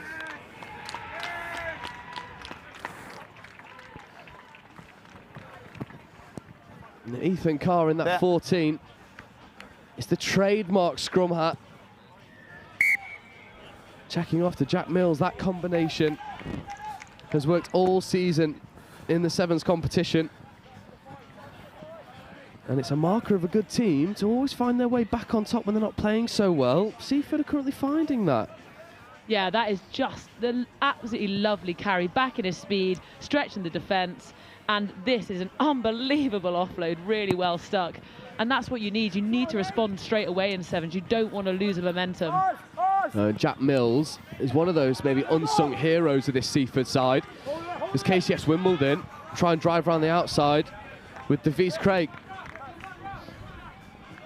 Moving open side, back towards try scorer Barney Rawlinson.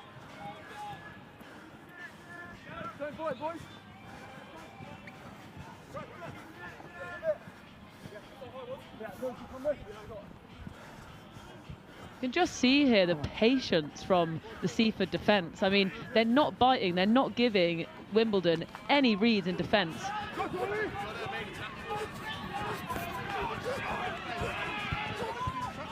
the moment.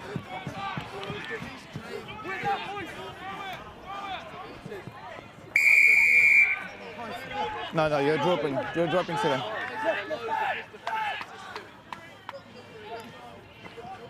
Yeah, play. Valiant chase back that was there, really, really good. You just want to see from Wimbledon just getting a few more players in support, in attack. Those sort of tries would be brilliant to finish. Work so hard to get there. And Wadman finding his support in attack. KCS Wimbledon now at 6s and 7s. Makes a good covering tackle. And there's Harrison Lane, but unfortunately bobbled forward, and a breathless few moments brings us to half-time. Seaford 14, KCS Wimbledon 10. Lauren, it's been all but vintage for Seaford. And KCS Wimbledon, well, they've come here to spoil the party. Absolutely. They are just doing what they can. They're being really patient with the ball. They're exploiting their gaps in the Seaford defence that, when you look at it, looks really, really well connected, but they can just see they're not quite ready to make a tackle, or they're on the back foot, and they've found these little gaps and made 62 tries from it, meter breaks.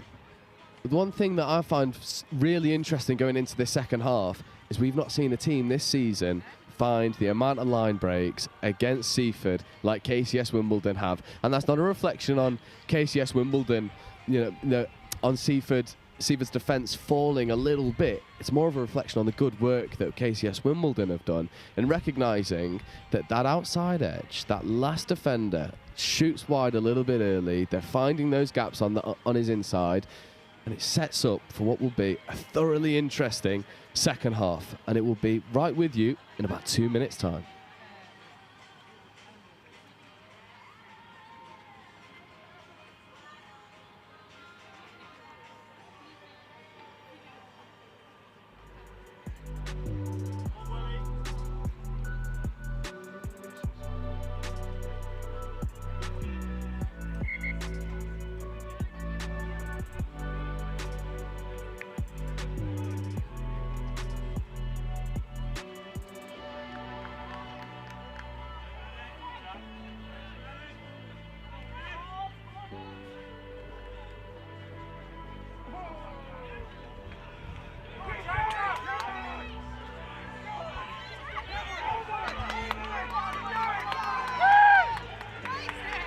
So here we go then. Seaford with the restart. KCS Wimbledon 2 points down. Both teams will be looking to leave it all out here. A really good catch on the restarting claim from Theo Minberg. Over. Then KCS Wimbledon moving it immediately to this outside edge. It seems like Seaford are trying to secure these outside edges, but that's where KCS Wimbledon have crucified them in the first half, and there's a good check away. Louis Wood, first try scorer for Wimbledon. Here it is now. Scragged to the floor. High tackle. Tap penalty taken early. Gething striking the line. Switches. Nice dummy. Isolated though at the roll ball. Wimbledon doing well to not go off their feet. Seaford securing the guard positions, but again this outside edge looks a little bit frail. If the ball goes, there's opportunities. It's flashed to the wing to Louis Wood, but it seems like there's an injury in the midfield. We're going to start scrum, sorry. I think it was eyes closed. I think he's taken a knock to the head there. Yeah, I think Seaford boy. I think I heard the ref say scrum restart, so it might just be no infringement, injury, player protection restart. Eyes closed. I want him removed, please. Yeah, absolutely. I think we've got some comms there that maybe he's been hit on the head. He's definitely taken a knock there. He had eyes closed. I believe he's lost a bit. Yeah, that's wonderful. Very quick. Full credit to the referees. Player protection, especially at this age, paramount.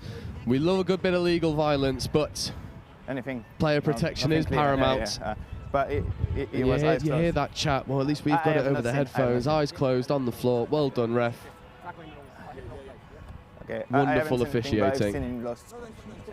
Yeah, it's this, and it's not coming back to you. Yeah, please, thank you. Thank you. So whilst we've got a break in play, Lauren, I'll pick your brains a little bit. KCS, from a player's when perspective, we're going to restart, we're going to take time. Okay. That one aspect of your game that you found so much success with, so Seaford's defence, when that starts to falter, does that play on the mindset a little bit, especially in knockout stages like this? Yeah, definitely. You can almost see that though. The Seaford defence, you know, they're coming up looking really, really lovely, beautiful defensive pictures, but when you actually challenge them and take them on 1v1, they are finding gaps.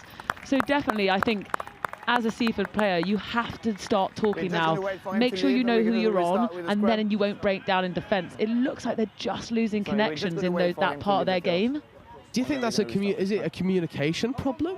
Or is it the fact that KCS Wimbledon, they're spacing, they are stacking and overloading these outside edges?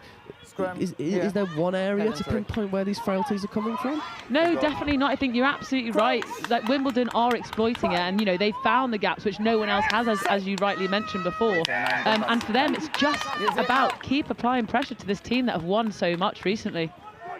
Indeed, and Wimbledon are going to keep applying pressure, and it seems like they're going to finish and get the opening score of this second half. It's wonderful hands around the outside, and KCS Wimbledon take the lead. There's a little bit of disguise off the back of the scrum. Yeah, number 20, Barney Rawlinson, has had a wondrous game so far. And then it was Stevens checking away to Turner, finished under the sticks in the end. And that was a really mature finish there from Wimbledon. You know, they weren't selfish, they were patient with the offloads. They've moved the ball wide from where their defenders are. Really, really nice, and it looks simple when you play the game like that. It does look simple, but it's far from easy. And again, number 5, Louis Wood, he's got a couple now.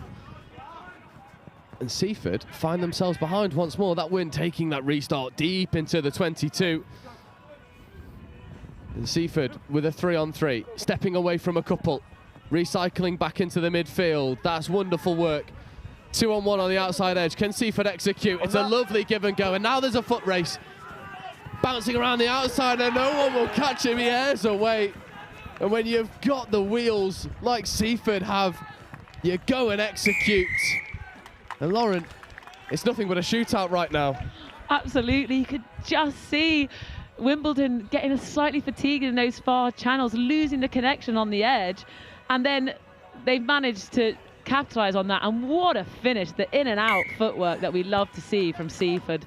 Brilliant finish from the winger.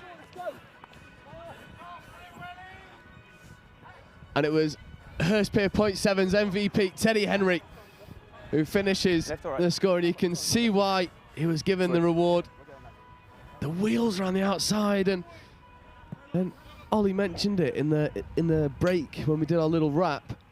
Sometimes you got to play with a bit of arrogance. You got to have a bit of swagger about you, and Teddy Henry has it in spades. Seaford were desperate to get back in the lead, and they have 2 minutes left to go. It looked worrying for a moment. This is where the Shield defence starts to find its feet. A little bit of a numbers mismatch here. Seaford sliding well. No con. Stripped. And now Seaford start to flex their muscles. Seb Steiner ripping the defence, turning into attack. And that feels more characteristic of the Seaford we know and love. Yeah, this always. You can see them here. Any mistake Wimbledon make, they are now starting to capitalise on the opportunities. And that is what a Class 7 team does. They give you no room to breathe. Every second of the game, they're making you work. And Seaford have come off the back of that. Really, really brilliant finish. I think it's a wonderful marker of a team where they can problem solve in a game. And they've recognised that outside edge of this defence not quite happening in the way that they wanted it to. They've problem solved that. You can see that spacing is so much narrower compared to the first half. And now it's Wimbledon's turn to see if they can problem solve it. There's a nice little chip and chase into the backfield. It should be covered by Seaford. It's a dangerous, bouncing, bobbling ball. But well fielded by Seaford. And now another opportunity to turn defence into attack. Straightening wonderfully was Oscar Wadman. Wadman back on the inside. Oh, a couple show and goes. It's stunning. This time, Toby Pearce. He wants to get in on the action. It's finished beautifully by Seaford, and it seems like they're running away with it now, Lauren. Yeah, you can just see the fatigue starting to creep in with Wimbledon, and Seaford have not taken their foot off the gas for 1 second. Every opportunity they get, they are just applying pressure, making them make tackles, and as we've just seen, missing a few tackles, which resulting in a 60-metre finish. Beautiful from Seaford there. It is a brilliant finish. Again, it's just that straighter. He straightens that line, fixes the defenders, and that's easier said than done. Has the pace to back up his good work. And Seaford go long with the restart. Wimbledon. Oh, maybe a bit of a marker of fatigue. That ball just bobbling forward. Will give Seaford a midfield scrum. The scoreline's looking a little bit ominous now for KCS Wimbledon. Yeah, and that is the thing. When you lose momentum, it is so difficult to stay in the game. There's only a minute to play here, and you can just feel Wimbledon sort of losing their personality in these final few minutes of the game. Red, back, look. The one team who aren't losing their personality, they're actually expanding and finding more of it. I've been super impressed with how Seaford have overcome this adversity as they look to execute round the outside. Oh, 2 huge fens, and you want to talk about playing with arrogance. No supporting players out there, just backs the fend twice. If you wait, there's going to be no Seaford, restart. 6 tries now. If you wait, there's going to be no restart. 10 seconds. And Wimbledon did so well to stay in this fight for as long as they did, but you can see why this Seaford side have been dominating the 10s and 7s in England so far. Yeah, I think this is actually really good for Seaford as they progress through now the rest of the competition. Actually, they've been asked, you know, Wimbledon asked loads of questions of them there, so there'll be a few things for them to review before they continue in the next few stages of this knockout rugby. And it bodes well for Seaford, overcoming a good bit of adversity, but overcoming it comfortably in the end. 40 points to 15 over KCS Wimbledon. And you won't want to go anywhere because knockout rugby continues all throughout the afternoon, finishing at 4 o'clock. And coming up for you next, we have Dulwich College versus Milh School.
Hello and welcome back to Pitch 1.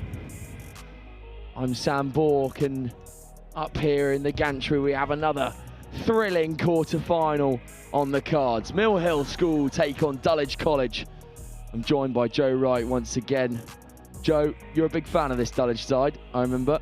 Oh, I love this Dulwich side. I love the 2 Joshes, Hippolyte and Maguire. Josh squared They will combine at some point in this game, and the question for Milh will be, how do you cope with the agility and the athleticism of Hippolyte and the power and brutality of Maguire? Well, you've got to watch this Milh side as well, full of superstars, highlighting that number 29, Morgan. Unfortunately, I've heard they've lost one of their big wingers, Milh, the other Morgan, who is just got a little injury. But here goes Josh Hippolyte down this left-hand side. Good tackle on the edge. Coombs with a great tackle there, but Dulwich will surge forward once more. Yeah, we've not got a Maguire on the pitch yet. Here is Hippolyte though, Pickering on his outside. There is Pickering.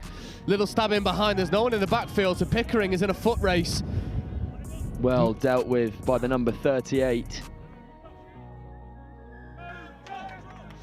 Penalty to Milh. This is where the tensions start to rise, Joe. Early quarterfinals, knockout rugby. It's what we like to see here on Next Gen. But here go Milh, surging through. This might be the first score. Josh Maguire gives chase. That's a fantastic cover tackle from him. But they will go down the blind side. Maguire gets up again and makes another hit. He's all over the place at the moment, Josh Maguire. Milh will carry on. The offload seems to be coming. Here's Coombs out to the width. Can they get the first score on the board? Good tackle on the outside. Dulwich, never say die. Leaving the ruck there, but now Milh have numbers. It's 4-on-3 if they can use it right. Massive bend comes in from Morgan, and Morgan will score. Great phase play from Milh, but that fend from Morgan is just exemplary. It is just the swagger about Milh School. There's a couple fens in there that are monstrous. And you can't talk about that try without also giving a shout out to the defensive effort from Dulwich. They did not give up at any point, but Milh, that physicality coming through. Come back here and we see it. Nice ball off the deck. And then Morgan gets it in hand. Says, no, thank you, not today. Straight to the hot dog stand. Dots the ball down. It's not one to watch back if you're Hugh Chamber, because that tackle position, two upright, Morgan identifying and punishing. Great high ball up into the sky. Milh claim it as well. Really revving into gear here, Milh School. And they will go on the outside. It's Morgan again. He will get in for the second one of the day here in the quarterfinal.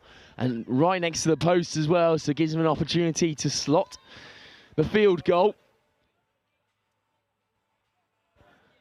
That's two scores in quick succession from Milh and Belmont School.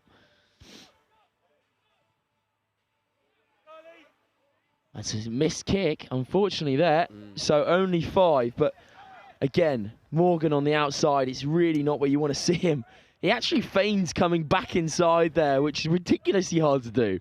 Yeah, and it's almost like Josh Hippolyte made his mind up for him. Josh Hippolyte had read the play, got straight up in the passing lane, and Morgan just goes, okay, I'll go the other way, and ends up running down that short side. Bit of a pace mismatch.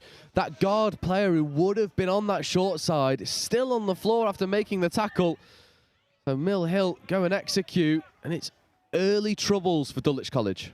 And now, can DC get a grip in this game? Here's Hippolyte, the star man. Here goes Hippolyte. Josh Hippolyte surging through, looking for that little Fijian offload. Doesn't come from this time. Now Dulwich with ball in hand. Freddie de Groot. We've not seen enough from him today, but can he make an impact? Turned over there for Milh. Now they can play once more. This is worrying signs here for Dulwich. You've tried to use your big boys to play around the outside, but now you've left yourself weak, and Dulwich and Milh will execute. That's Jennings once more, and he will slow down into the post. Third try for Milh and Belmont School. And Dulwich do not have an answer for this powerhouse rugby being played by Milh at the moment. No, and I think that try comes off the back of Dulwich going so hard in their attack, getting isolated, getting turned over, and Milh well, it's a bit of a clinic in space identification. There's not a lot of spectacular skill in that score. It's just recognising where the opportunities are and punishing. Yeah, Freddie de Groot there. Unfortunate. He thought he could pop off the deck, but no sail for him today, and it puts Milh 3 up in this contest now. Well won in the air by Josh Maguire. De Groot will pass off to Hippolyte. Here go Dulwich. Hippolyte again in midfield. Space is opening up now. Chooses De Groot. De Groot will come back to Hippolyte. Met in the middle by Coombs. High tackle by Coombs. Hippolyte tries to go quickly. That would have been a bit of a through ball there if he managed to catch that, kicking through the opposite line. It was definitely on. The thing to watch out for Dulwich is Milh don't have anyone in the backfield. There might be a bit of retribution going on there. Tries to fly straight into that number 1 who gave the high tackle away. Coombs is no soft customer. I'm sure you realise that very quickly when you run into him. Maguire. Here's Josh Maguire. Great footwork from the big man. Josh Maguire still on the ball. They've got to get over him here because Milh are so handy on the old turnover, and they've got one once again. Coombs spinning that ball out. Now they have numbers here. Freddie de Groot's got to make a tackle. Oh, it's a huge contact again from Milh. Scything through players. I think that might be, yep. Playing the 9 there. Little spinning offload out the hand. Milh choosing the wide option. Offside, our DC. So we'll come back here. Yeah, I was wondering when that was going to happen. On the 5. Dulwich College always screaming. It looks like potentially a shoulder dislocation off one of those monstrous carries from Milh. Dulwich College putting it all on the line. It doesn't look good. That's a real shame for Freddie de Groot, who will come off the pitch there, one of Dulwich's star men. And now another opportunity to put a 4th on the board for Milh and Belmont School. Jennings with ball in hand. It's on the 5.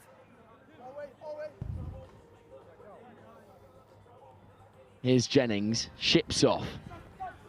Hippolyte will take the brunt of the tackle. Still hanging on, Hippolyte. Last foot. Zazie. And now on the outside, Milh will score again. Yep. And that's Freddie Taylor once more. Getting over the score sheet, the big prop. Again, it's good space identification. Getting your heads up at the base of that ruck, picking and going, punishing the lack of guards in there for Dulwich College. And Milh take us into half-time. So comfortable. Commanding lead here as we just have a look at this last try. Joe. That was brought for a yellow card. It's a big bumping tackle. But then Freddie Taylor, once he gets over the ball, spots the space, says, I'll have it. I fancy myself on the outside. And manages to get that ball down past Josh Maguire. It's a poacher's score. Indeed. He's had a few of those today, Freddie Taylor. But that will be a commanding lead at half-time for Milh School. Will catch us in a few moments' time. Can Dulwich fight back? Milh 26, Dulwich 0.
Hello and welcome back.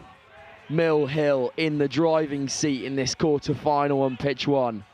And here goes Coombs once again. Coombs is away. Josh Maguire giving chase, but Coombs will get there. That's a 5th try, straight off the bat. Hooked off the blocks are Milh. It's worrying for Dulwich. Straight away, Coombs with a little hitch kick and gives the high five to Josh Maguire. Says, fair play, son. I heard you, I felt you breathing down my neck. But Coombs was never going to take his foot off the gas. And Milh not taking the foot off of Dulwich College. Yeah, foot on the throat stuff, isn't it? Just no prisoners for Milh right now. Oh, it's a great bit of footwork from Coombs in midfield, actually. He's really, really shown what he's about today. Is Coombs the number 1. And Milh in the driving seat, holding all of the cards here. Dulwich College with no answer at the moment. No, and they need to get their playmakers on the ball more often. This man, Josh Hippolyte, hasn't really had much ball in hand in dangerous positions. Needs help from his teammates. As Dulwich working over to this short side, trying to spread this Milh defence. Pickering carries spinnings away from one, but again Milh go hard at the breakdown. No reward on this occasion. Hippolyte spinning back towards the midfield. Not really making any lateral yards. Hippolyte straightens. No, leave it. Leave it, says the referee. Dulwich working their way out of dodge here. They're actually doing quite a good job of it. Great footwork inside. Scrag down though, it's an unreal offload there. Dulwich carry on going, scrambling through the phases. Yeah, Joe Monks. And on the edge here. Here go Dulwich, wrapped up once more. Backwards. I think that's Zach Shaw, but turned over by Milh. Knocked on there, so Dulwich will play. They're by themselves. Surely come back, but there's Hippolyte. Nice little line, and that's for the pride of the badge. Take that back to South London, Josh Hippolyte. Yeah, the only player in Dulwich College colours who recognised that Milh hadn't put any lateral support in that tackle. It'd be interesting to see it back on the replay. There's Dulwich College sort of waiting for the tackle to be completed. You see it here, here's a turnover. There's the knock-on, Milh just losing it. It's good awareness to just stay alive in the tackle. And Josh Hippolyte just says, look, there's no one lateral, everyone's playing for the long offload. And that's why he's one of the premier players for Dulwich College. Just 6. And that's for the pride of the badge. Dulwich College put 7 on the board. Time back on. And Milh still in the driving seat here on pitch 1. High into the sky. Ooh, that could have been in the air, but he pulled out the tackle there. Good footwork again from Milh. Great hands on the outside. Oh. Here go Milh once more. He's gone. And he is away. And I wish I could tell you this young man's name, but unfortunately he's got Milh on his back. So I believe he's Milh. He is Milh. He's what it's about. And that will be the 6th score in this quarter-final for Milh and Belmont School.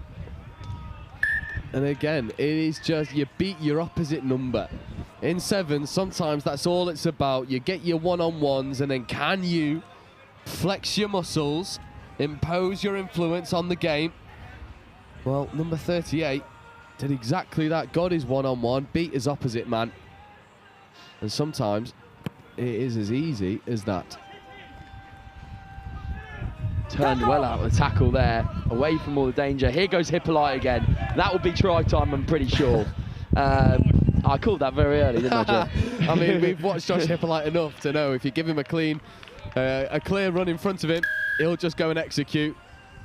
And that's another score for DC star man Josh Hippolyte.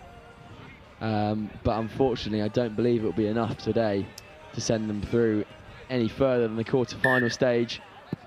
You just see here, great work from Hippolyte, seeing that Milh have nobody in the guard. Yeah.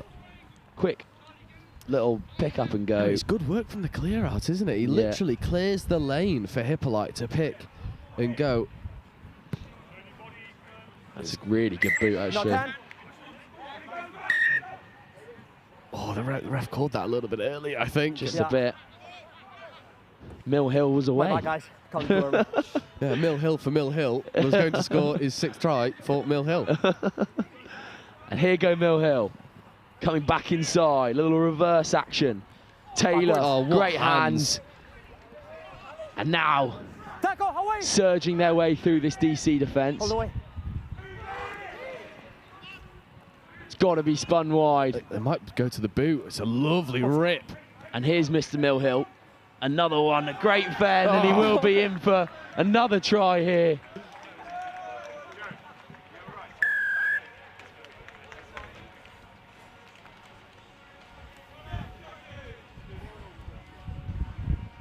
I mean, what else is there to say? Milh beats his man on a one-on-one. It feels relatively straightforward in the end. And you'll see it here. It sets up really nicely. They recognise the 3-on-2. Supporting runner overruns his line. A lovely pill out to the wing. And I do have a name. We have Aidan Burland with his 2nd try of the game. He's no longer called Milh. Aidan Burland, take your plaudits, my friend. That was another fantastic try. Yeah, he has had his opposite man's number all game, and now he gets his just rewards. There's a lesson for any coach out there: get your team sheet down, and your players get sung. Handle it. Well, it's actually quite good of Milh because they do have their player names on their backs, but obviously Burland wasn't one who had that there as Dulwich steamed through once again. This shows Milh's dominance as they scramble back, but Dulwich will get another score on the board. This game completely out of reach from the South Londoners, but again, more pride on the badge for DC. Yeah, Austin Wood gets the ball off the floor, hurdles his own man, finishes in the corner. As you say, Sam, 7 tries to 3. It's ominous reading for Dulwich, but they kept going all the way to the end. Well, Milh, what an outfit. They're going for that cup competition. Milh through to the semi-finals here at Gordon Sevens. Dominant display there over DC. And I'll catch you in a few moments' time for the next game here on pitch 1, which will be Finborough taking on Kingswood. Catch you in a few moments' time for that one.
They're not used to being under pressure like this. We've got to be smart and we've got to get the next bit right.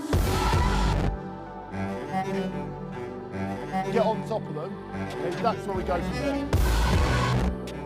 This all comes down to who wants it more. Let's not make life hard for us, let's do the simple things first. Go hard, play hard. They've come onto our home ground, okay, and we're going to give it to them. That's what's going to get you through this now. Hard work together.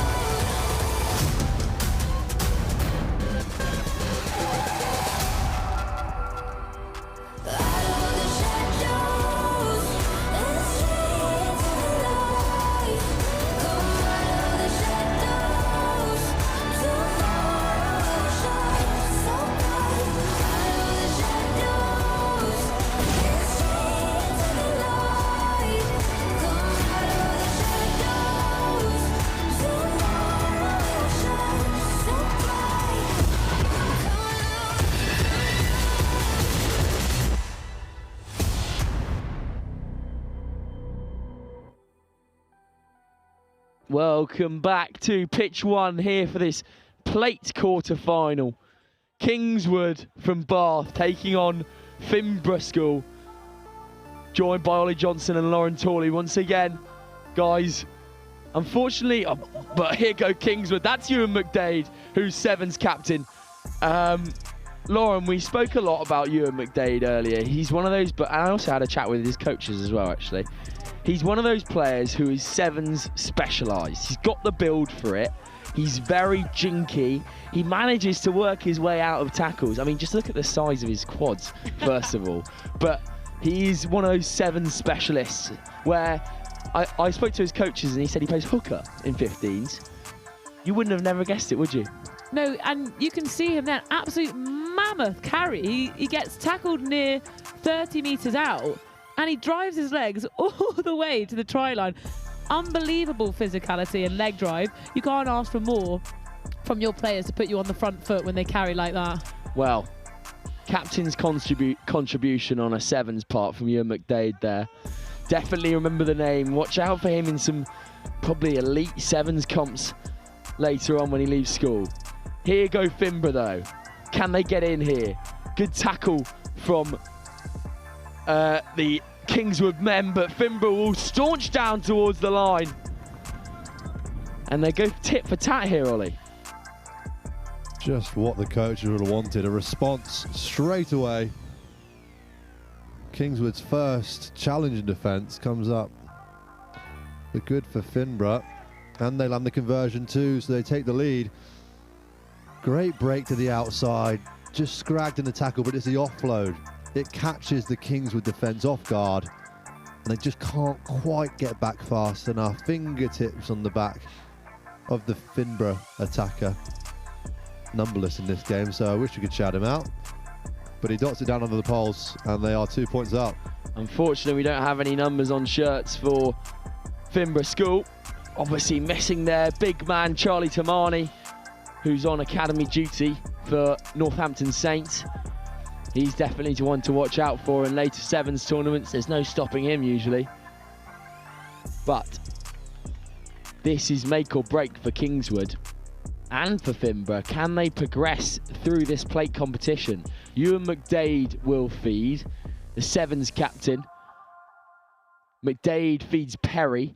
Perry runs straight at the line. That's a forward pass, surely, and a knock on. Unfortunate for Kingswood there, just messing up their lines a bit.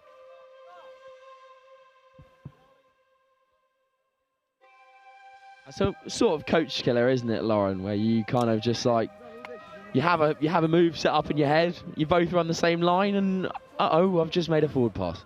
Yeah, I think the problem there was that they just weren't giving each other enough space. You know, they've got really good feet, the Kingswood boys, and actually you want them to just express themselves, but they're running on top of each other a little bit there. They just need to give each other that little bit of room to express themselves, and then they'll capitalise on those opportunities. Definitely so, but here go Finborough once more, working their way into Kingswood territory. No, says the referee. You've got to release the player after the tackle, so will come back for Finborough ball. Moving that ball wide, met well in midfield. Well, listen. Finborough working that ball to the edge now. That's a huge handoff as well. He's brought down on the edge. Penalty advantage. Advantage for High tackle, 12. Finborough. High tackle is the call from the referee, and they will score in the corner now. It's big stuff from Finborough here, punching above their weight. Kingswood just not being able to get a grasp in this game, Ollie. Yeah, I mean, they started fast, but let's be honest, it was just a head-down carry that crashed them over the whitewash for their first try. Other than that, they haven't really been in this one, and Finborough, they've got the bit between their teeth here. Kick just a bit short, so no extras added. We'll stay at 12-5. And we'll have a look at this here. Cuts back inside the winger, massive fend. And then the Finborough man sees some space on the outside. After the penalty, quick thinking, great imaginative thinking from Finborough, but now Kingswood back with the ball. Tackle! Held in the tackle there. Here's Perry. McDade just slips out of his hands, but McDade will carry on. Here goes Ewan McDade, pops off really well to his outside winger. Stops and starts. Can he stay in? Hands off again. High tackle. High tackle is the call. High first. Take it back. Take it back. Yes, please. Stan Walsh there with the high tackle on him. Swinging ball wide. Good cut inside from the Finborough number 7, Harry Caveen. Get out. Perry playing 10 once more. Running, darting at that line. Perry, he's so good at that, Jack Perry. And he gets in underneath the sticks. Just that change of direction, bit of agility from Jack Perry. It's what you need to see from your first receiver in a 7 setup. And Lauren, talk to me about this from Jack Perry. This was a really good decision here for him to release the ball and get back up, making 3 of the defenders having to make that tackle, which then allows this disconnect in the midfield for him to finish. Really, really nice feet and a brilliant finish. Just seeing that disconnect and taking the opportunity. He's another live wire in the midfield. They've got McDade and also Parry in there. Obviously helps to have someone who can change direction so quickly. Imagine he's an absolute weapon on the 15s field as well. Is Jack Perry, sorry. We spoke about it in an earlier game that we saw Marlborough just attacking with real intent. Sometimes it's not necessarily about the technicalities, it's just that desire to beat the person in front of you or to make that tackle. On that occasion, Perry just wanted it a bit more. Definitely so. He's been majestic so far, but here go Kingswood once more. And they will dot down for their 3rd of the day in this quarter-final in the plate competition. They go hunting. They're obviously a bit peeved off about not qualifying for the cup, but they will put they're all in for this plate competition. Perry will try and slot from downtown. Just a bit off there from Jack Perry, and that will lead us into half-time. We see here, great bit of ingenuity from Milo Powell, who's also playing in the academy setup at Bath. Sees the space on the blind side, and Powell says, that's mine. That's my region. I'm going to put the ball down over here. And he gets the ball down the number 9. Well, Kingswood starting off fast, then going into a bit of a lull in the middle of the half, then finishing strong. And catch us for some more action in a few moments' time here on pitch 1. Kingswood 17, Finborough 12.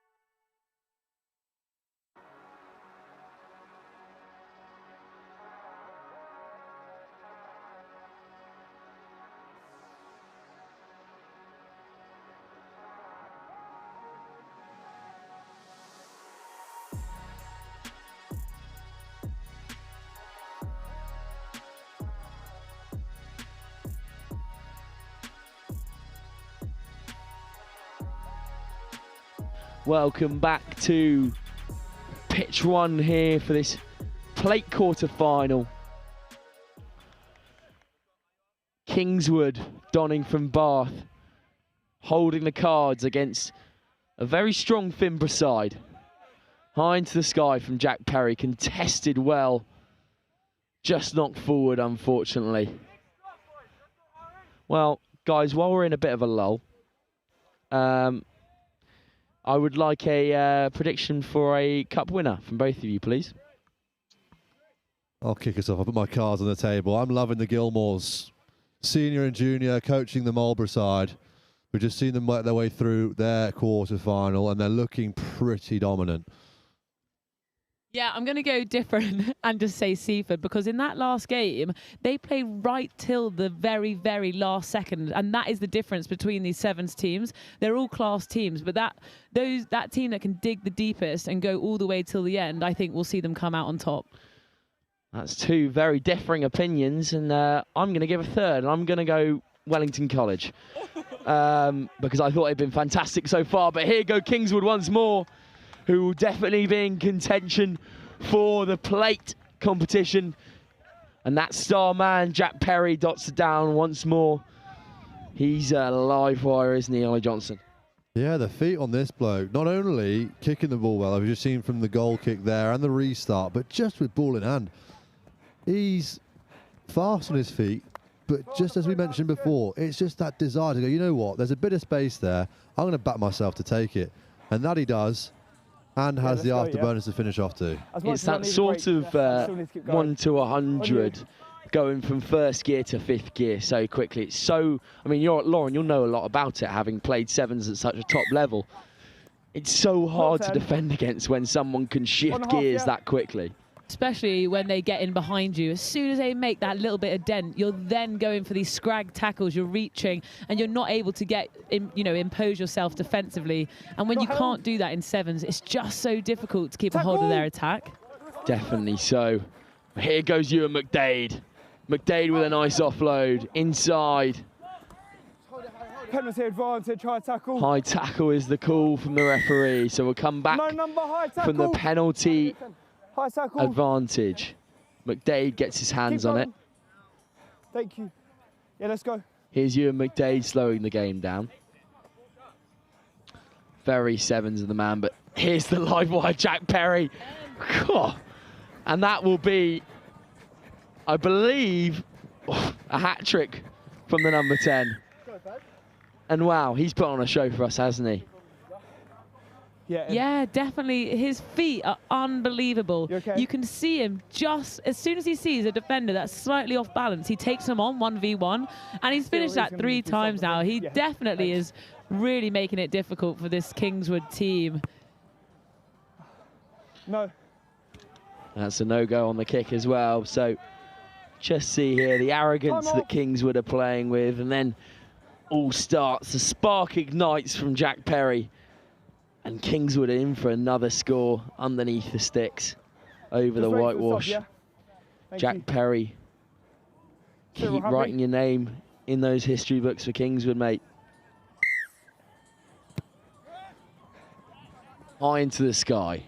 Kingswood will challenge. Gone backwards. They will win the ball as well. Here goes Kingswood out to the width here. Good step on the outside. Deliberate. Deliberate knock on. Deliberate knock on there.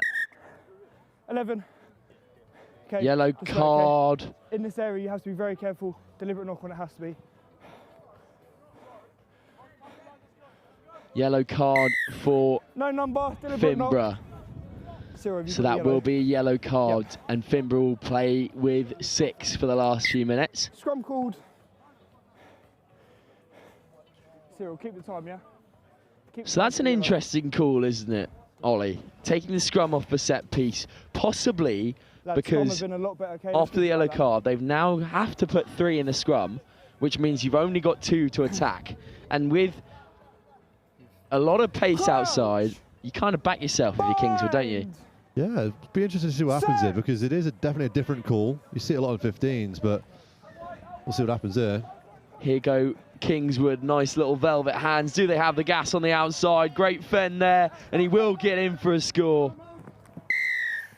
I mean, we kind of talked it through there, Ollie, and then are they listening to us, maybe? I don't know. It's a Finborough player size hole left on that far edge. Just enough space to squeeze in. It was not for the want of trying from Finborough. They put in a valiant effort to try and drag the man down, but when there's that much space to cover, it's always going to be a tough ask. And Kingswood have really put them to the sword here. Seb Stenning that time with the try, as we just see here. You've got to square out your men in this situation. You've got to perhaps you've got to do the simple things right, I suppose, Lauren.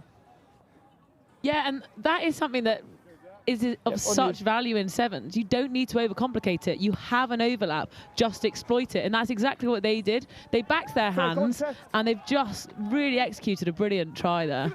Simple but effective. Definitely so. And here come Kingswood again, looking to push the sword in now. Seb Stenning is on the outside and he has the gas, beats his man.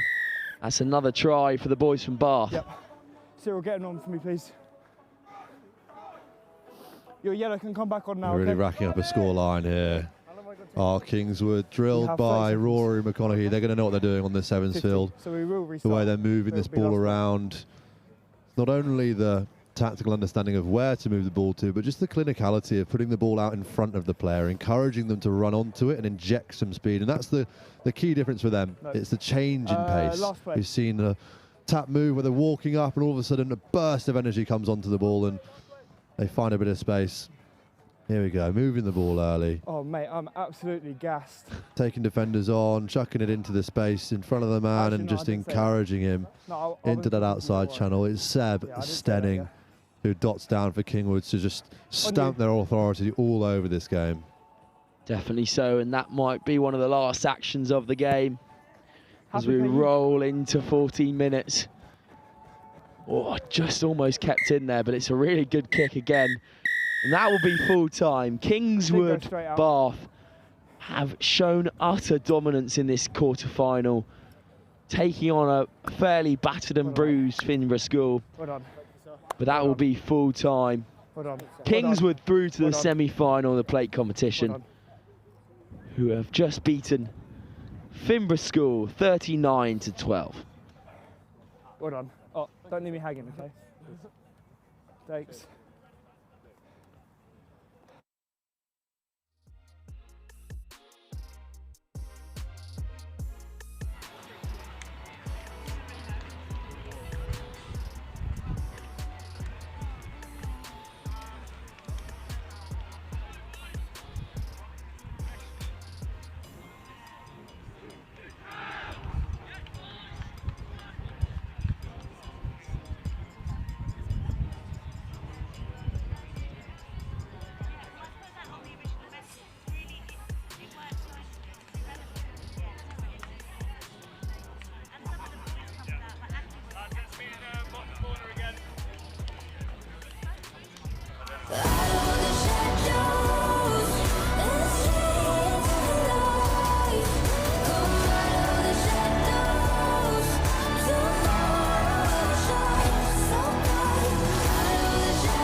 Welcome back here to pitch one at Gordon School Sevens here. We got Ipswich against Bishops and they have ran one in straight from the kickoff. We've only just started off here and they've had a blistering start to this plate quarter-final. What a way to enter the game there.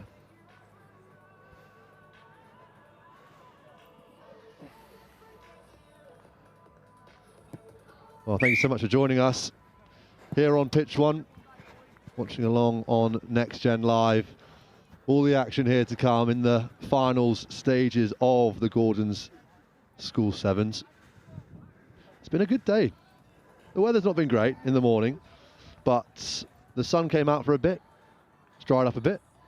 I'm joined by Lauren Tooley, who has actually represented Great Britain on the Sevens circuit, so she'll be casting an eye over this one. What are our thoughts coming into this? We haven't really seen many of these two teams. They've been on pitch two for the most of the day, but when it comes to finals footy, how does that compare to the group stages? Does it change your mentality? Good contest, though. Yeah, definitely. It does change your mentality. I think because you know it's knockout rugby now, you might as well give everything to each game. You're not looking ahead now. You're just going, right, this is what's in front of us. This is the challenge we're faced with, and this is how we're going to deal with it. So I think both teams might bring a different edge than they have done in the pool stages. Yeah, it's that mental switch, isn't it? It's not necessarily you're trying to play a different style of game, but it's knockouts, you know. You're trying to do everything you can to keep your weekend alive, because you lose, that's it. You're going home. Down, black ball. It'll be a long bus ride for these boys.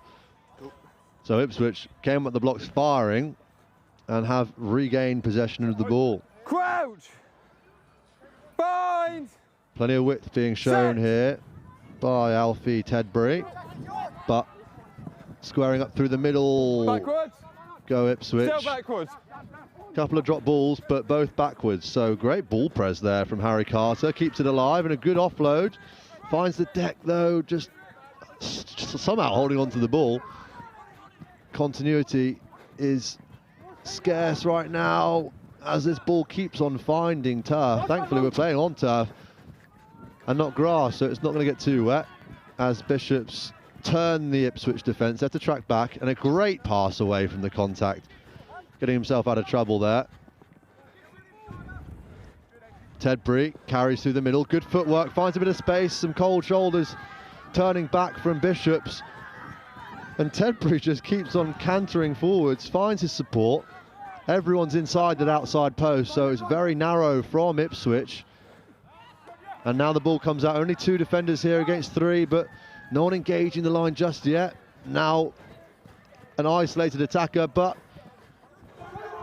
Bishops answered the question and off to the races goes number 14. It's Jacob Wolfe who dots it down for Bishops after the fast start that Ipswich brought to that game. A lot of defending for Bishops, but they finally respond.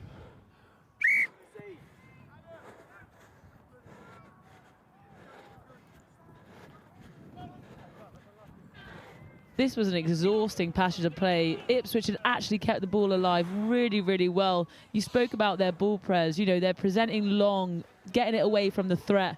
Just that last pass there didn't sit up for them. But credit to Bishop's defence, because they stayed in it. Even though they were turned inside and outside, they managed to regain control, win the ball back, force the offload, and a brilliant finish there, capitalising on that mistake from Ipswich. Turning defence into attack is so important, both in 15s and 7s, and Bishop's giving us a prime example of how best to do it there. But Ipswich have a real good offloading game. They might not go to hand, but they are eventually sticking.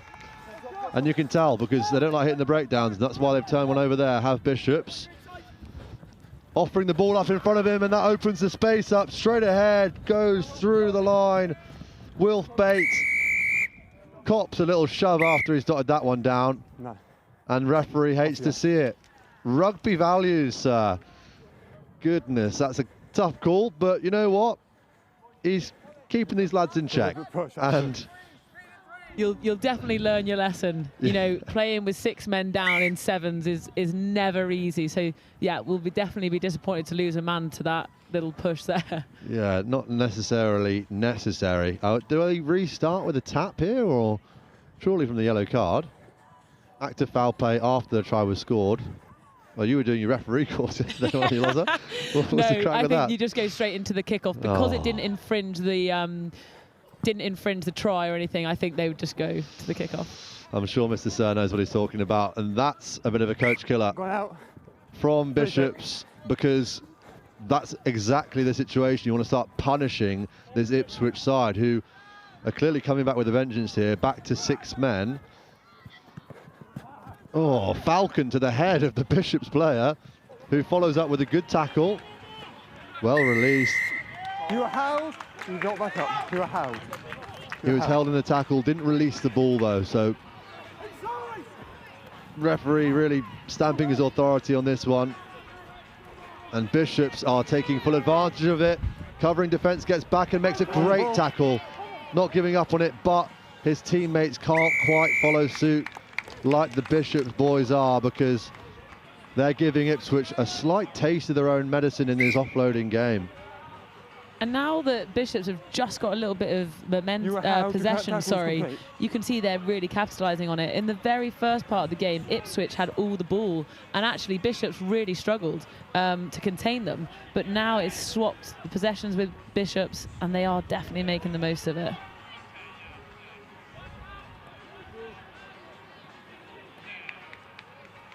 Talk us through the mentality around the offloading game in sevens. How does it differ to 15s? Because, of course, there's a lot more space on the sevens field, and it's easy to exploit it on the wide outsides, but how does it change when you see teams like this offloading through the middle?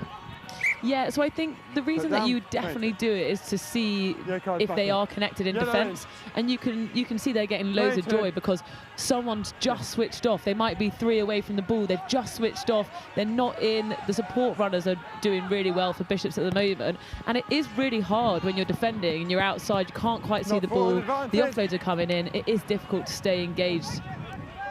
It's the work rate of who's going to work harder. Is it the defence getting back or the support of the attack? And on that occasion for Bishops, they were just beating the defenders to the ball. And that's what ultimately resulted in them creating the extra number to score the try. And now they're back on the ball again. They've built a bit of a scoreline here after Ipswich caught them napping at the start of the game. That taken in, scrum now. Oh. That's the challenge of a kick in behind. It just challenges the skill set somewhat, and I think Ipswich will be taking a sigh of relief there as the referee blows the whistle for the half-time. They started so fast, didn't they, Lauren, but couldn't quite follow it up. Yeah, definitely. I think Bishops now are just asking questions of Ipswich, putting the kicks in behind, see if they can deal with it. They know that they're fatigued, and I think you can see that they are just now asking questions, making them make tackles, putting them on the back foot, having to collect that ball, recycle it, and it's exhausting stuff when teams do that to you. Exactly that, and it's ultimately resulted in 3 converted scores to 1 in the favour of Bishop's Wordsworth School against Ipswich. We're going to take a little break here. We'll be live back on pitch 1 here at Gordon Sevens just after a short break.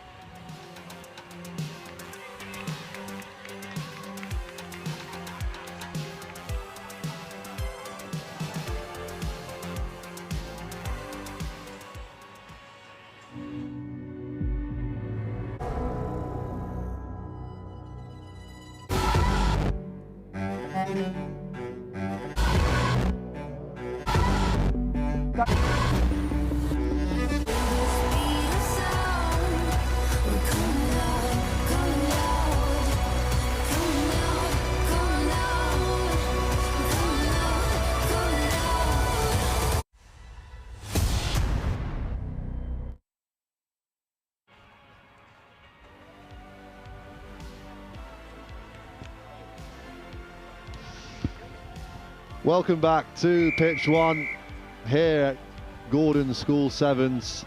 The sun hasn't quite got his hat on anymore. The overcast skies are with us, much like these black jerseys for Ipswich have come into this game and started the first half very fast and almost much the same in the second, but Bishops did enough just to get in the way there. I'm joined by Lauren Torley. What do Bishops have to do to really stamp this game out and prevent Ipswich from getting back into it? Yeah, I think now it's just making sure they don't give any possession back to Ipswich. We can see what they can do there. They're absolutely rapid. They've got loads of really quick boys. It's just making sure they don't give them loads of possession. They're deep in their 22 here. I think we'll see Bishops play out and we'll see their style. Ooh. Well, Ipswich have stretched from edge to edge. All they're going to do is find the try line, and that they do. And that's exactly the speed we were just speaking about. When Ipswich do have ball in hand, they've got rapid players, literally simple rugby, move the ball away from where all the players are, and a try in the corner. Well, give Ben Bullen an inch and he'll take a mile. And he found his way into the corner there. And all you need is a bit of space. When you're that close to the try line, you can run that outward arc. As long as you've got a bit of toe, you can find your way to the corner. He did a bit better than that. He did run it round, but the conversion wasn't good, so it's 12 points to 21 here. Ipswich have found their way back into it. Another fast score here, and we have a game in our hands. But let's see what Bishops have to say about that. High restart. Perfect positioning, but Bishops pick up the scraps. Playing on the floor. And they get the penalty.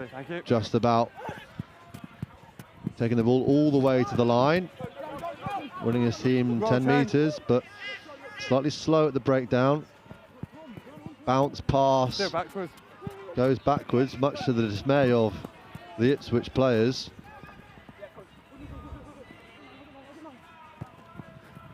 Interesting up and under. But a good chase is on here from Bishops. Sam Mackey leading the charge there, but to no avail as Ipswich come away with the ball. Good footwork from the try scorer. Ben Bullen seems to be the danger man out there for them now. They've got a long way to go here, but if they can do it, they're back into the game. Long pass.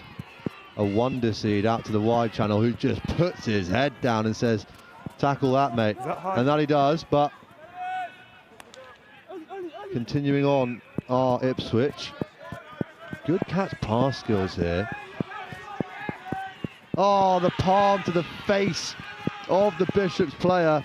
Gives that man again, Ben Bullen, the outside. And he takes it, putting his side straight back into this game. And you just spoke about how effective catch pass can be. When you have really, really good speed of ball, it's so difficult to live with as a defensive team. You just cannot handle it. And Ipswich, they're putting the ball ahead of their player, they're running onto it really well, and they are making no mistakes. It's really, really brilliant sevens. We got a ball.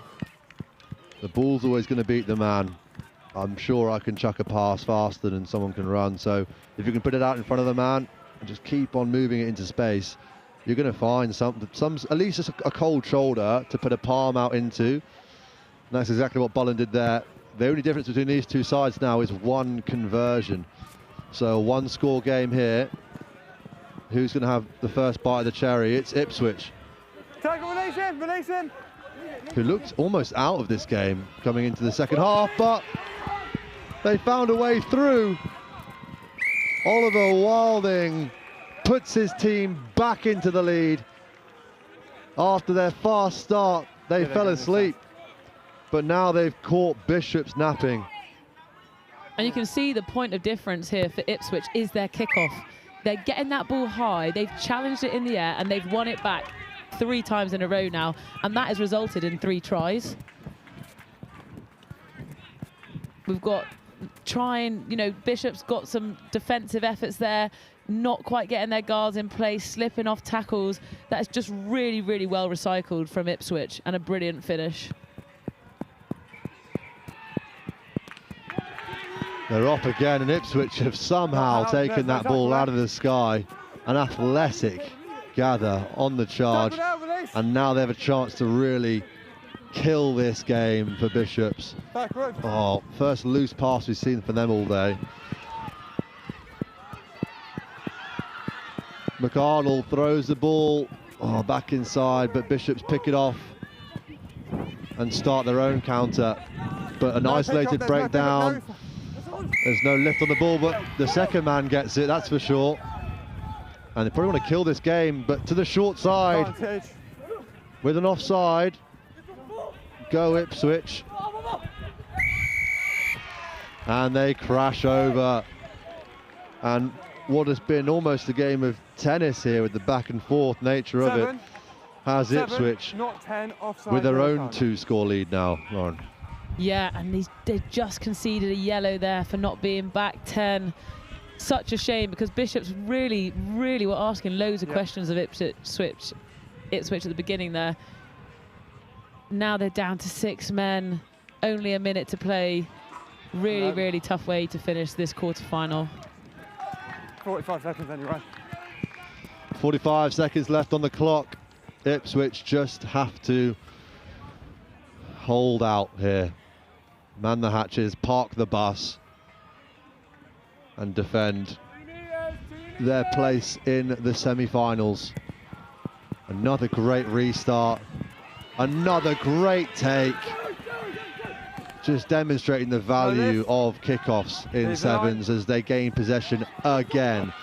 And Bishops, they just haven't got enough left in the tank, getting beaten around that guard position again. And under the post they go, and into the semi-finals with it. Class kickoffs. I'm so impressed with their kickoffs. The kickoffs are landing just right on the 10. Loads of time for Ipswich to get underneath it. And that has been their difference. We've not seen many teams actually utilise the kickoff so well. Number 1 is unbelievable in the air. That's a really hard catch going forwards. He's really put his Ipswich team on the front foot. You won't get the assist for it, but Jeremiah German deserves some plaudits there, because he's the person who's retained possession for his team and given them the platform to then go on and score those tries. So they'll be dangerous now, progressing through to the semi-finals. Bishops, well, they've got a long bus ride home back to Salisbury. But Ipswich march on, winning this one 36 points to 21. What a game of rugby. It just keeps on heating up here at Gordon School Sevens. We're on pitch 1. Thank you so much for joining us here with Next Gen Live. We've got a massive semi-final coming up here in the Cup right after this break. Jesus Christ. Yeah. Incredible. Incredible. I mean, after the one in the first half over there, second half, I was on him here.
Welcome back to Next Gen Live.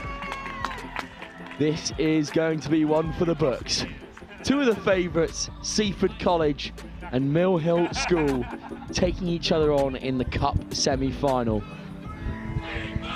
What an occasion this is, as we hear the war cries from both teams. This is going to be a big one. Joined by Ollie and Lauren in the gantry. I'm going to do a very uncommentator-esque kind of thing and ask you for an early call, guys. Well, I can tell you now, I'm going after Milh. The swagger these boys walk around with, it irritates a few, but I can see them going the full distance here.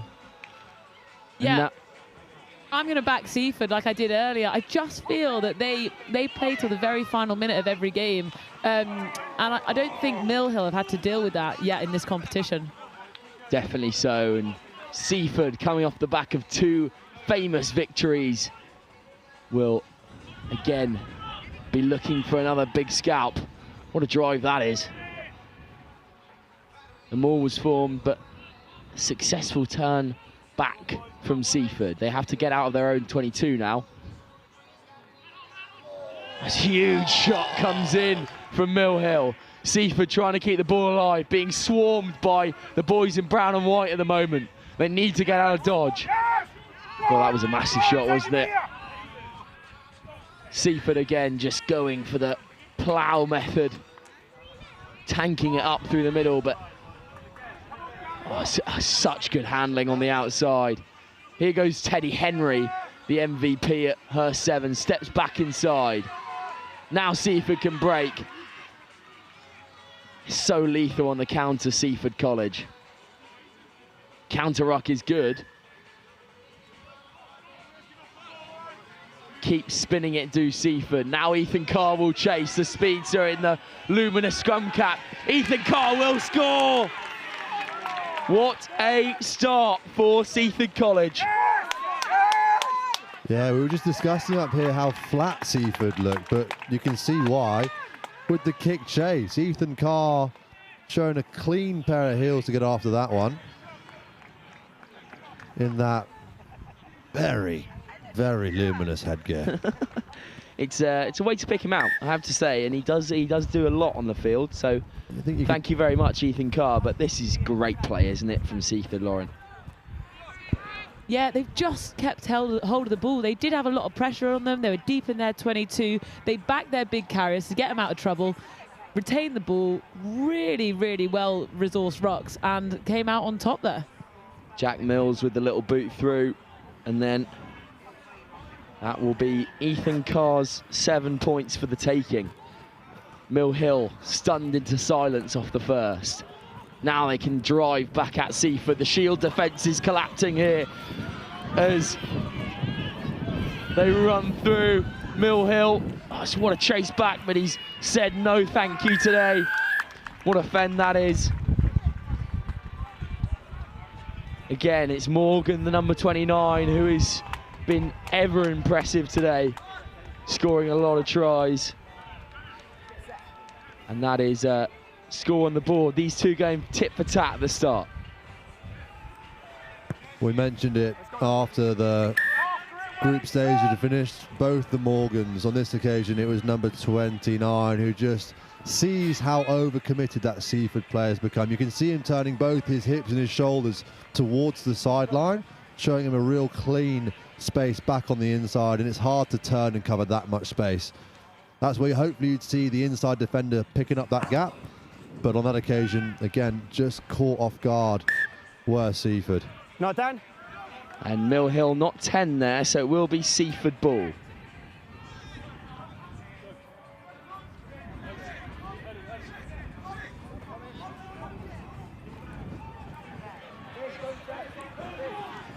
And here go Seaford, turnover from Milh. Hold away. Milh shifting that ball. Here's Morgan once again. Manages to give the offload, and it's touched out there from Milh, but Seaford will play on. Oh, intercept comes through for Milh. Now they can play. Here goes Zazie. Turnover from Seaford. Tit for tat here. Seaford spinning the ball. Here's Ethan Carr on the outside. Ethan Carr once again. Massive collision on the outside. Turnover from Coombs, surely. Coombs is no soft customer, and he's over that ball like a flash there, and he's on it once again. Here goes Coombs, spinning in and out of tackles, cuts back inside once more. Coombs give and go, then the little offload out the back. Surely it's time. Ball goes over the top, and then runs out as well. They can use it. High intensity stuff here from both sides. Turnover after turnover, Ollie. Yeah, you can see the composure of this Seaford side with the confidence of a few Sevens tournaments wins under their belt so far this season. They're not afraid to play from their own half, but we've seen two massive reads from Milh. One was a massive shot after the first couple of minutes, and that time was an intercept to win their team back possession and almost get them another score on the board. Definitely so. Fisher with the intercept there, not straight. Dummy throw actually from Ethan Carr. So on the 15. we'll have a penalty for Milh. Yeah, that's good. Still Seaford's game to lose here as they are up by 2 points. Here's Morgan shifting off to his outside back, Zazie. Now Jennings fighting through the tackles, might be drilled out into touch there. Ethan Carr picks up the ball now. Carr still going on his feet.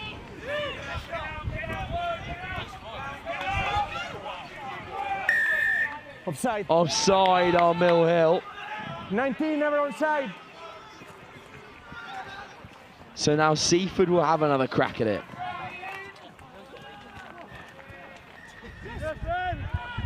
First man. Ball turned over by Milh once again. Morgan's on it now. Steps inside Morgan and he's away. The chase is on, but it won't matter here. Morgan will go under the sticks once again for his second try of the semi-final. Yeah. Give me a sec, need half time. I just heard a cry from the Milh coaching staff of move it, Morgs, but he had other ideas. There was nowhere he was going other than forwards. As soon as he got the ball in his hands, he thought, all right, my time to shine. Sees a bit of space, and bang, off the right. Again, another example of a defender turning their hips to the sideline and his inside cover not quite catching up with him. And that creates a space for Morgan to go under the post untouched. Unfortunately for Josh Andrews there, it was him at guard and he didn't quite see Morgan coming. But that will bring us into half time and this absolute nail biter in this cup semi-final. Just to let you know, over on the other pitch, Marlborough versus Wellington is being played. Wellington are up by 19 points to 14 in the other semi-final, so could be Wellington through to the cup final. We'll have to wait and see. We'll give you the updates as soon as they come here on Next Gen Live. Catch us in a few moments' time for for more semi-final action in the second half here on Pitch 1.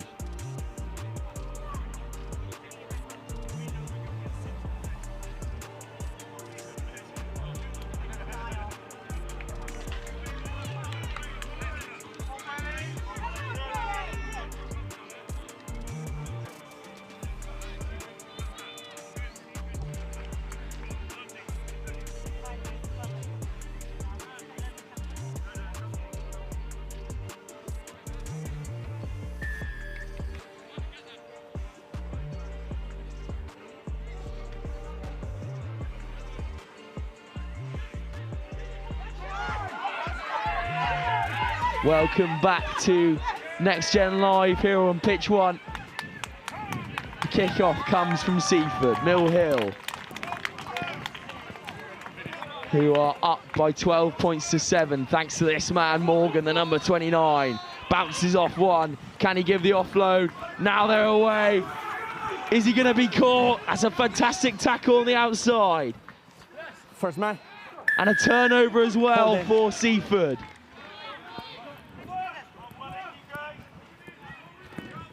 Jack Mills will go into contact. Thrown forward there, out of the contact. Ball's got to go, that's a bit of an awry offload there, and they'll escape the tackle as well. Seaford, can they bear down on Milh? Away! Swinging the ball out wide now. Toby Pearce here, and Seaford could be in once more as they get over the line. And that will bring the scores level for now. Jack Mills with the kick. And it is over the top, so putting Seaford 2 points to the good. Erratic and emphatic play from Seaford College, guys. Tit for tat. It's the word that keeps on getting thrown around here, and it is back and forth stuff. Both teams just doing so well on the ball. I mean, I'd rather see that than two defensive stalwarts going at it. I'm going to play you on. Yeah, absolutely. You can just see they're now picking off that lazy defender, the trailing defender, the fourth defender, it seems, for both teams, really struggling to make that inside tackle. So for both teams, maybe a little bit more communication on who they're on in this next bit would just help them keep a hold of the game. Yeah, Adam Churchyard there with a nice score. He was one to watch at the Seaford 10s tournament. And that's a forward offload, and it will go out into touch as well. A line out will be called. Scrum or line out? Scrum or line out asked for by the referee. Scrum. On the 5.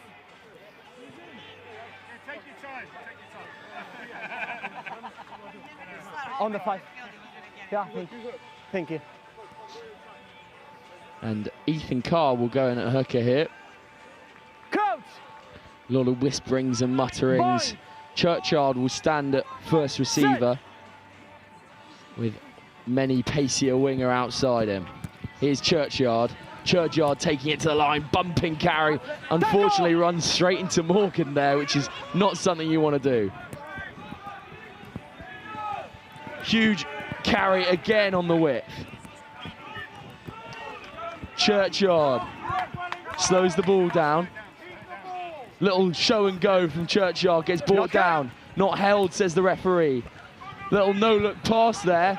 Seaford again camped in Milh territory. They've got an overlap here. Here's Ethan Carr to try his luck down the outside. Tackled well though. The support comes travelling in. Milh will turn it over though. Probing play from Seaford. Now Milh's turn, sorry. Morgan on the ball now. Morgan cuts inside, beats one, but then is met. High tackle there.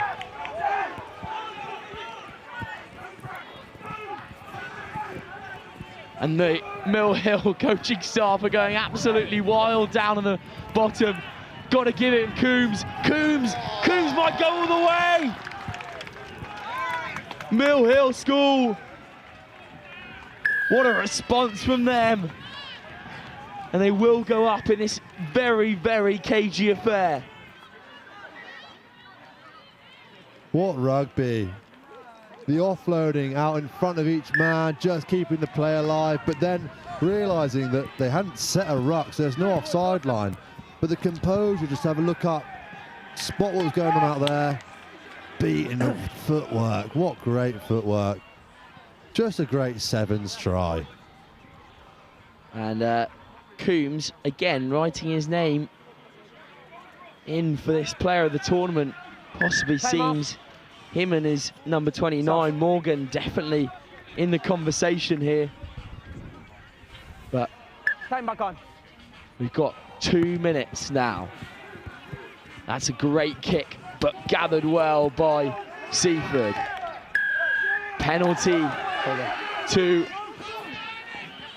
Milh. Coombs throws a long pass, and they've got numbers on here. Oh, Ethan Carr, you might be in trouble here. Deliberate. And Ethan Carr with deliberate knock on there, so he will see the bench for a minute.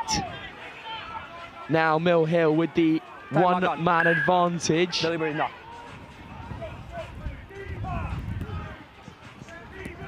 Here's Zazie.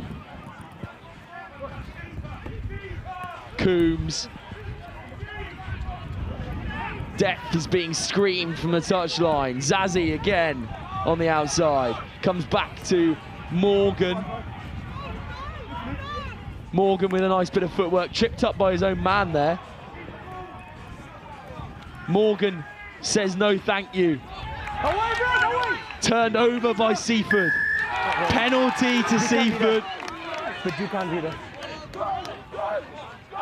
Back to the ball line.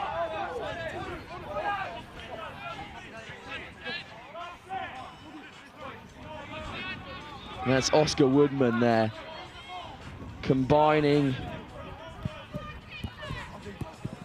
with his teammates to get an all-needed turnover. Josh Andrews here, who's looking a bit fatigued.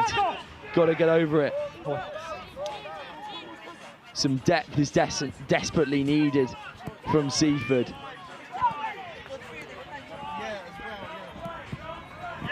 Can they conjure something out of nothing here? Harrison Lane goes into contact. Another penalty for Seaford.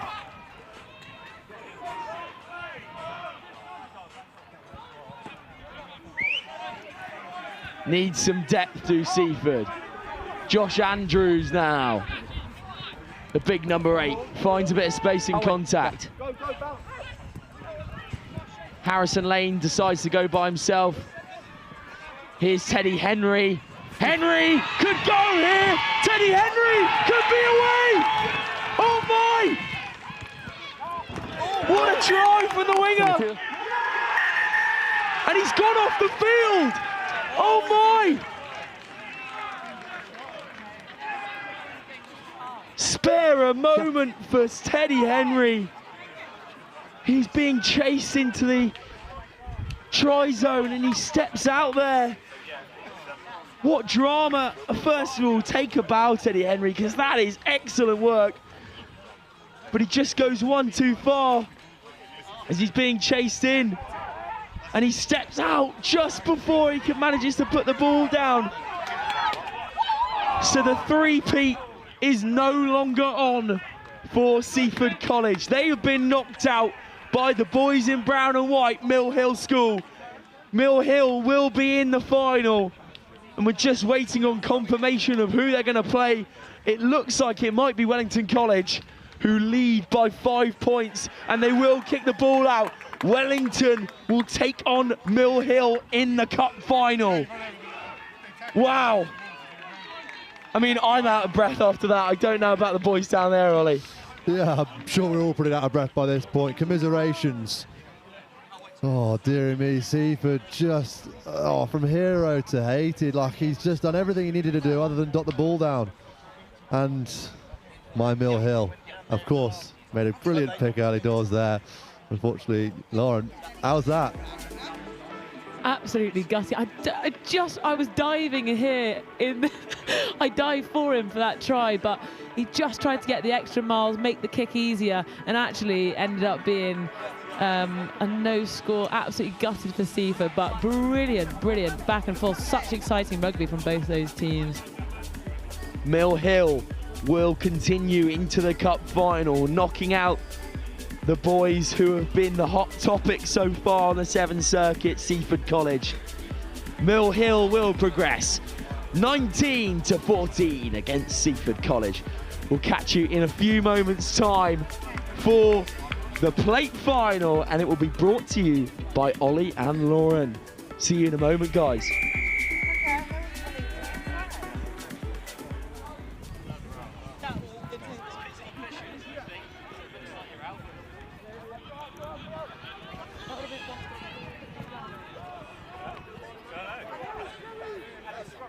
Welcome back here to pitch 1. What a day we've had at the Gordon School Sevens, and it's culminated in this, the plate competition final. We have Kingswood in their traditional red and black up against the all black of Ipswich, who are off to a fast start here. We know how fast they can start. They scored inside 30 seconds of their semi-final. but Kingswood have some sevens specialists to watch out for in the midfield. This one being one of them. Perry has started this game as he finished the semi on the scoreboard. Just the start that Kingswood would want. Getting an early lead here, and just going to have to keep their composure, not get too complacent, as they've started very fast there, Lauren. Yeah, definitely. I think for them, that is how they like to play. I think every game they've played, they've been on the scoreboard first. The challenge for them now would just be trying to keep that lead, not losing concentration, and doing exactly what they've just done there. Really, really effective movement of the ball and try. Stay outside.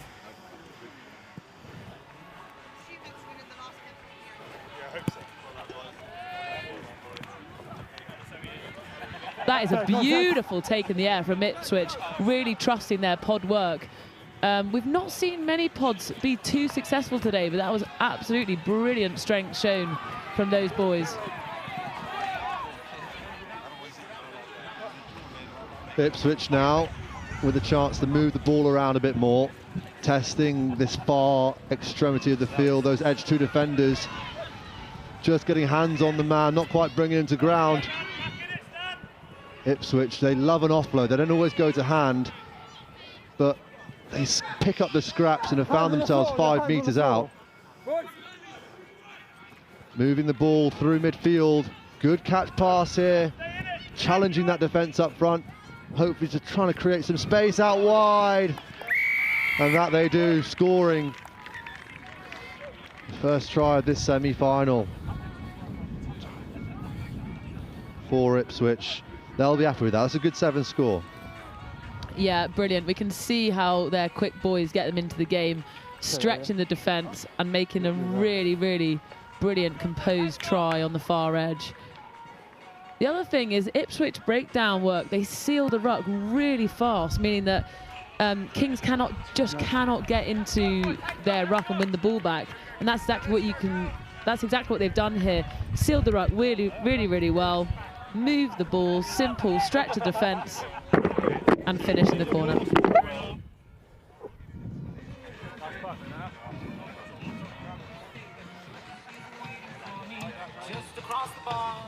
Well, they kick us off again. And they've been so good on those restarts, but you can only do it from an onside position, so the free kick given away.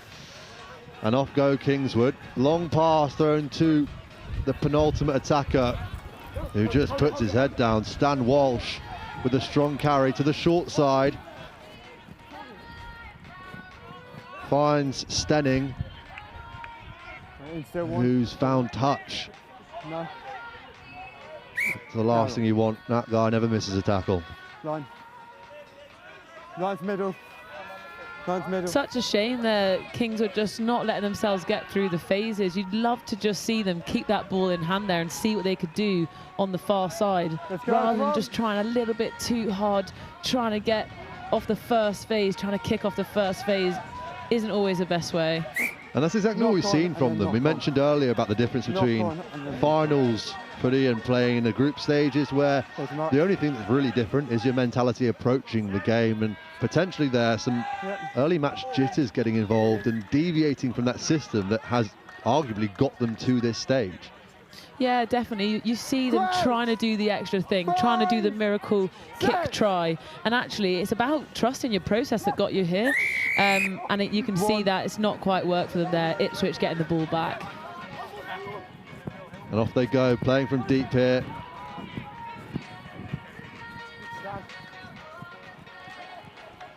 Gone from edge to edge, showing real skill to move this ball around.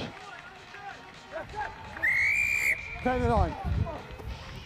The Kingswood caught playing the 9, and Ipswich just attacking those first 2 defenders, getting the momentum that they need to then start moving the ball around this Kingswood defence. So well drilled, just backing off and making the tackles where they need to, getting dangerously close to that sideline are Ipswich. Wilding finds Tedbury, who moves it on to the danger man, Bollen, who puts a kick in behind. Interesting option. Knock on my back. not well executed. You've got to test that space from time to time, right, Lauren? You can't just keep on moving the ball through the hands with a front field of 7 players without at least asking the question of what's going on in the backfield. Yeah, I mean, it really just depends. For me, I just think possession is so valuable. If I back the players on the field, I wouldn't want to be kicking it because I know ball in hand, carries, footwork can get me over the line. So I think it really just depends on what your strengths are in your team. We've seen a lot of 7-man front fields in these games. Is that what you would run, or would you prefer to have someone sweeping in behind as well? Yeah, so I think we would probably run a 7-up defence. I think what you do is you just have your far winger sitting 5 metres back so that they can cover all that kick space. And actually, we just back our foot race rather than leaving someone in the backfield, making it harder. Well, Kingswood have managed to get in behind the Ipswich defence there. No cover for them. Yeah, I can take it if you want. Covering those kicks is one thing, but once you've broken the line, it's very difficult to catch up with the attacker ball in hand. And Kingswood find their way to a 2-score lead now. Perry taps that one over. He's been great from the boot today. We've seen some great footwork in his quarter-final. But it's his restarts. He gets so much height on them, but not height in the wrong way. He's not sending it too deep. He just gets under the ball well and gets it in that perfect spot for his team to tap back. Yeah, he's definitely been a key orchestra coordinator of this team. Look at that, brilliant take from the kickoff. Pinpoint accuracy from Perry with the kick. Just makes it so difficult for Ipswich to ever regain possession of the ball. But Ipswich have won it back. Referee gives a straight arm pen, so they're off again. But just a coach killer to end this half. Ipswich running themselves into trouble. Kingswood capitalising on those mistakes and leading into the second half by 14 points to 5. It's not over. Plenty of rugby left to be played in this game. We've seen bigger scorelines come back from so far today, so don't go too far. Only got a couple of minutes break here, live at pitch 1 at Gordon School 7 here on Next Gen Live.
Welcome back here to pitch 1 at Gordon School 7s. We've got a plate semi-final on our hands here. Ipswich started fast, but Kingswood responded, and now we're into an electric second half. I'm joined by Lauren Tooley here in the comms box. That was just, we've got to talk about that kickoff work from Ipswich. We saw it get them into this quarter-final. Just pinpoint accuracy and an unbelievable take again from the number 1. Jeremiah German His ability to catch the ball whilst he's going forward, it's such a difficult skill. Most people do that J line so they can knock the ball back with their teammates. He's just a one-man band out there, absolutely making it so difficult. And this game's come to life here now because of it. The athleticism has brought the crowd, and so much energy's come with them. Kingswood, though, are looking to weather the storm of that Ipswich fast start. Chucking an offload to the outside, just doesn't quite go to hand.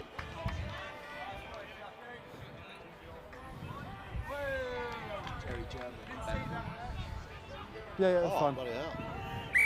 Replacements? Big timers. Orchestrated. Have you made this up? Yeah. Orchestrated. Let's get him off then if we... That's what you said, right? Yeah, but I actually said it wrong. I think you said orchestrated. Tons off, so... Not fair. Uh-oh.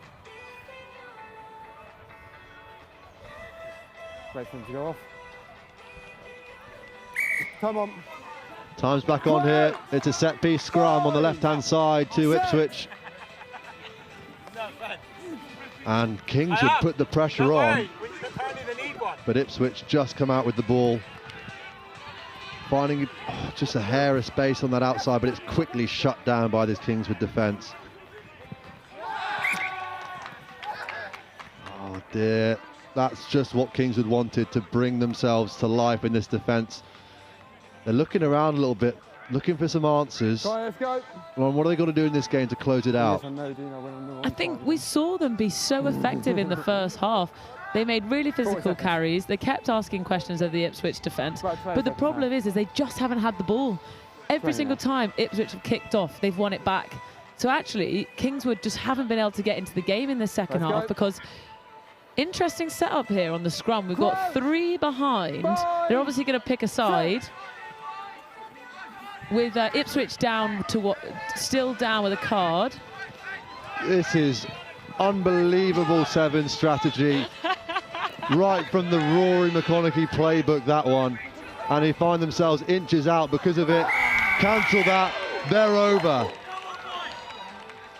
They found a way to stamp their authority on this game and take it just a little bit further out of the reach of Ipswich.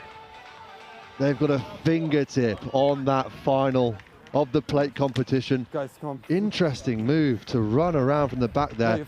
An air of the French 15 side when they stack behind the scrum and swing round late. As long as you pin inside shoulders there and square people up, you've got a chance down the far edge, and that's what gave them that field position. Yeah, I just wonder whether you didn't need all 3 of you round the corner. You could have probably put one on the far side that would have dragged the defender across. Instead, they decided to stay in a 3-line. Can be quite easy to read, didn't have a dummy runner. But anyway, ended up working out quite well for them. And the try to finish. I'm sure they won't be complaining as they take a good lead here. 19 points to 5, 14 points to the good. All they have to do here is hold on, and they're going to have a chance at holding that trophy come the end of the day. There's no slowing down here, though, from Kingswood. That's the mentality of finals footy. You've got to keep the pedal to the metal. Testing that front door. Goes Adams. Finds a good offload. Just gritty, physical sevens, this. Straight arm pen comes in from the referee, and a yellow to follow. Ipswich Day becoming even more difficult here as Adams goes straight through the middle. Not 10 again, but it matters not as Kingswood crawl their way over, but they aren't crawling into this final. They're running there with a real eye for that plate. Yeah, really valiant defence there from Ben Bullen, putting in shots off the line, trying to do what he can. Plays his rugby at Saints, but just not quite able to stop them from getting that try. And as we spoke about, you see now that Kingswood have had possession. They've then won the kickoff. They've then scored again, and the momentum has swung right back in their favour here in the second half.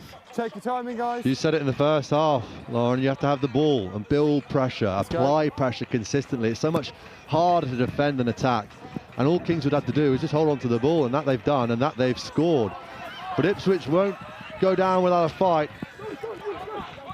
Oh, he's played a chip through ball into the space there and asked his teammate to defuse it. Somewhat of a hospital pass. But yeah, too much to ask there. I think definitely with the win today, those 5-man missed passes, probably it's not the day for that. But thank God he didn't get shot in the ribs. He was just asking a defender to open him up there, but thankfully for his sake, his ribs are in one piece. But the spirits might be dead after this as Kingswood throw a wonder ball out the back door and into the corner they go. They tested the front door once or twice. They knocked it real hard, but turns out the side door was their way in. Way in all the way to the semi-final, all the way through now to their chance to lift this plate come the end of the day. Rory McConaughey will be a happy man, won't he, Lord? Absolutely. You wonder here whether they'll just take their time on the kick to see this game out. Don't want to waste too much energy when you've got a final coming up. So we'll just see if this is the final play of the game here. Adam steps up, gives it his all, to no avail, but it matters not in the grand scheme of things as we play back this final try. Down the short side they went, just exploiting the man advantage they have at this point. It's always going to be hard. It's been a long day for these lads, and it's tough, especially when you're down to 6 men. There's a lot of space to cover, and you know what? Ipswich have given it a good shot after a tough day at the group stage. They've really challenged in the quarterfinal, and unfortunately for them, Kingswood were just too strong, too quick, too skillful here to finish off their semi-final 26 points to 5. They march on to that plate final, and honestly I can't see them not lifting it after that one, Lauren. Yeah, no, completely agree. Their accuracy in their pass, their offload game, even the fact that they're trying things that we've not seen before, showing these teams different pictures, and clearly it's paying off. They're not afraid to change that picture, exactly. Test teams in behind, change the pace of play. We've seen some of their lads like walking after a tap, and all of a sudden, bang, an injection of pace, catches them off guard. They take the space early and they find their way through defenders, not just around them. Real good rugby here. We've just seen behind us on pitch 2 is the other plate semi-final going on between Brighton College and Trinity College. The two colleges going at it here. I believe Brighton are 12 points to the good. My mistake, Trinity are up 12 points to 0 on pitch 2.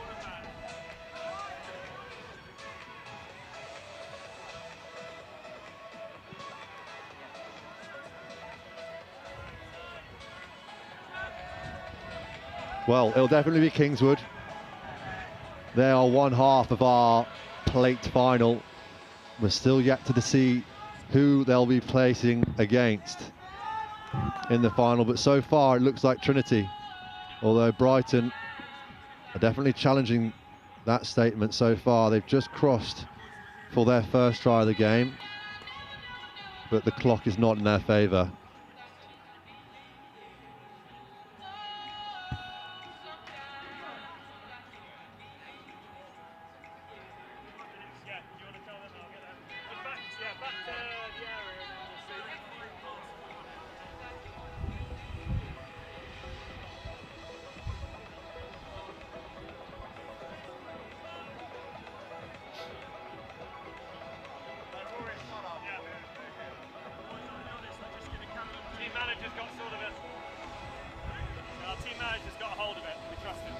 Brighton couldn't quite convert their score, so I'll give you a radio description of this. They're 12 points to 5 behind against Trinity College. We've had an up and down day, but just doing enough here.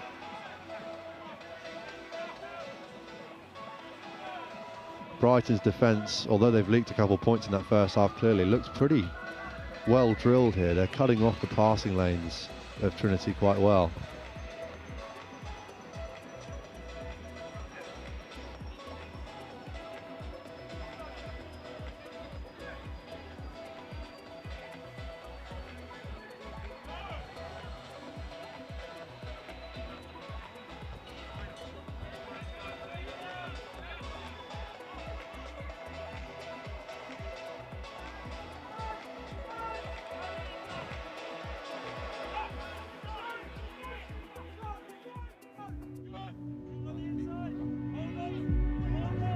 They're not used to being under pressure like this. We've got to be smart and we've got to get the next bit right. Get on top of them, okay, that's where we go from there. This all comes down to who wants it more. Let's not make life hard for us, let's do the simple things first. Go hard, play hard. They've come onto our home ground, okay, and we're going to give it to them. That's what's going to get you through this now. Hard work together.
They're not used to being under pressure like this. We've got to be smart and we've got to get the next bit right. Get on top of them, okay, that's where we go from there. This all comes down to who wants it more. Let's not make life hard for us, let's do the simple things first. Go hard, play hard. They've come onto our home ground, okay, and we're going to give it to them. That's what's going to get you through this now. Hard work together.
They're not used to being under pressure like this.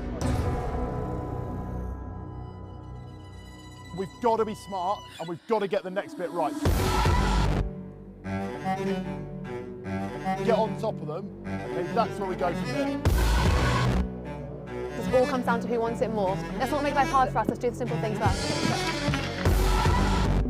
Go hard, play hard. They've come onto our home ground, okay, and we're going to give it to them. That's what's going to get you through this now. Hard work together.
They're not used to being under pressure like this.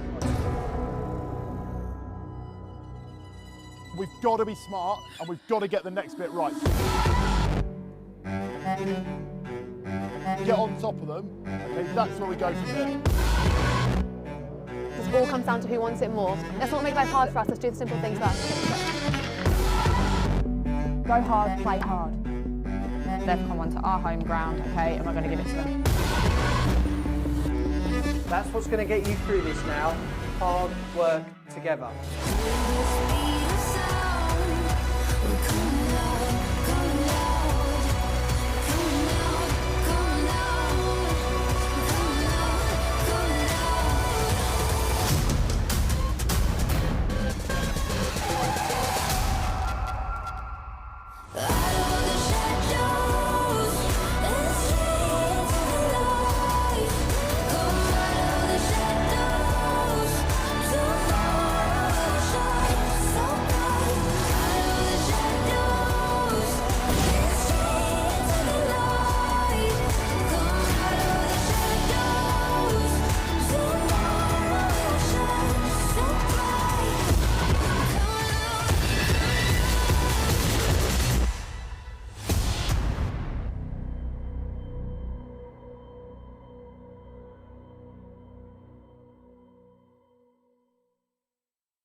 They're not used to being under pressure like this.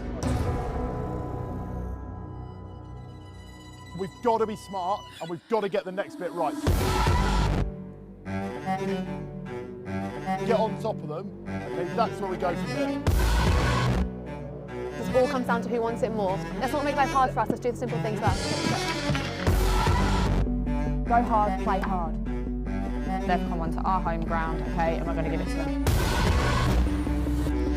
That's what's going to get you through this now. Hard work together.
It's been amazing. Both of these teams have played their part beautifully. Milh, what a wonderful semi-final that was against Seaford College. Wellington overcoming Marlborough College over on pitch 2. As you say, Sam, all roads led here. Will Wellington retain their once title? Or will it be Milh and their dynamic, industrious back line that caused Seaford so many issues? Will they come away with a victory? Well, there's 14 minutes of rugby left to figure it out. And it looks like it'll be Milh with that will get us underway.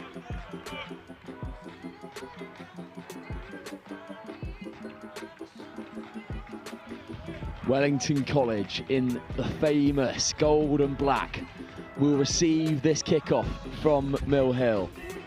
The standout so far, obviously Morgan wearing that number 29 on his back, and Coombs with ball in hand. Yep. He's been an absolute live wire, both of them making their claims to player of the tournament. Players standing out for Wellington College. Obviously the usuals of Dan Bowen, Jack Thorpe, but also staking his claim, Phoenix Dickinson, who we've been told was not meant to be here today, was a travelling reserve, plays as the first team prop in the regular 15 season. He has been astronomically good, Joe Wright. He's just imposed his figure and his want on every game he's played so far. Interesting to see. Usually starting from the bench. This time on the field from day dot. Here is Dickinson at 4. Good carry from Ben Georgiou there. He's an ever-present in this side. Jack Thorpe shifts out wide. High tackle, another penalty for Wellington College. Here's Thorpe off to Dickinson. Dickinson will carry it by himself. Here goes Phoenix Dickinson on the roll. Go Phoenix! And he will be in. Almost there. Phoenix Dickinson getting to the line. Pick a line, any line. Wellington will go over. Phoenix Dickinson making his mark once more. It'll be a yellow as well. That's the third high tackle. Milh have made 3 tackles. All 3 of them have been high. It looks like the referee is not happy with it. Phoenix Dickinson is down injured, but my word, you talk about a fast start. And the big number 4 setting the tone for Wellington College. Definitely, and Zach Heiner getting in for the score there, but all made by his front row partner, Phoenix Dickinson, with a staunching carry through the middle. It's just so stubborn, and he fights his way there. He's fending off Next one is going, but we need the Milh defenders. He's at the bottom of the pitch now, looking a little bit, tender off that carry. Swinging that shoulder like it's hurt, but he'll come back on. It's the last game of the day. Up goes the kick from Wellington College. Very contestable. Ben Georgiou wins it, but not 10 there. So now Milh will have an opportunity. Coombs gets his hands on it. Here's Coombs. Shifts it wide. Jennings with a little stutter step. Jennings round the outside. Jennings puts boot to ball. This could be fantastic. Well covered by Wellington College. I tell you what, they won't mind penalty to Milh. That was fantastic from Jennings, the number 14. It was world class from Jennings, and my word, Wellington won't mind giving away the knock-on after fielding that one on the floor. I think it was number 8 for Wellington. Zach Heiner getting back, falling on it, losing it on the floor, but it saves what would be an all but certain score. Definitely so, and now Milh with another opportunity, an early shove there, so we'll reset the scrum. No, make sure you're up. You need to stand up. Let's go. Let's go. We stop talking, we're going. Just trying to spot Phoenix Dickinson down here. He's not come back to the bench. I wonder if that's him out for the final. That'd be a huge loss. A mess of a scrum there, and it will be a Milh penalty. Behind here. Referee bringing the mark back. Shifted off. Here's Morgan. Out to Coombs. Coombs with a stutter step. Coombs goes over the whitewash. Wow, he's been good today. Oh, if you overcommit in defence, Coombs is just going to expose you. He'll take his own conversion. It's going to be slotted. Of course it is. He's barely missed these conversions off his own scores. And you'll see this try on the replay in just a moment. It is wonderful work. They get the tap penalty off the scrum. And then as you feed it to the outside edge, Coombs beats 1, beats 2, and then accelerates through the gap. And unfortunately for Zach Heiner, there's a mismatch in pace. The Wellington man can't recover, and Coombs levels the score. Come on. And that will actually be Milh up by 7-5 as Wellington missed their kick off their try. But Coombs will send one up again, a big bomb into the sky. Recovered by Wellington, met by Zazie, who's been ever important for Milh today with those big staunching runs. Zach Heiner here, the try scorer, working his way past the gain line, refusing to go down. Zach Heiner. Shifting the ball now through Jack Thorpe. Here's Ben Georgiou with a switch play. So good. That's sold really well. Here goes Jack Thorpe. Jack Thorpe with the gas. Thorpe will go all the way. Well, we have a game on our hands here. Going tit for tat, these two schools. Jack Thorpe, another superstar for Wellington College, and Welly will put another 5 on. Yeah, and there's the 7. It's well converted. And as you say, Thorpe. It's the second phase off the back of this switch. They do the damage initially here. This little drop off from Georgiou is really well shaped. Okay. And then there's the little offload. And you see, Thorpe just has the gas to get through. And unfortunately for Wellington, for Milh, 2 players take themselves out, letting Thorpe run in unopposed. Yeah. Do you know what does it there, Joe, is actually the way that Thorpe slows down a tad and then hits the gas. It's just so hard to predict. Anyway, back up into the sky, taken well by Milh. They will recover. Yeah, that's Fisher taking the ball. Still with it, Milh. but battled back is Zazie on the left-hand side. Here's Morgan. That trademark right-hand step is so elusive. And Morgan will slow it up as he knows by putting this under the sticks and converting, it will put his side 2 points to the good. Wow, I mean, what a final this is. What did you say? It's almost like Morgan says to Coombs, anything you can do, I can do better. This is Morrison at 9, playing away, and here he is. Look, little stutter step, bang, acceleration through the middle. As you said, he could have slowed down, made him pitched a tent on that try line. No one was catching him. Okay, play on. Maybe some boys should start watching the games during the day, because Morgan has done that so many times today, and it works every single play. Here they go again. They recovered off the kickoff. Morgan will go again. Swing it out to Coombs. Coombs will give out wide to Jennings. Oh, it's a lovely little switch play. Good. Here's Jennings putting the kick through for Coombs. Offside is Coombs. So we'll come back for Wellington ball.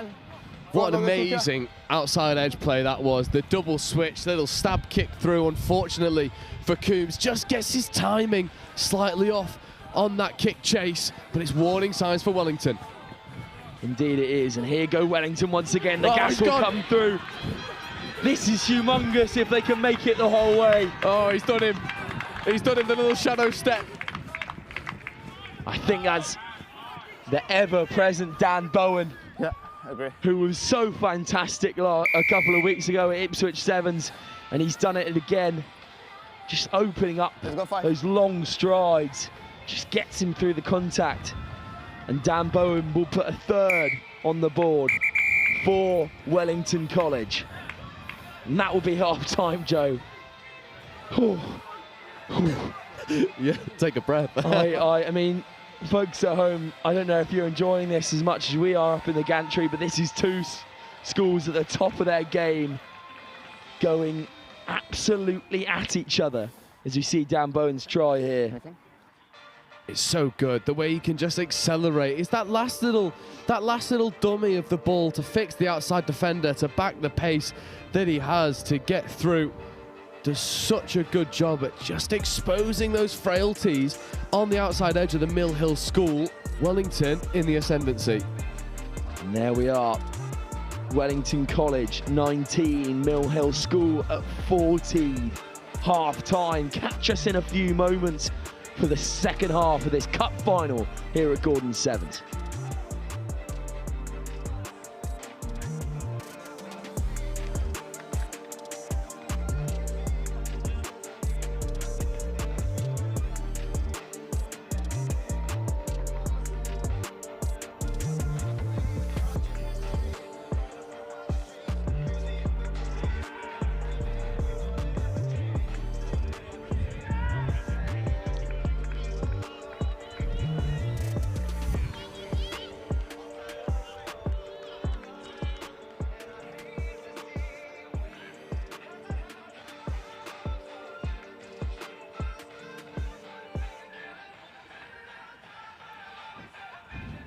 Wellington College in the driving seat. It's their final to lose at this current point.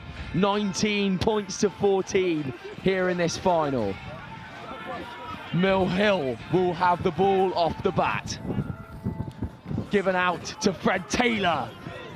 Taylor will stay up and give a nice little offload to Jennings. Here's Morgan. Morgan attacking the line once more. Oh, what a delicate little boot that is. And he puts his man outside Zazie into some good space. Zazie, that's a great little basketball pass, and there's Morgan again. Morgan will go under the sticks. Wow. He's just everywhere, isn't he, Joe Wright? He is, and that might be try of the tournament. The little stab through from Morgan to Zazie, the basketball pass. You'll see it here. Morgan beats a man, beats George, who all ends up, puts the ball on the toe.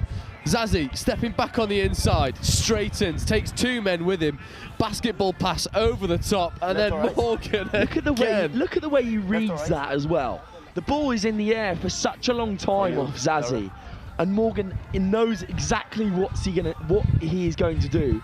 immediately as the ball's coming down. Unless our players would wait for that ball to drop and they'd wait for that ball to come to him and that gap would close. Whereas Morgan, he goes and claims that ball and then claims the advantage off the back of it. Here goes Coombs though. Milh back in ascendancy. Coombs, can he cut inside? The offload doesn't come.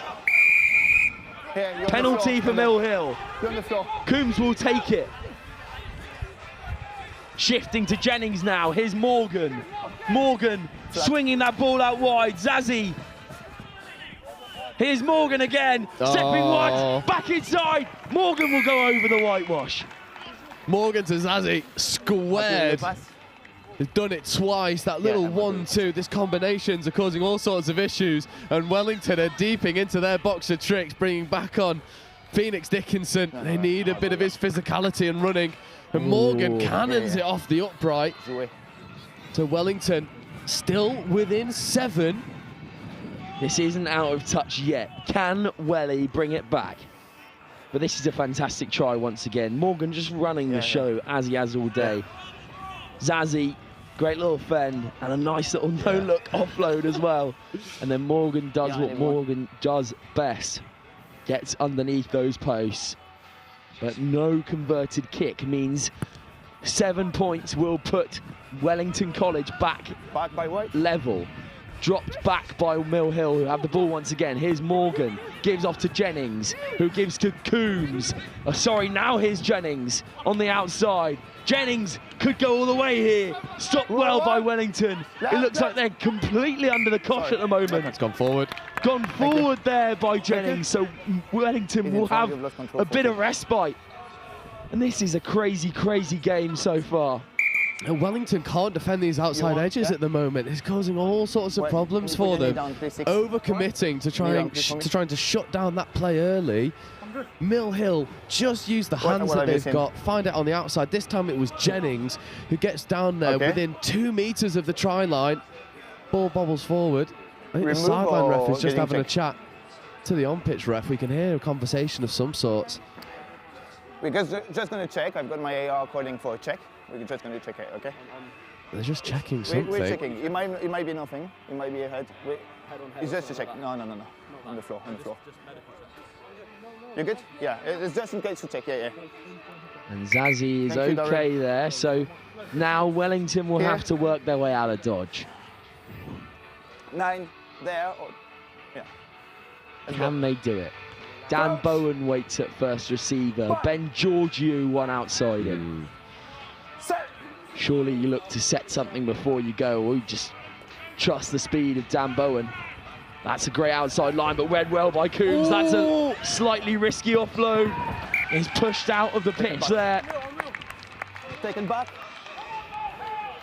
It will be a scrum for Milh, taken back by I want you to bind Wellington College. Side or back, you can't be on the shoulder. Felt like overplaying Wellington. As you say, you just want to sort of carry, one-up carry, set the platform, get the boys out the scrum, get back to your full cohort, make sure you and stay then try and play the wraparound early. Players are isolated. Milh pounce on it. And now this is worrying for Wellington. You're 7 points down, and you've just given Milh a 5-metre scrum. Well, they read the pocket extremely well there. Now Morgan and Coombs wait. That's again fantastic defence from Wellington College, but can they stop this? Morgan looking for the hat-trick, and he will score the hat-trick. Well, it's going to be hard for us not to give player of the tournament to Morgan at this point. Oh, well, if you're 1v7 and you finish, you almost certainly get MVP in my book. There was nothing on the outside for Morgan, and he just uses the right foot 3 times, beats all the Wellington covering defence, spins around, gets the ball down, converts his own score. And you'll see it here. It's initial wonderful defence from Wellington, but we've seen this all final.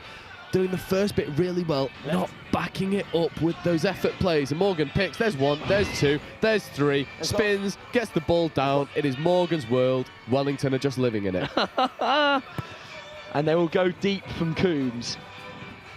And that's a really, really fantastic kick. Wellington, And that's knocked on as well. Okay. Milh are 2 scores up, 2 full scores up, 14 points to be exact. This is dangerous, dangerous territory again for Wellington College. Are Milh going to boost the advantage once more? Morgan and Coombs wait outside. Let's go. Not the back line you want to see if you're downing in a sevens final. Such tough customers on the outside, both Morgan and Coombs. Big shove from Welly though. Oh, it's a penalty. Penalty to Milh. Up and around here, yellow. Zazzy will take it. Gives out. Here's Coombs. Coombs stepping back inside. Coombs taking 4 with him. Over now. Yeah, go. And here's Phoenix Dickinson. Phoenix Dickinson making an absolute havoc out of it. Over. Now here go Wellington. Do they have the gas? Coombs tackles well.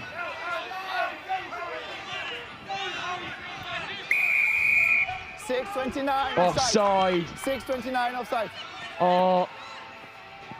Milh. Wellington shift the ball out to Zach Heiner now. They need 2 scores, Wellington College. Heiner will carry on. Good tackle by Freddie Taylor. No, it's a wrap. No. It's a wrap. Hume will go and have a go at it. Over now, not in the ball. Heiner will play 9. Knocked forward by Heiner. Okay. And that might be that. There's going to be time. And that will be time. Joe, I'm going to shoot downstairs to do a bit of wrap-up work, but wow, what a day for Milh. It's been a wonderful day for Milh, and namely Morgan, number 29. He has been superb. He has imposed his will on this game. Wait, we're just going to wait for him. Step back. And Wellington, in the end, just do not have enough to compete with the physicality, the direction, Bang. and the creativity of this Milh team. And I imagine they might want to finish with a flourish. That ball is checked back on the inside. It goes forward. There's an advantage for Wellington if they want it. But that will be all she wrote. And the Gordon School Sevens 2026 champions will be Milh School. A superb result for Milh, overcoming some real adversity, overcoming the informed team in schoolboy sevens of Seaford College in the semi-final. And then what feels like a passing of the torch moment. Wellington, the old powerhouses, being overcome by Milh School. And a quick shout out to some of the Milh players. 29, Morgan. 14, Jennings. 1, Coombs. Kudji, Taylor. Morrison. Fisher. All playing their part, and yes, the likes of Morgan might get the highlights for his individual performance in this final. But make no mistake, a team effort to get over the line. And I was listening to their coaching, their coaches, after they won that semi-final against Seaford in what was an incredibly tight game. And the message was, it's fine margins that you overcome with effort plays, those zero talent moments, all heart, all belief, all work rate. And Milh taking that message on into the final, 33 points to 19 over Wellington College. And a quick word on Wellington. Deserved second place in the end, the best of the rest. Better than any other team out there, aside from Milh, Phoenix Dickinson, Georgiou, Heimer, just to name a few. Having wonderful tournaments and capturing the hearts of people, especially us in the commentary booth. Phoenix Dickinson, the unlikely MVP for that Wellington side.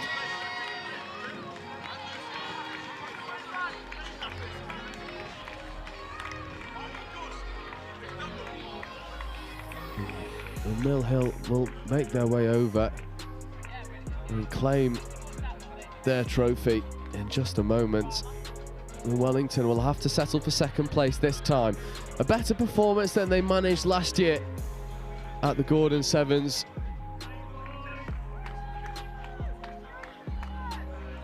And many positives to take.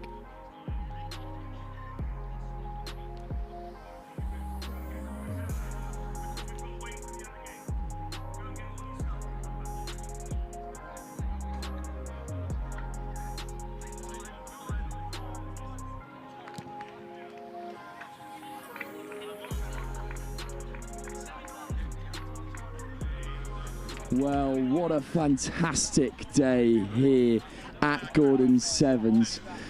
And Milh victorious. I'm just going to see if I can grab one of them. Oh no, they're coming. They've gone back into the shed. But, well, what a game that was to sum up the final day. And we're just before that, actually. We're going to walk over here, over to Ollie Johnson and Lauren Torley. We're just going to bring them in here. Before we talk about the cup final, we're going to talk about the plate final that you two watched over there.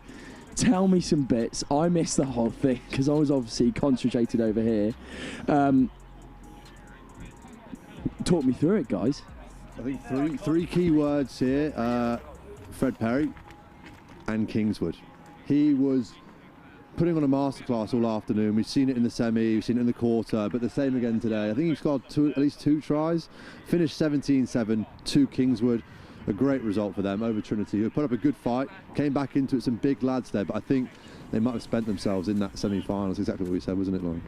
Yeah, they sort of ran away with it. Actually, 27-7 at the end there. They just ran away with it at the end. But Kingswood, off the kickoff, they just didn't let them get a foothold in the game, and it was absolutely brilliant from them. Yeah, definitely so. I mean, Kingswood today have just been so magic. Ewan McDade, Jack Perry. It's so hard to defend when you've got 2 players like that who are Sevens superstars. Ewan McDade will pick out, and we have picked him out all day. He's got a very high ceiling, doesn't he? 100%. And I think the best example of that was when they took a tap in the semi-final, and the bloke just starts walking. He's got the ball in hand, just starts walking and just chucks a pass out to the outside, just lets the ball does the work, and then all of a sudden some pace came in from Perry, and it just completely changed the game for them. It's that change in pace that you see in the Sevens circuit so much. Of course, you've seen a lot more than I have, but that was their point of difference today for sure. Yeah, echo that point really. The ability to inject pace when the defence are relaxing and sitting, sort of make them sit on the back foot. That was their point of difference today. And we're just going to see, maybe we can grab Ewan McDade for a quick word if he wants a quick word on camera. Ewan? Hi, how was that? Winning feeling. I mean, as a captain, how do you feel currently? Well, that's great. Obviously, a bit disappointed we weren't in the cup because I feel like we could have got there. But yeah, very, very happy with winning that over there. We had a good game, good last 2 games. And obviously, when you've got a combo such as yourself and Jack Perry, it's very easy to play expansive, fast rugby. Yeah, no, Pez is a very good player. He makes me look a lot better than I am, I think. But yeah, I think it's the whole team. It's not just me and him. We're all great players. We worked on our hands for ages and real quick, and yeah, training's paid off today. Fantastic work, mate. Well played. Well done to the whole team here. You were fantastic today, Kingswood, and well-deserved winners of the plate. And we'll head back over to Lauren and Ollie as the Kingswood boys have their celebrations, deserved winners of the plate. Now we can perhaps talk about the final. Wellington College today came through trials and tribulations, went down early in many games.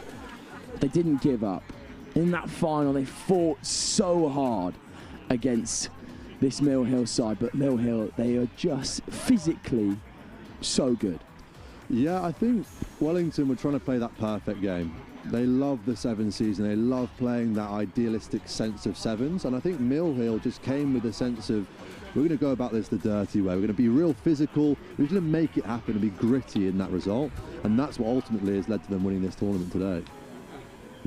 Yeah, I mean, echo that. The physical carries from Milh were just unstoppable. They did it in every single game today, and it gave them the front foot ball. They then spread it wide, and they finished on top today. So absolute credit to them and their ball carriers today.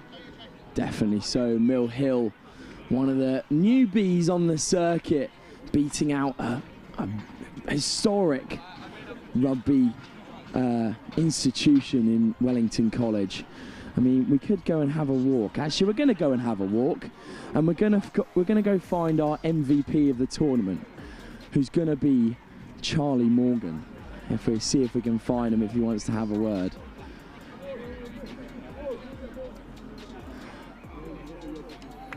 We'll have a word with Coombs instead. Well played today, mate. Fantastic work. How did that feel? Winning feeling. Obviously overcoming a big rugby powerhouse in Wellington College. Yeah. How did it feel for you guys? No, it was great. It was a great standpoint about what Milh Rugby's about as well, because obviously, like, we're relatively new and fresh side into like the big names of the rugby scene. So getting a win over these boys, yeah, it feels great. Well played today, mate, and very deserved winners. And we're gonna get a word with the player of the tournament, Charlie. Charlie, well played today, mate. We've just had a word from your co-star, but that must have been a fantastic feeling. Yeah, it was unreal. It was unreal. Like playing with all these boys is so good, and like we spoke a lot about in training, like being competitive, and that was the main thing, and I thought we really brought it, and it was really good. Yeah. And that trademark right step, it got you through the day, didn't it? I mean, you can always see it coming sometimes, but got you through a hat-trick in the final as well, mate. We know what that's about. We'll watch out for you a lot over the screens over the summer. We'll see what happens in the further tournaments in the Sevens circuit. But well played today. You are our player of the tournament. Thank you very much. Perfect stuff there from Milh just before their trophy presentation. Charlie Morgan, our player of the tournament. Well, that might almost wrap us up, as we'll see the trophy presentation coming over here. We might grab a word with some other people. Let's see who we can find. Well, should we have a word with the head of rugby at Milh School, Chris? Chris, do you fancy a word on the mic? There we go. Chris, these boys have come so far. I've watched Milh age groups come through the ranks for about 3 years now. These boys seem to be setting the ceiling even higher than before. What's the key? What's the special ingredient? There's no special ingredient. It's probably just hard work and dedication. And these boys are hard working, they're dedicated. This was a little bit unexpected. We played some really good teams today, but we're really pleased with how the programme's progressing and how they're just getting a chance to get better every week. So I think they've got a lot more in them than today, but today was a really good start for us. Definitely so, and when you've got so many different characteristics in that squad, it's very easy to play the expansive rugby that you want to play, I suppose.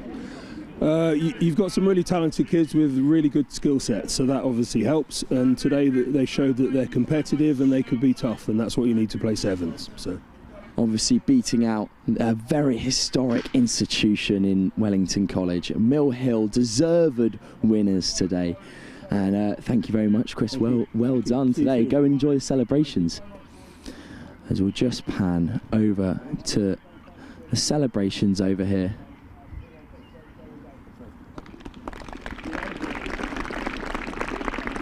And we'll move over here.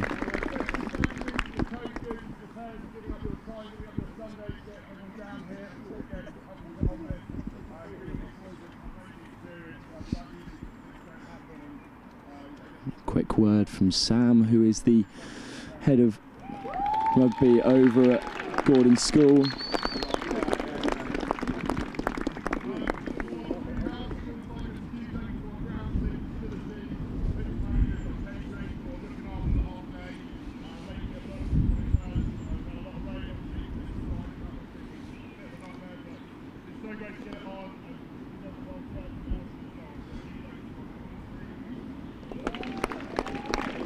Just fantastic from Gordons for facilitating the whole day here.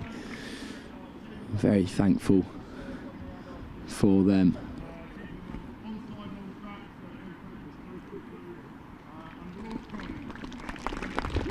A quick hand for the referees who have officiated so well.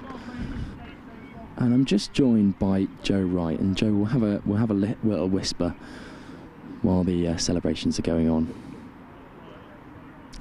I mean, that was fantastic, wasn't it? What a day for Milh Hill School. They were ever in present here. And a quick word actually for the hosts as well. Gordon's beaten out in that semi-final. Joe, they were valiant today, weren't they? They were, and I think not only is that a testament to Gordon's growth from a rugby institution perspective, but this tournament that has grown so much over the past few years. Gordon's was so impressive on live stream. They had a really great tournament, and there's no shame in losing in a semi-final. You've beaten out essentially the best of the rest. And if, in my opinion, and I'm sure you'll agree, the best two teams made the finals today. Gordon's almost sort of come the top of that next rung, and in tournaments to come, they'll be looking to get the victory on their home turf. We'll move swiftly on from the host to the boys from South London, Trinity School, who pick up their runners-up medal. Trinity, another impressive performance at a sevens tournament. Yeah, really impressive, and they continually punch above their weight. We commentated over them at the Hurst Sevens, and players like Mani and Wosu are just electric. And a school that maybe doesn't have the same prestige as a Wellington or a Milh Hill, but they do so well. They are fighters, and they work so hard for their success, and they turn up to these tournaments at every single opportunity, and they never disappoint. Indeed, and we'll speak about their counterparts now. Obviously, they are so good. I mean, when you have players who just link up like Perry and McDade do, these boys, they're surely going to win something every week. They have the makings of a team that is going to do that. I think Perry, I've been speaking about him even when we've been off camera. He glides on a pitch, and I think it's a marker of confidence in a player if their ability to find space and glide and never really look too frantic. And these boys at Kingswood, they are a wonderful institute. The way that their players link together is a testament to the way that they're coached. I mean, it's a long way to come to not come away with any silverware, so I'm quite glad they did today.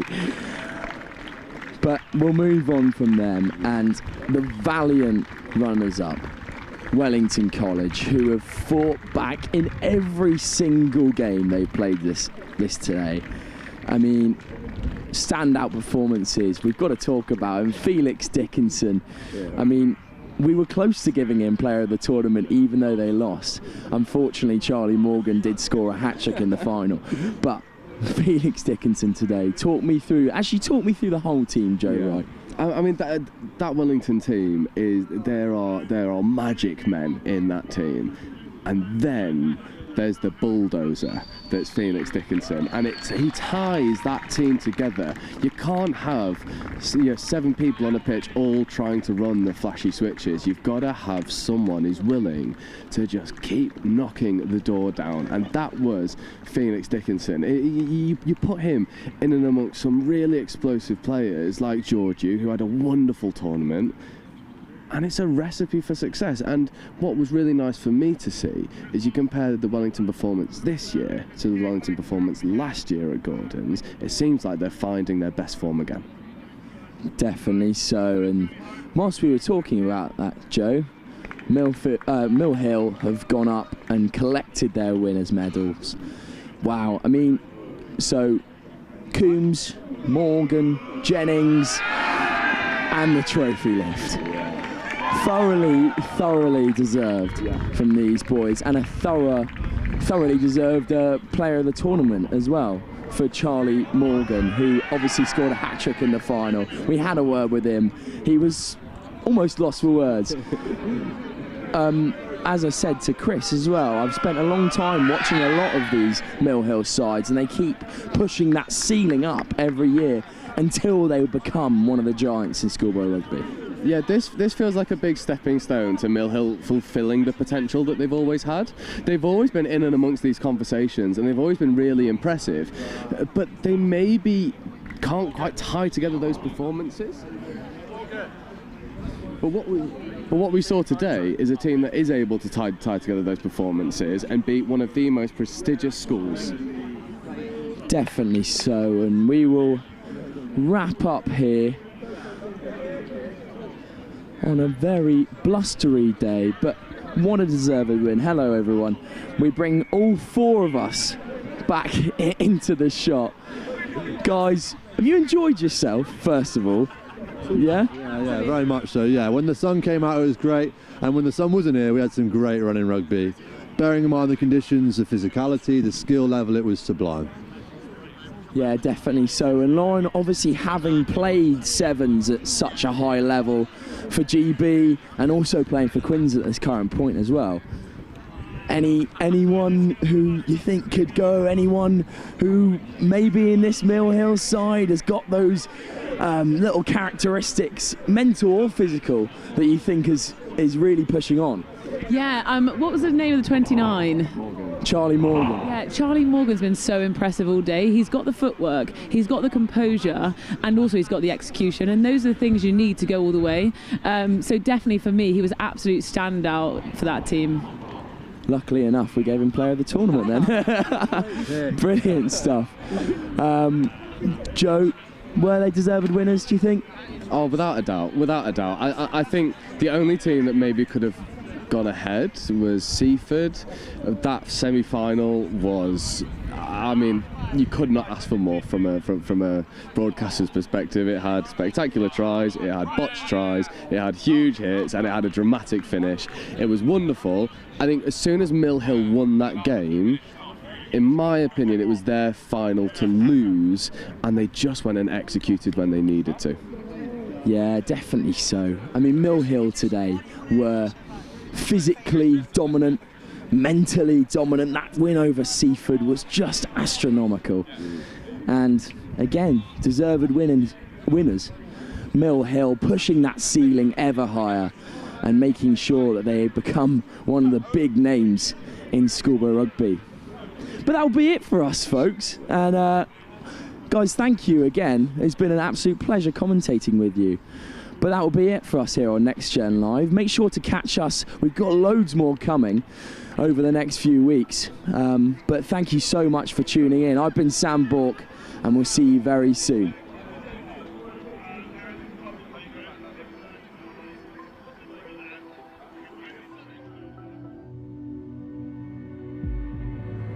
They're not used to being under pressure like this.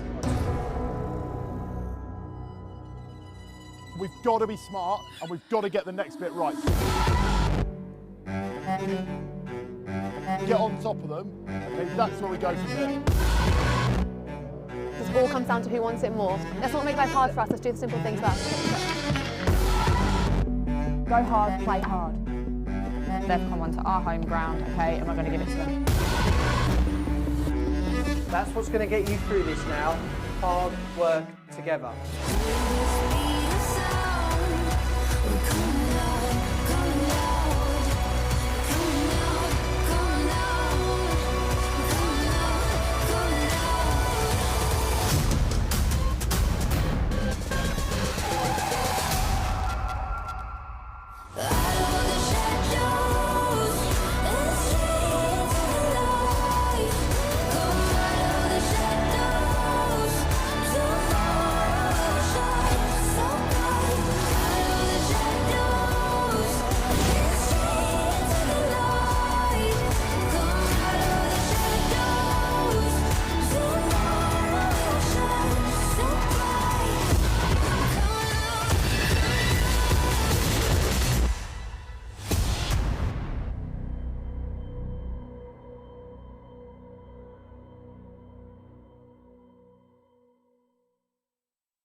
Bye.